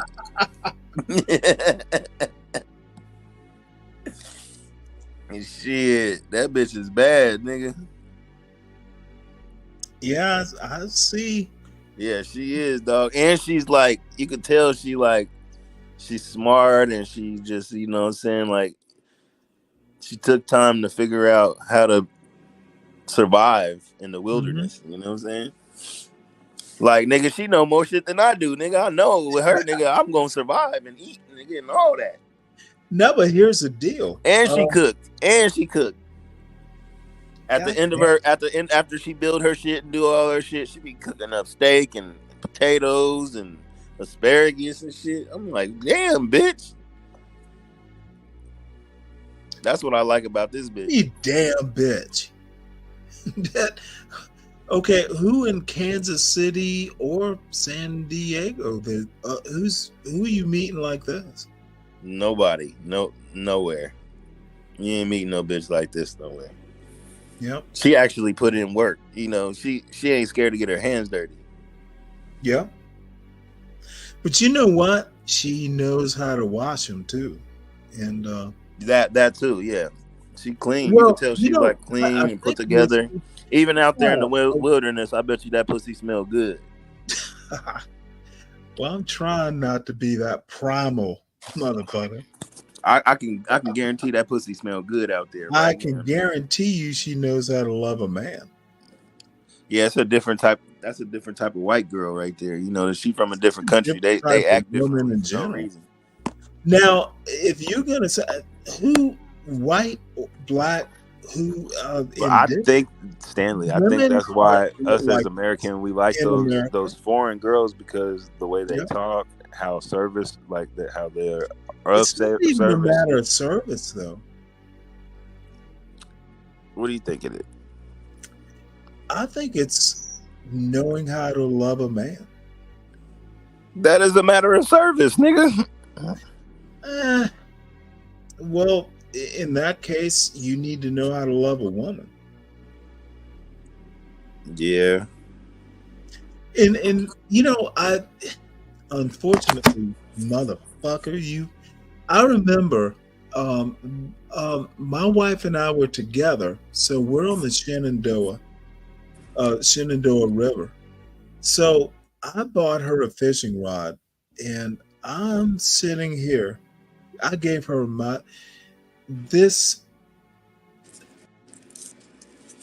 I'm stringing her fucking rod because I bought her a new one. And I gave her go ahead and fish with this. This woman is catching fish, and I'm sitting here stringing her rod. And I knew I was in love with her, but I was like, well, whatever. Just because she can fish, nigga? Oh, my wife was a better shot than I was. My woman was outdoorsy.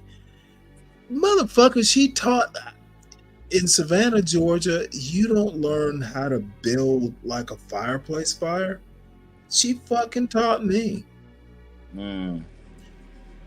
But, and this is why I'm never so into gender roles.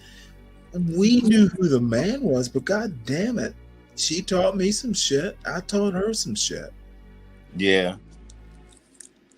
Let me tell you something that always stuck in my mind. My wife used to spank my son. And we're talking like 2 years old. She swatted him on the diaper. And you know what? This wasn't a conversation, tough guy. I literally told her, don't you ever spank my son again. No, you're laughing? Motherfucker, I looked her in her eye and I literally told her how you're going to raise my son. There was no fucking goddamn stutter. You will never do it. And you know what? I guess if it had to be done, I would do it, but you want to see a natural blonde white girl listen to her black husband? She did it when I fucking told her how it was going to be done. Yeah. And you know what? I know I sound pussy and soft voice and all this bullshit, but that bitch knew what was not gonna happen. Well, you put I'll your foot bring down. this motherfucker down if you don't listen to what I'm saying right now. And she knew it. I knew it. My son wasn't around, of course, but God damn it, don't you defy me ever. And that was that. Never. Yeah, do you see this bitch building shit? You see how she be doing that shit? Motherfucker. Out there in the wilderness? Look at her. Don't you ever take my son. Ever. I hear it. Ever, bitch. I think what I need you to take away from this is you can make a direct point to a woman without being a barbarian. Yeah, you ain't got to touch them. You just got to find out what they like and take it away. Well, by that time, we were married, but I defined how my son was going to be raised, and that was the most important thing. No white woman is going to spank my son. He doesn't need to be spanked. Man, something about this white bitch, man. I don't know what it is about that bitch, but I like that bitch. Wait, you said it. You can't have her. Which hey, man, if I met her, I might have a chance, nigga. I could talk, nigga. Don't get it fucked up. She might say, "Motherfucker, build me a fire." Without matches, bitch. She be doing that shit though. She be hooking it up. No, I watch every single one of her videos. Hair. Every time she got a video, I watch. You know what? Her hair looks pristine, and she's touching technology. She's not living in the wild. I think some of these companies be trying to get her to, you know what I mean, like show their shit off. That's what I think. Because she's monetized, I'm sure. She got a whole bunch of followers. So I think companies might hit her up like, hey, can you use this product in your next video type shit. You know, it's just advertising. That's how she probably make her money. And she be cooking and shit too. So she be having these like little stoves and these little like, you could tell companies be sponsoring her. Told you she about to start cooking, nigga. She about to hook it up too. It's gonna be warm. She gonna have a fire. She gonna have a bed. She gonna have food. And she just sit there quiet, eat her food. You know what I'm saying? Like you can actually, if you turn it up, you'll hear it. It's just quiet. It's just you can hear like you know what I'm saying, the fire. You can hear the cooking. You can hear, you know what I'm saying, just like peaceful and serene. And she fine, like, man, that's a beautiful atmosphere to be around. You know what I'm saying? She's making her little tea right now.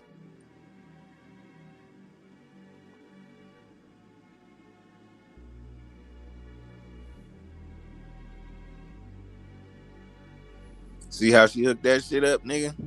She over there kicking it.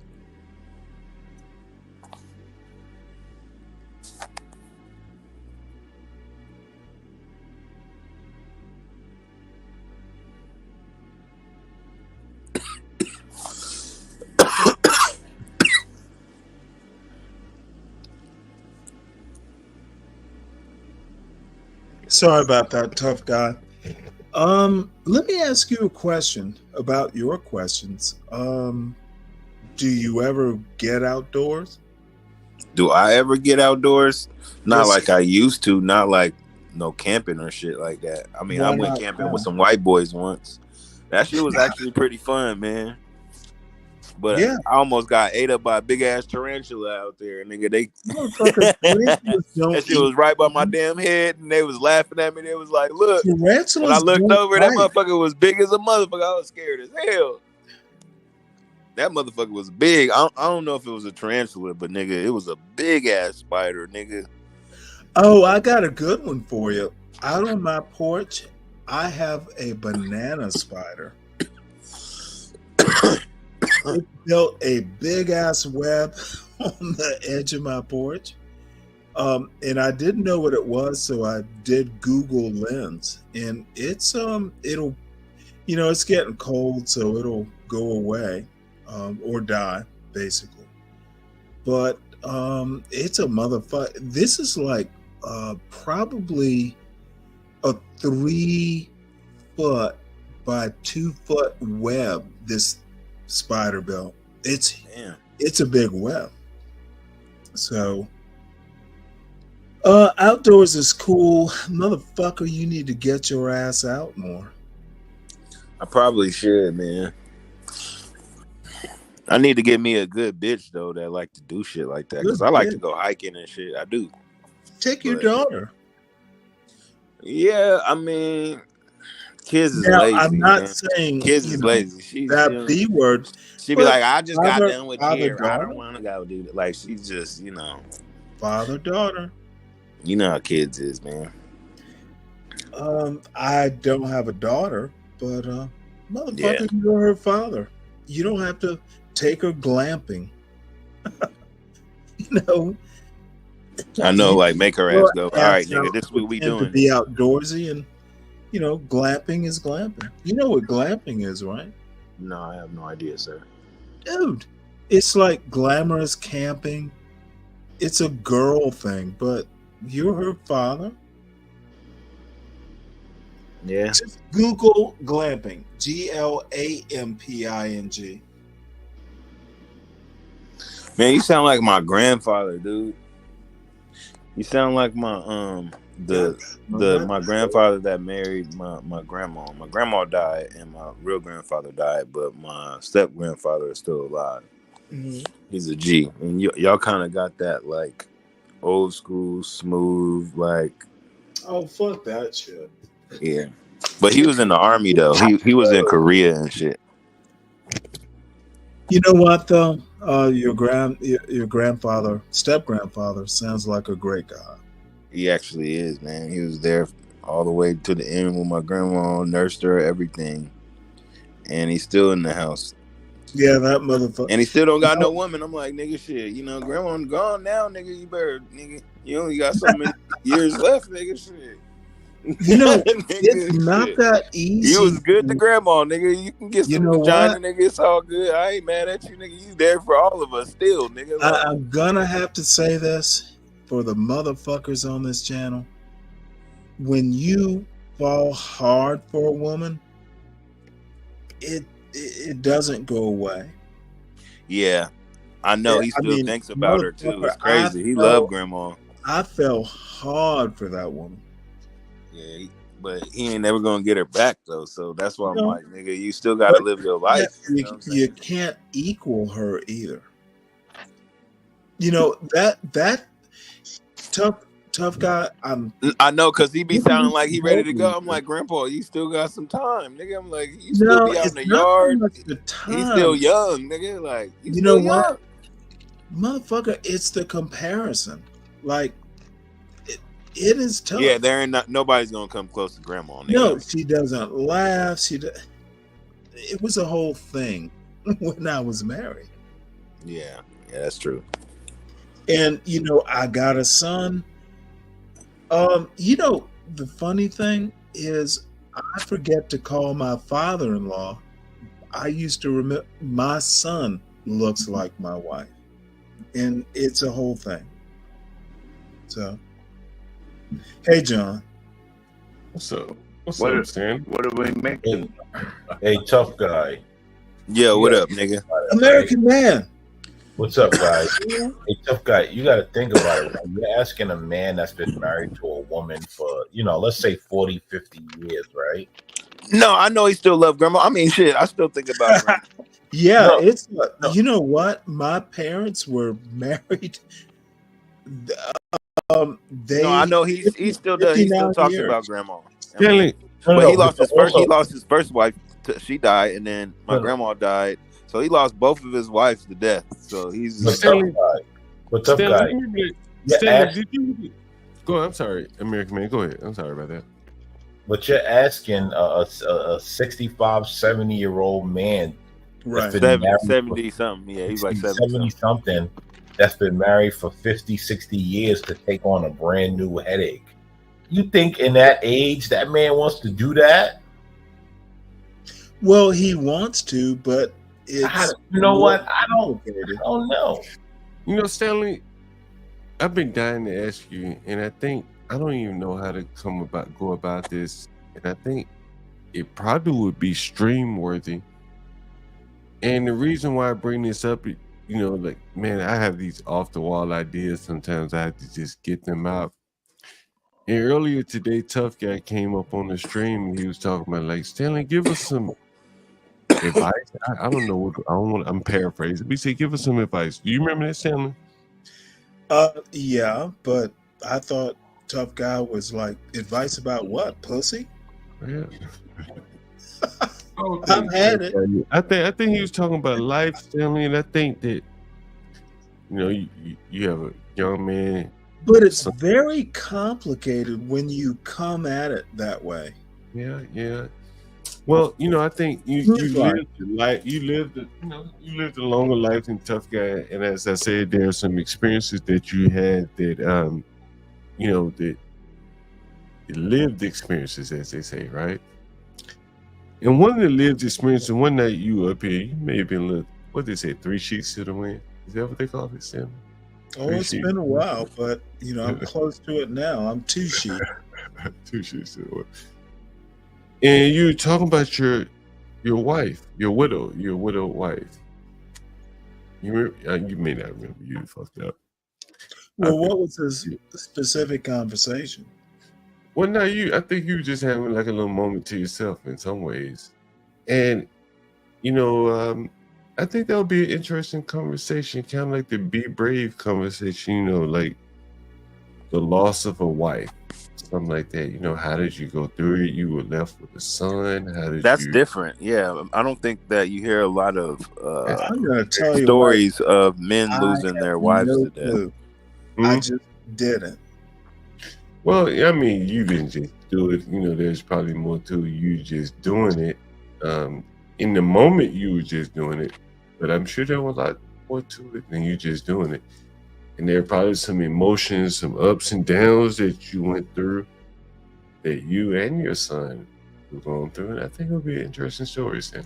Were you ever, what's that word I'm trying to think of?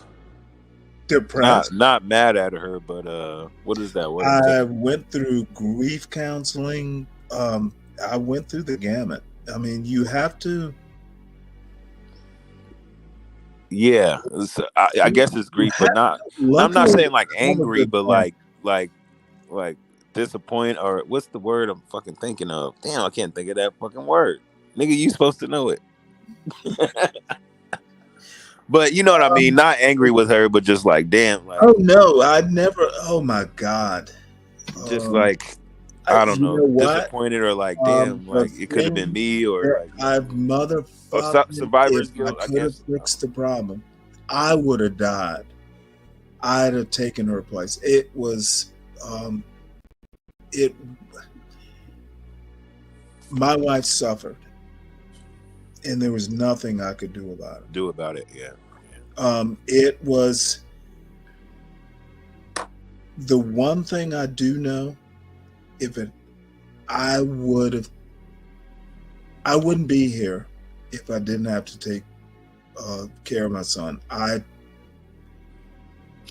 She suffered, and the worst thing, a man, and there was not a goddamn thing I could have done about it. I bet nothing. I mean, she got sick, and she was gone in 2 weeks. Wow. Damn, that shit was rapid. It was. Was that COVID? Was it COVID that took them, Stanley? No, it was sepsis. She, after a week, I literally was like fucking getting plans for building a ramp. If she survives, I just want her to come home, and boom, it was done. It was, and I don't want to belabor this point. You don't plan for that. And you know what? One thing I'm gonna actually say, thank God I'm black. You know, who knows? You pull every string, every mental string, everything you can do to survive that kind of experience. So, why you say thank God you're black? I don't know. You know, the myth is black people. Hey, John always asks that question, like, what's the real benefit of being black? like what do you get from being black? It's a joke. No, I ain't know. I was just asking. I didn't know if I didn't catch the joke. Okay, fair enough. No. I actually don't think it was a joke. Y'all talking over each other. Go ahead, one at a time. Well, it was just a joke. Oh, yeah, okay, fair enough. All right, what'd you say, American Man? I don't think that was a joke. I actually think that Stanley. I know Stanley jokes it off, but I actually think he meant something more to them than. Well, I'm sure I did, but let me tell you what I did not go through. I didn't go through like being poor because of medical bills. There are a lot of things. I'm good. I got my son, where he needed to be, or where I think he needed to be. His mother would want to put him into the Naval Academy. Portia, we can still always do a song hour. You know what I'm saying? Somebody Here's the deal. I'm okay. You can do a song hour. It don't have to be like a karaoke night. You know what I'm saying? I get to hang out. Song hour. You know what I'm saying? Wonderful bunch of guys. So. Yeah, but yeah, man. I don't know how that feels. I mean, to have a girl you love and then she die on you. That's fucked it's up. It's hard to. She didn't just die. She, But the thing. No, I don't fuck with a bitch before, and she died before, but she wasn't like my girlfriend. She died in a car accident. It was just like a bitch I fucked, and I was like, damn, that's fucked up. Like, you know what I mean? Can't convey. Like, damn, I just fucked her. You know what I'm saying? The other day, that shit was crazy. Be concise, nigga. We don't want to hear the whole fucking story about some bitch died in a car wreck, nigga. We got it. Here's the deal. This nigga over here, Stanley lost his wife, and this nigga over here talking about I fucked with a bitch one night. Here is the. I'm just saying that's like the closest thing that I could think of, nigga. I'm sorry, nigga. Shit. You got it. Like I fuck with a bitch that died before, We got it. Don't repeat it again. We got it. The best way to deal with it is pray no one else goes through it. I pray my son, and I'm not a praying man, but I actually pray no one goes through that. Wife, losing husband and vice versa. I pray my son, my niece, my nephews never go through that. Stanley. So we go. Stanley, I got a real question to ask you. I know you loved her, but did you ever cheat on her? No. Motherfucker. Now, here's the thing about she was 38, I was 39. And it's weird when you get married that old, because I literally thought I would never get married. I told her straight up, if you cheat, and you know what? We agreed on that. And if you cheat, we're done. Period. I was just wondering. I wouldn't ask you that question. I had an opportunity. A lot of men cheat on their girls, so I was just asking. The myth about married men, women will throw their asses at you. Exactly. That's all the time. Especially when you got the ring on. That's like a bitch magnet. Never even thought of it. You want to know what's interesting, Stanley, is that when you say I would never wish it on anyone, you know, that I understand, because I've seen, you know, there's certain things that you see and you realize, like you look at it and you're like, yo, this is something you never want. Like Motherfucker, you take it for granted. Yeah. Yo, when I watched a buddy of mine pass away at 18 and I went to his funeral and watched the way his mother reacted, till this day, I'm scarred from watching that. That's something you never want to wish on anyone. Well, 18 is even worse. I mean, it's the most scarring thing. It's one of the most scarring things I've ever seen, to watch a mother react to her 18-year-old being buried. It's like, so when you say like certain things you don't wish on people, I get it. Because there are some things you're like, yo, this is beyond, like, nah. I wish the best for you. But well, you know, the best will happen. I think. And now John's gonna be pissed off when I give him a compliment. You know what? I wish I had your aplomb. I just, you know, I'm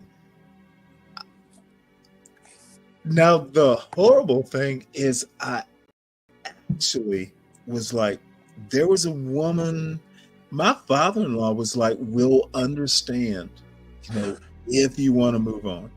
So I made the goddamn mistake of getting interested in a woman.